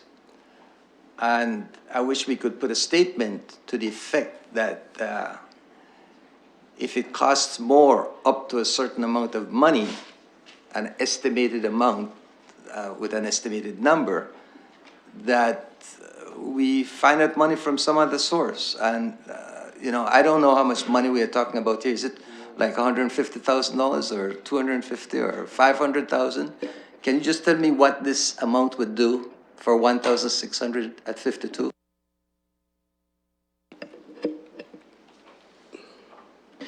Through the chair, the answer I provided earlier was that to serve up to a 20% uptake would be approximately $2 million. You have approximately $600,000 currently allocated to the budget. So an additional, if everyone were to do it, that I'm talking about, it would be in the area of 1.4 million. Thank you very much. So I don't believe that everyone will do it. So what I'm trying to say is that we've got $600,000 to do a certain amount. And like I said, I don't mind having this, but I don't want to have a cap. What we're doing, we're putting a cap on this $600,000. I would much prefer to say that we do it, at least for the first year, and see how much it's gonna cost, and we find that money, and we revisit it in September. I really do not like the idea of having a cap. It may be enough. It may be that's all that we're gonna get. And unless we have some kind of clause in there to accommodate that, I have a hard time voting on this. But like I said, I really want to do something. So I don't know if the mover would consider putting an additional clause to, well, I don't think it's going to be a 1.4. I don't think that all those people are going to, yeah, but. So we can just keep the comments to the chair. No, I wasn't referring to you, Councilor Ashar. Is that it, Councilor Ashar? Sure. Mr. Mayor, go ahead. Yeah, I guess what I'd like to add to this motion, provided that the seconder is agreeable, is a second it being noted. And the second it being noted is that this will allow over 1,200 additional Londoners to receive a subsidy. And that's focused specifically on those that would receive the subsidy related to the $52, not the 400 or so that received a subsidy through the CNIB membership. And then recognizing that this is a program that's going to roll out over the course of 2017, 2018, that at the appropriate time, that a report be delivered back to council when the subsidy amounts are approaching exhaustion. And so what that would provide for you, Councillor, I think, is an opportunity to see how the pilot's working, identify where in the year that the pressure is applying, and then we can have debate from there. Okay, so I'd be more than willing to put that in, both of those. I believe it's just over 1,200 Londoners this will allow to ride the bus with this subsidy. Then if it doesn't pass, and then also just an indication there'll be a report back when the fund reaches the near exhaustion point, so we can have further debate. Councilor Armstrong? Well, I thought maybe I didn't understand the numbers, but I do understand the numbers. And through you to staff, because I want to be clear on this. Is the mayor correct when he says there will be 1,600 subsidized spaces at $52? New spaces, new people being subsidized. Through the chair, we are estimating that 1,293 passes at the $52 mark could be made available under this model of LICO. So that's 1,200, and I think it was 1,600 earlier, or did I hear that wrong? I'm not sure. Is it 12 or 16? Sorry, so I'll just refer to staff. The additional through the chair, the additional 400 is the existing count that we have for those who access the bus through CNIB. Okay, so it's actually 1,200 then, and the other 400 already were subsidized, and we are losing, seniors will no longer get a discount, correct? Through the chair, seniors that are under LICO would be eligible for this program, but the rest that may have accessed the 25%, that would no longer exist, if I understand correctly. Okay, I think that now I think everybody's clear what we heard earlier and what we hear now. So in any event, again, it's really 1,200 people. We're not, and again, the magic number is 6,000. $2 million. That's what we need, $2 million to give all those people who really need the support, the support they need. That's all it would cost is $2 million. So I think we won't be revisiting this at a later date. That's the long and the short of it, because every time we look at this issue, it's 3 or 4 years. So by then, I'm sure lots of us will be around or won't be around to revisit this issue. So we should be doing the right thing now, coming up to committing to $2 million, committing to helping 6,000 people, not 1,200. and not putting a cap on it. Or if there is a cap, it's at 6,000. That's what the need is. So in any event, I'm not going to support this, and I just want to make sure that everybody understood what the real numbers were that we're talking about. Thank you, Councillor Armstrong. So is there any other speakers? So I think they're just working on the wording. And the mayor, I think, if you want to read it, meanwhile. And I'll give Councillor Armstrong the chair for 1 second as I just speak to this, just one more time. So you're the chair for. Go ahead. And Councillor Armstrong, and through you. So I won't be supporting this at this time. I'm prepared myself to go up to the 6,000 as Councillor Armstrong was referring to. I'm prepared to spend $2 million on this because I think it is important and I think it is something that we should do right away. So I mean, you know, I appreciate the intent of the motion. I just want to go a little bit further. Like I said before, I think we could find those resources. I think if we need to make those difficult decisions, I'm more than prepared to make those difficult decisions, even if the decisions need to be made today. So if this motion fails, I'm not sure if any of my colleagues are prepared to bring a motion that would speak to that, but I'd be more than happy to support that. So.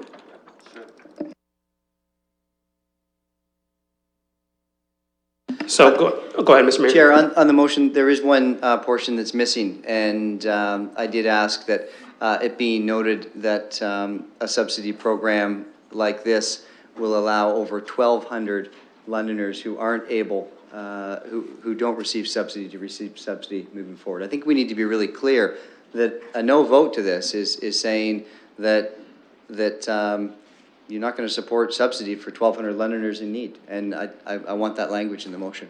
But you have to put the $52 in. Councillor Armstrong, go ahead. I think I want to be clear I'm not going to support B, and if it fails, I'll move a motion for the 6,000, the 2 million, because I think that's the real need of Londoners, and I think that's very clear, and I think everybody understands 1,200 and 6,000 are two different numbers. They're not equal, and everybody needs to be treated equally and have equal opportunity, equal access. So, Councillor Squire. Yeah, through you, Mr. Chair, this is exciting. You know, there's two options here for someone like me. There's the let's do 1,200, and that's fiscally responsible, but it's a real positive step. And then if I vote against this, it's going to go the other way, and it's going to be like, Squire, do you want to spend $2 million on transit this evening? So my council colleagues have put me like in a really bad-looking ice cream sandwich. So I mean, I'm smack in the middle of this thing, so I got to figure it out. So I hope you all, you know, I got to vote for one of them, and being the fiscally responsible person I am, you guess which way I'm going. So I don't see any other further speakers to this. So I'll just read the motion. So Part B, the remaining budget allocation be used to implement an income-related subsidy program in the City of London as proposed in the staff report dated December 13, 2016, with the exception of a monthly cap and waiting list creation, and rather that the program will be administered until the budget amount is exhausted. It being noted that the Civic Administration will report back to CPSC prior to the exhaustion of the budget allocation.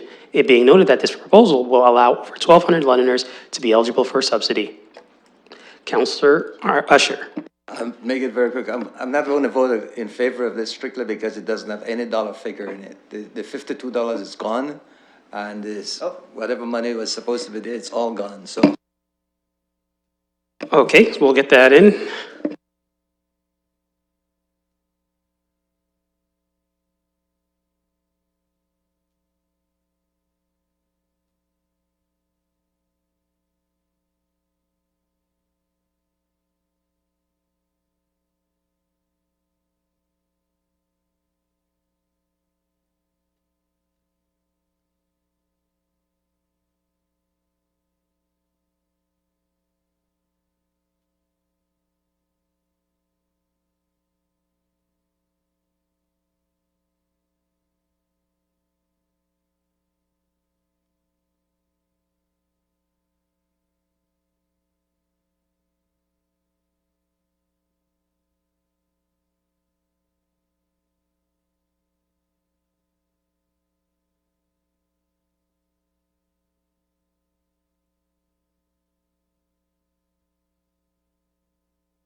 So look for a mover and seconder.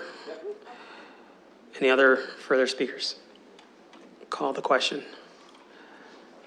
For those following at home, there was just a part added into for an amount of $52 a month.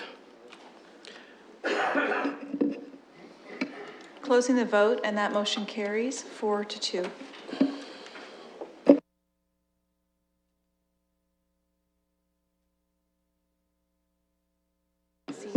So we'll go to is everyone, if I could just get your attention, do you guys want to still separate part C and D, or can we move together with those?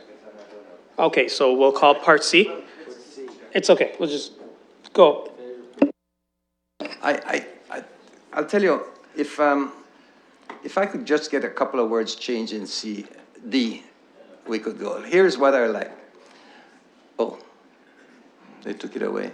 We'll do C first. Want to do C first? Let's just do C first, because we have a lot more things to do today. So just for those following, the federal and provincial governments be lobbied to provide funding for public transportation subsidy for those in financial need. So it's been moved and seconded, moved by Mayor, seconded by Usher. Any speakers? All right, call the question.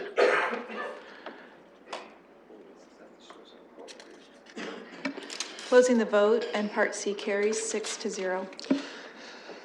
Okay, part D, the London Transit Commission be requested to consider steps that can be taken to assist Londoners in need of subsidy for public transit. And Councillor Usher, I believe you wanted to speak. Thank you, Mr. Chair. Mr. Chair, what I want to say is that it's to do with the London Transit consider steps that it can take. It can take, not can be taken, because can be taken means them or us or a lot of other people. I think that what we're interested here is for them to identify if there's any steps that they, the London Transit, could take. So I wonder if the mover would agree if we just change after steps that it can take to assist Londoners in need of subsidy for public transit. Great, looks like the mover is interested in doing that. I look to the seconder, and she looks like she's interested, and I'll go to Armstrong. I'm sorry, I lost track. Were you asking for a seconder for Councillor Usher's change in that? No, it was a friendly amendment, and it was supported by the mover and seconder to add the word "it." Yeah, that's fine. I'm happy to support that. I had a question through you. Okay, go ahead. Turn on your microphone. I just wondered, we have two members of the Transit Commission. Are these just words, or is there something, could either one of them respond as members of the Transit Commission, whether or not there is anything you really can do? Because I don't like passing things if they really don't They're going to tell you. mean anything other than we're just, creating words that with no meaning and no hope. Sure, So, it looks like Councillor Through Squire. you to either one of our councillors who may wish Sure. to respond or not respond. It's Looks up to like them. Councillor Squire is interested in answering. Through you, Mr. Chair, I mean, I don't think there's any harm in the London Transit Commission being requested. I know the commission has taken the position in the past, if it's of any assistance, that they won't subsidize one group at the expense of a fare increase for another group. And I know that's been said before at the commission meeting. So I know that's one thing that's been discussed, but I don't think there's any harm in passing this and seeing what we could possibly do. I'd be happy to discuss it with the commission. I'm sure Councillor Helmer would too.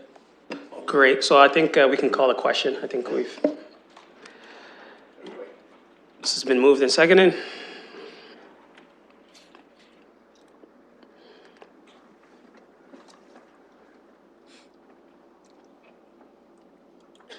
Closing the vote, and the motion carries 6-0.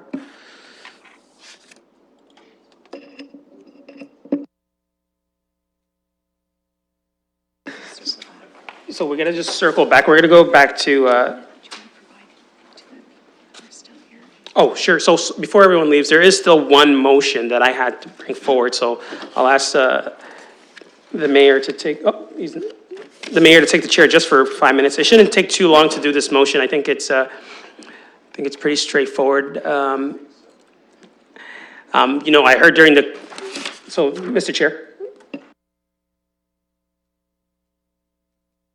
Okay, perfect. So I'm just hoping to ask the Civic Administration be directed to report back to the next meeting of the Community Protective Service Committee on steps that can be taken to provide council and standing committee agendas in alternate formats, including Braille, in sufficient time to permit members of the public an opportunity to review the documentation and fully participate in local government. The Civic Administration be directed to report back an update as to what progress has been made to provide closed caption for videos related to council and standing committee meetings, and the Civic Administration be directed to provide a copy of the draft reports that will be prepared to respond to A and B above to the Accessibility Advisory Committee.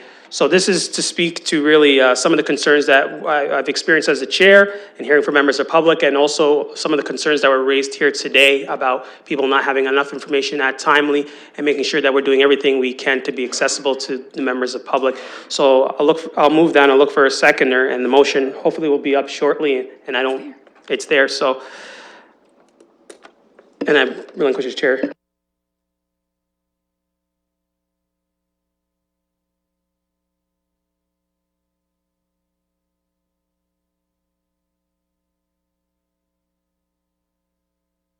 Just looking for any speakers on this. It's been moved and seconded. I'm going to call the question. We're voting.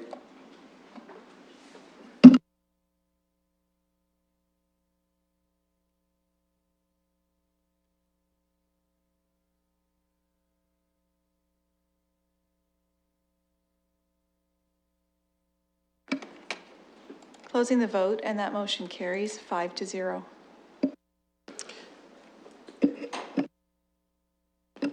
All right, so I'm back to being the chair. So thank you all for the members of the public who came for that item.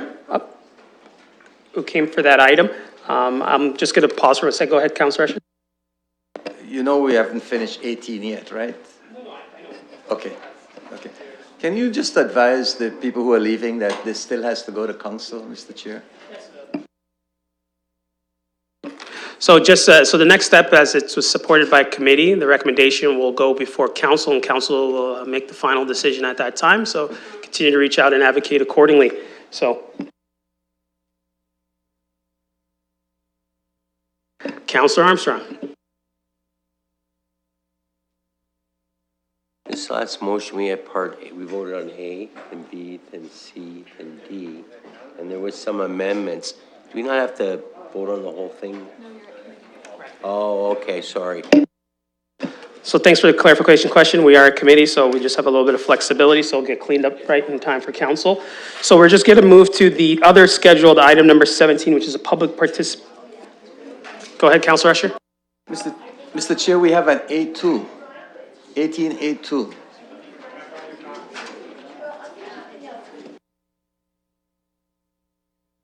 That was the report, the staff report. Information regarding children 12/13 years of age ride for free. Are you referring to the consent item? I'm looking right at item number 18 on page 152.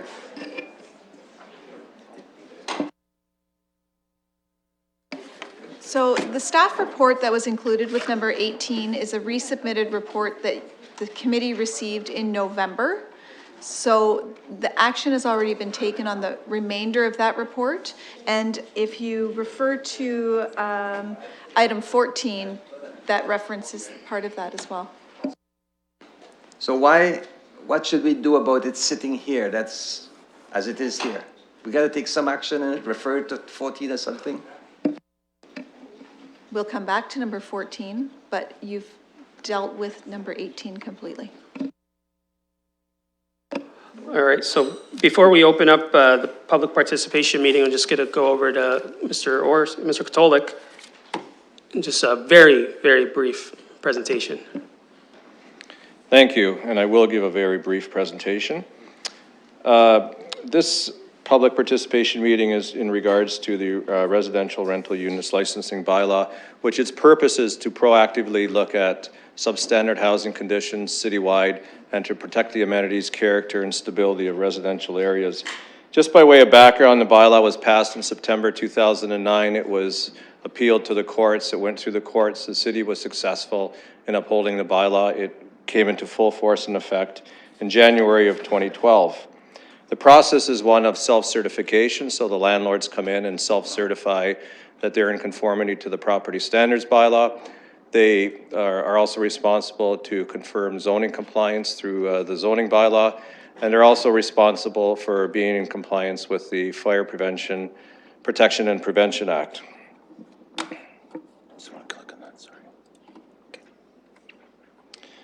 Currently, we have just over 4,000 licensed units in the city, and as you can see in the map, that the units are citywide. They're not in specific neighborhoods, near Western or near Fanshawe. They are citywide, and we have approximately 500 units that are under application currently. We have a program of random inspections, so we send out postcards to the tenants and to the owners, and we do random inspections on a yearly basis. But what we're finding through the chair is revocations are on the rise. So landlords are not filling out the self-certification for property standards correctly. So we have two recommendations we're looking at. One's administrative, doesn't require council direction, and that is to request a floor plan from the applicants at the time of the initial application to identify the rooms that are being rented out, where they are in the building, in the basement, main floor, where the doors are, where the windows are, etc. Secondly, to have proactive property standard inspections at the time of initial application. That would involve a property standards officer to go and inspect every application that comes in. We get just over 1,000 applications a year. To self-fund this program, we're looking at a fee increase from $55 to $165. And just to make a clarification, should council approve this, in the report, it refers to bylaw A49. It should be bylaw A51. I would be happy to answer any questions the committee has. Thank you. Thank you, Mr. Orris. So I'll look for a motion to open up questions. All right, go ahead, Councilor Usher.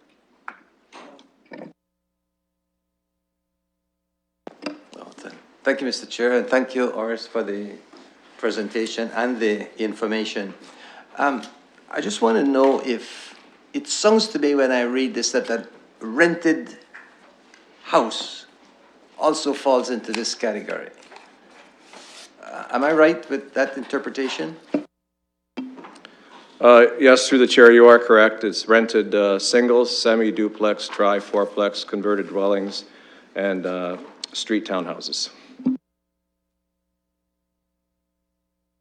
Okay, I'd be prepared to move it. So look for a motion. You're moving the motion for public participation open? Yeah. Oh, sorry. Go ahead. I just read that. So go ahead and move the motion if you want to open the PPM. Seconded by Councilor Cassidy. Call the question.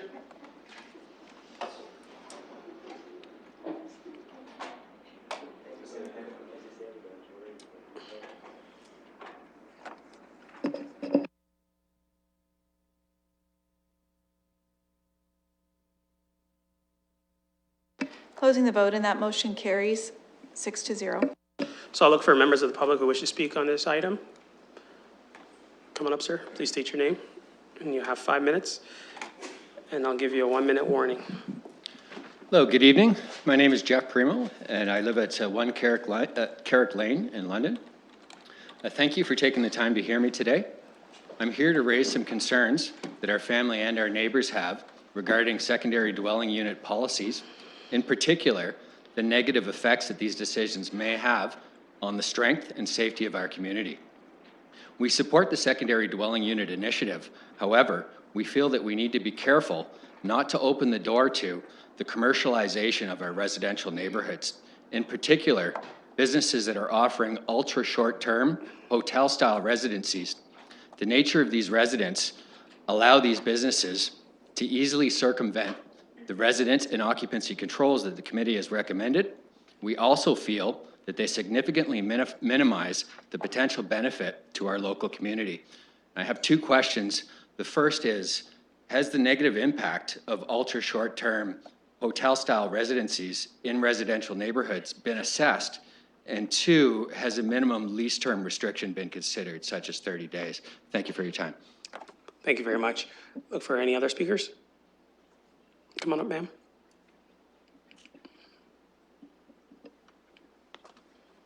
Linda Mara, 19 Carrick Lane, Ward 5, Mr. Chair. I have some good news for you. Since we've been here at 4:30, I figured out an answer to your transit problem. I'll let you know in a minute, but you have to listen to this first.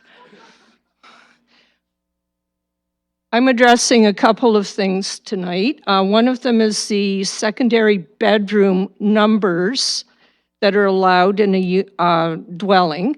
And the second thing I'd like to comment on is the owner occupancy statement that was available to us. I applaud the increased licensing fee for the secondary dwelling units, which will help offset the burden of property standards inspections. A number of residences in our neighborhood have already bypassed the licensing and work permit requirements to convert their single detached dwellings into student rentals and short-term room or house for rent businesses. The transient nature of this short-term rental, such as Airbnb and HomeAway, has become a safety issue for children and seniors in our neighborhood with respect to parking in no-stop zones, increased traffic near our school, and noise issues. In addition, we are discouraged to see the user and host fees going to California at an alarming rate instead of to the City of London, the corporation which keeps our street in repair and plowed. And thereby, we could use that money if we had the hotel tax, like Toronto is suggesting, 14%, we could allocate that to the transit. What a great idea. All you have to do is collect it. And since I've already figured out all the Airbnb places in our ward, I can help you with that, free of charge. If these residences were in compliance with the Ontario Government Affordable Housing Initiative, these units could be made available to a new immigrant family arriving in London or a young adult about to enter the workforce who may need a helping hand with their rent. Instead, we have a situation where different cars are using the property every day, and we do not have an opportunity to welcome anyone to our neighborhood because they are gone in a day or two. In addition, Airbnb, etc., they can refuse a tenant to come and use their residence short-term, and we feel that this is a discriminatory policy that's being used. It's hopeful that on our part that there will be a mechanism for our neighbors, especially the adjacent ones, to report infringement of the current one-bedroom secondary unit bylaw. Otherwise, we will have more repeats of noise disruption where large groups of 10 or more individuals rent the dwelling and party on. A second concern with the bylaw amendment is the proposal on page 2 by the Minister of Municipal Affairs to strike out the obligation of the dwelling to be owner-occupied. It is our concern that this ministry proposal will allow the entire structure to be rented with as many as 7 or 8 bedrooms, thus putting our homes on the same street as a business with an absentee landlord. This type of intensification will not promote well-being in any neighborhood, and it will also make it difficult for seniors to age in place. The London Plan has been well thought out and in the interest of Londoners who live, work, and pay taxes here. So I do have 3 questions for you, Mr. Chair, to direct to whoever, if possible. 1, what steps will there be for our citizens to follow if it is obvious that the bylaws have been circumvented? Number 2, what appeal to granted licenses will there be if a rented dwelling is disruptive, non-compliant, and destabilizing to the neighborhood? And 3, will planning staff continue to advocate for the two proposals that the ministry is suggesting to strike from the London plan. Thank you. Thank you very much, and thank you all for your patience. I know you guys have been waiting for a while, so I'll look for any other speakers. Going once.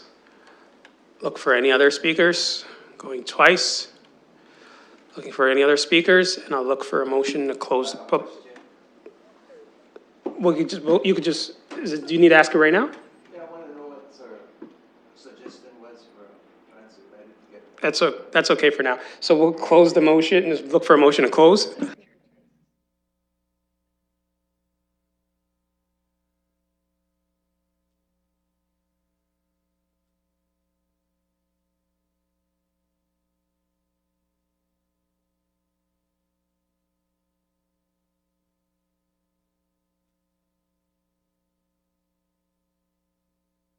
Closing the vote, and that motion carries 5-0.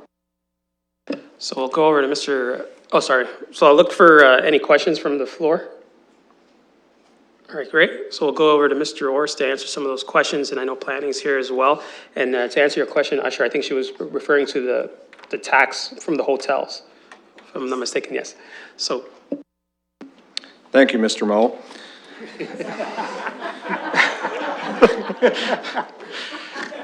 I'm going to answer the questions together with Mr. Barrett. He'll answer from a planning perspective. With respect to complaints made to the city, you can always call 661-4660 or email at enforcement@london.ca.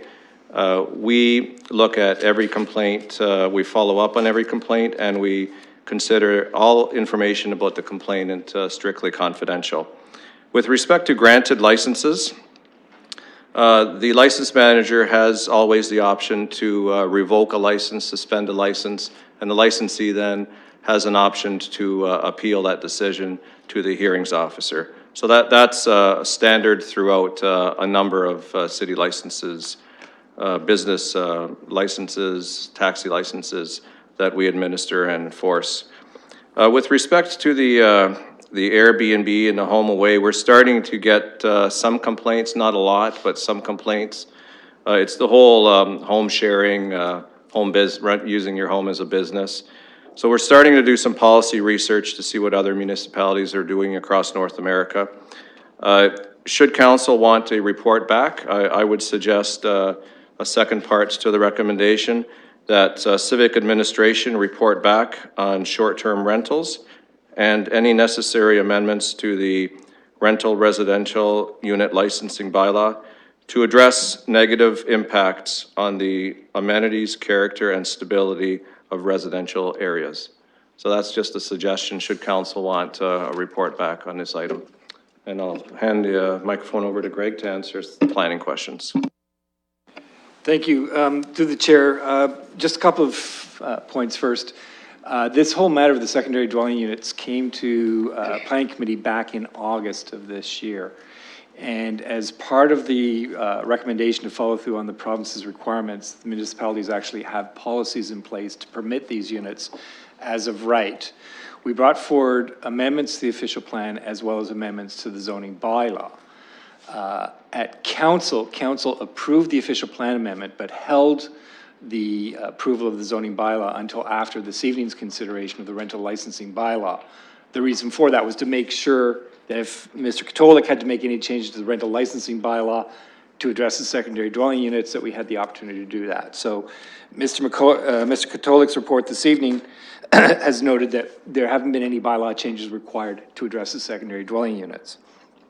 With respect to the minister's draft modifications, at this point, they are just that, and we've not yet received them to report to council as to what it might be. It certainly would be up to council as to what they would want to do with those modifications, but you have to understand that we're actually in the process now where council is not the approval authority of the plan that you passed back in June. It's at the minister for the minister's approval. And as part of that approval, the minister can what's called approve the plan with modifications. And that's what you as council will get, would be a plan that is approved with any modifications that the minister may, that may suggest or may actually have approved. And at that point, it would be up to council as to what action they might want to take on that. So I don't know yet what those final modifications may or may not contain, and what they may or may not say with respect to the secondary dwelling units. But the speaker is correct. The province has let it be known, not just in London's case, but has let it be known fairly widely, that they do have concerns with any what they would perceive as policies or regulations that would stand in the way of the intent of the legislation, which was to make affordable secondary dwelling units available with a minimum of regulatory oversight. So that's as much as I can say right now on what may or may not come as a result of the modifications on the official plan. But your current official plan has been modified, and two of the provisions that the speaker mentioned, the requirement for owner occupancy and the limit on the number of bedrooms, are in your current policies, which are in force and effect. They do not need to await any London plan approval. So any further speakers? Great, so I'll look for any motion. Councillor Cassidy? Thank you, Mr. Chair. So these modifications that have been proposed, they're just proposed by the ministry so far, or are they like an edict? Through the chair, we don't know. We don't have them. We have seen some draft modifications, but we haven't seen the minister's final letter as to what they may or may not be. So there is no edict or anything at this point. We don't know. We will know when we get the minister's approval with the plan. And at that point, we'll be able to report out and say what's there. Thank you, Mr. Chair, through you. So that when they give us their modifications, they will give us an indication of why. Like, I'm just concerned about these two clauses that they want to remove, which was a big selling feature. I remember when this first came, the idea of secondary dwelling units came before us. That was a big part of it, that it be owner occupied and that it be one bedroom. So now those are the two key elements that it looks like the ministry wants to remove, and I am concerned about that. Is through you as staff? Through the chair, at this point, the city has a position, and that's what is in front of the minister, which is its owner occupancy requirement and it's a limitation on the bedrooms. We'll have a concern when we know what the minister's final modification is when they've sent that back. At this point, I don't know what to say to that. The policy that we put forward had those two provisions. That's what was included. But the minister is the approval authority in this instance. And so we will have to see what the minister approves and if in fact those are modifications in what the minister approves in the final plan. Thank you, and one more through you. Back to the whole idea of an Airbnb type thing. If somebody is running something like this, they would at minimum have to have a rental license, would they not? Through the chair, no, they would not, because if they're just doing this temporarily, it's be a bed and breakfast, which is as of right, if it was only up to 3 lodgers on a short term. And Mr. Chair, I'd be willing to move the referral back to that Mr. Barrett suggested. Great, so we'll get that up and look for a seconder. Is there any second? So, sorry, Councillor, if you could just clarify for the clerk. Yes. So it's been moved. Oh, sorry, we'll get that up, and then is there any other further discussion? Great. So I think there's going to be a seconder. Is that my understanding? Okay, great. Oh, sorry, Councillor Helmer. Forgot about you, buddy. Thank you. 2 quick questions. One, I'm surprised to not see letters coming in from the Property Management Association saying, whoa, whoa, whoa, why are you increasing the fees so much? So did we talk to them, and are they okay with the fee increase for the initial it's going up by 200%, so I just wanted to check about it. Through the chair, we put 2 notices in the paper. We did not specifically call all the landlords or the Property Manager Association, but we did present this at the Town and Gown Advisor Committee. That's where the request came from. they were present there. They did not support it at that time. And the second question I have is, we want to get as many of these properties licensed as possible. And the initial fee is we want to make sure we're covering our costs, yes. But I also want to set it so high that people say, I'm not paying that fee, and they just stay underground and just try and avoid the whole process. So do you think that this fee at $165 for the initial, in conjunction with probably the fire inspection, so $280, something that's going to be a fair amount altogether, do you think that's getting to the point where it's starting to become an obstacle and having some perverse unintended consequences, or do you think it's going to be fine? Through the chair, we think the landlords will be fine with this. Obviously, they prefer it to be zero, but the reality is that when you look at comparison municipalities, and it's outlined in page 149 of the report, what their fee is. So North Bay, $300. Waterloo, it's between $375, $688. Oshawa is $500 initial. So $165 is on the very low side when you look at other comparator municipalities. Great, so it's been moved and seconded. If there's no further speakers, we'll call the question. All right.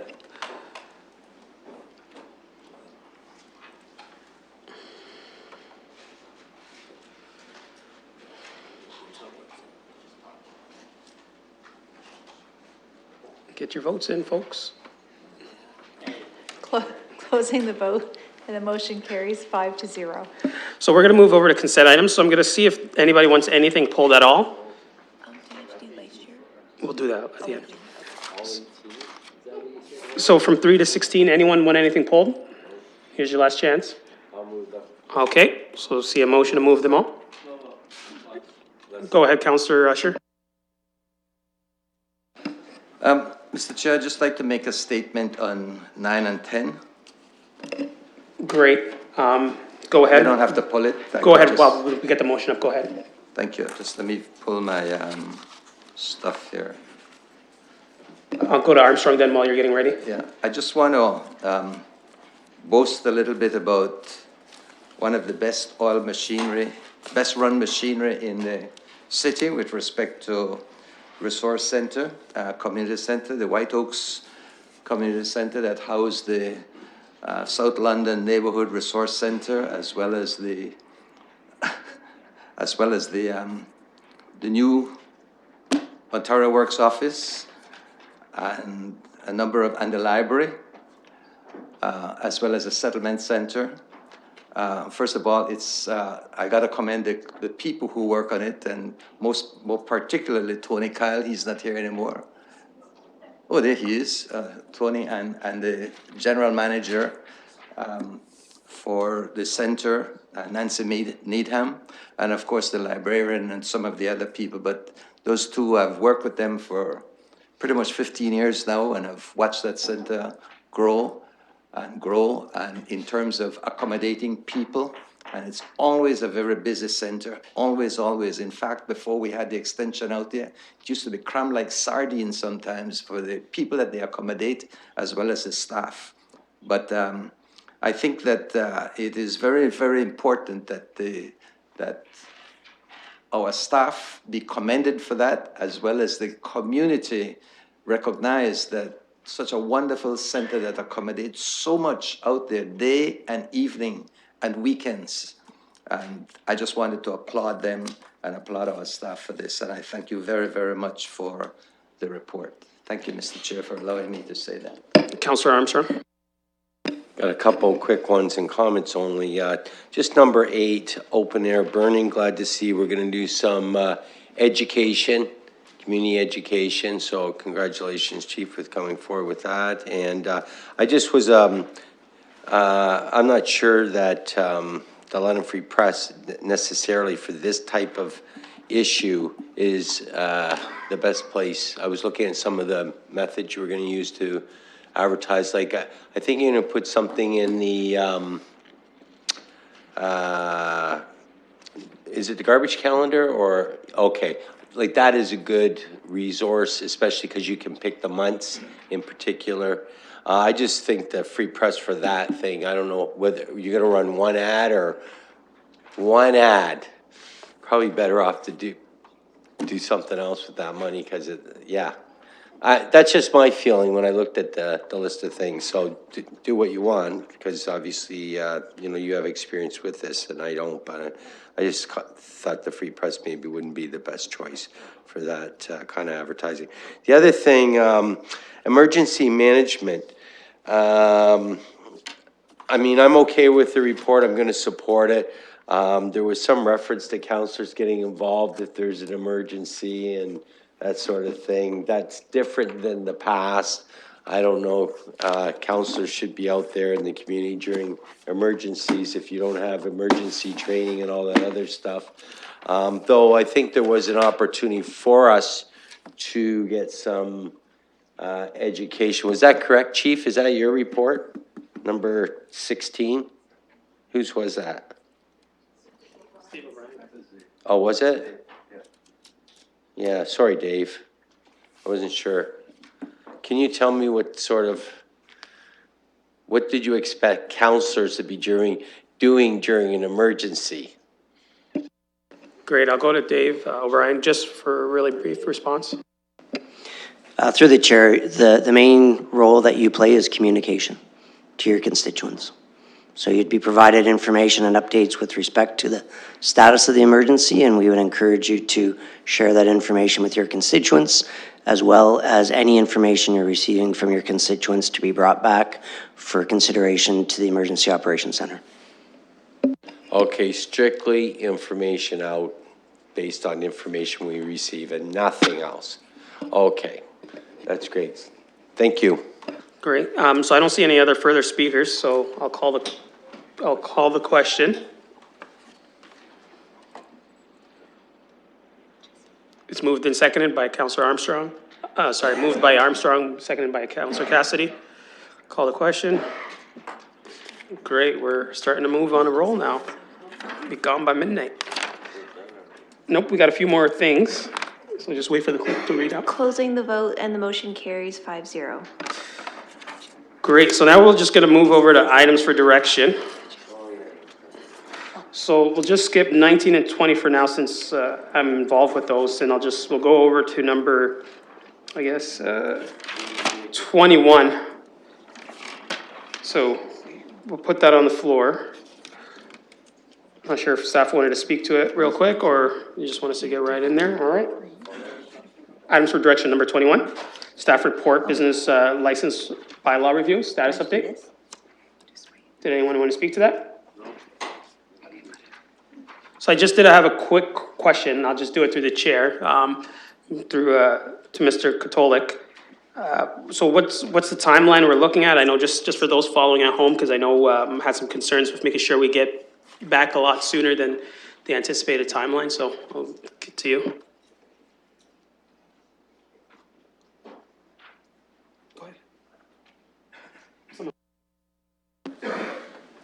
Through the chair, we're going to be coming back with the PPM in January with the general provisions and some categories, and our anticipated final PPM would be in April, and then we're going to take the entire amendments and replace and repeal the entire bylaw, which is a far easier process than doing it individually throughout the individual PPMs. All right, so I'll look for a mover.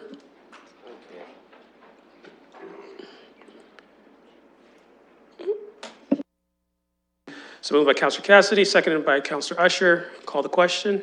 Any further discussion, sorry? Call the question.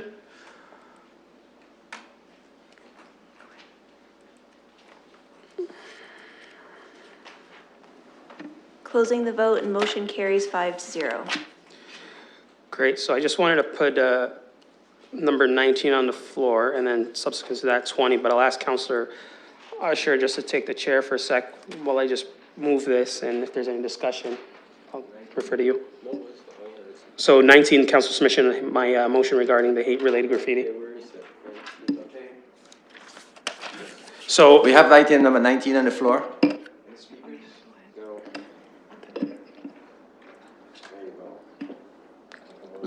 Look for a mover and a seconder. Thanks for the support, guys. Call the question.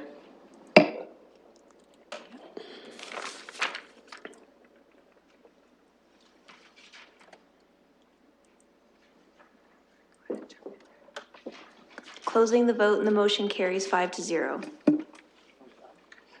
Number 20. So I'll ask Councillor Usher to take over the chair, just so I can introduce 20 as well. Put item number 20 on the floor. So, Affordable access, city-owned community centers and recreation, no? Yeah, okay. so I just wanted to speak to this really briefly. I just wanted to say through the chair, I'm glad to see this come back. I know many residents, especially in the Northeast, Ward 3 and 4 in particular, many groups and conversations groups and the sports group have been wanting to see some changes to this, so happy to see that it's coming forward. So we'll encourage everyone to support it around here, and hopefully it'll be supported at council as well. Thanks. It's been moved and seconded. Any further discussion? Call the vote.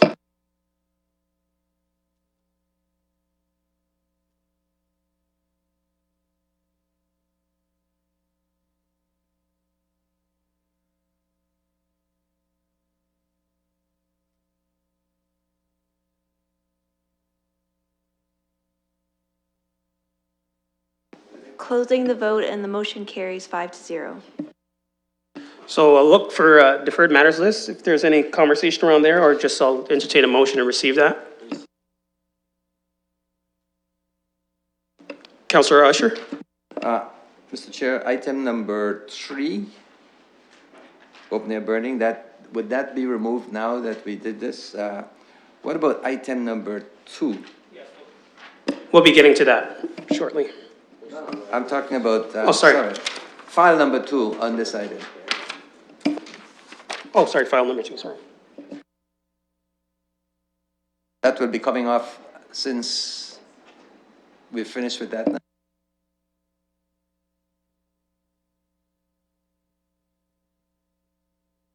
Lastly, file number 5.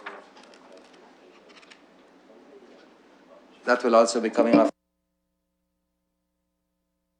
Great, for those following at home, those 2 items will be coming off the list. So it's been, look for a motion. I see Councillor Armstrong indicated he moved the motion to receive. And I'll look for a seconder. Any further conversation? Call the question.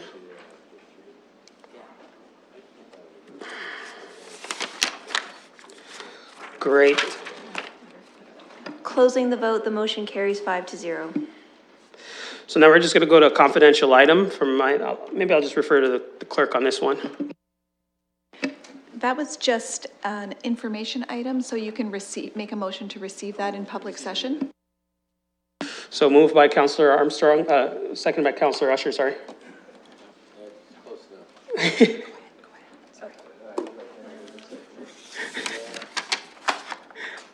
Next one, I'll get you first.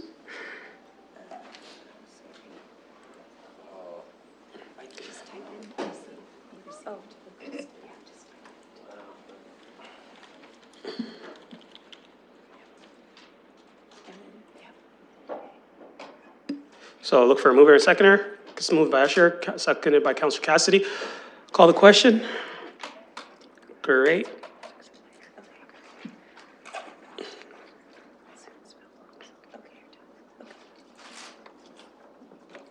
Closing the vote and the motion carries 5-0. Vice Chair. So now we just have item number 2, election of the Vice Chair. So look for any nominations. Councillor Armstrong, go ahead. Councillor Usher. Councillor Armstrong, go ahead. Look for a seconder. Seconded by Councillor Cassidy. Just do, I guess whoever wants to do it on his screen. Any further nominations? Yeah. Okay. So once it's moved to seconder, we'll call the question, and I think we're done. I think that might have been the longest CAPS meeting in a while.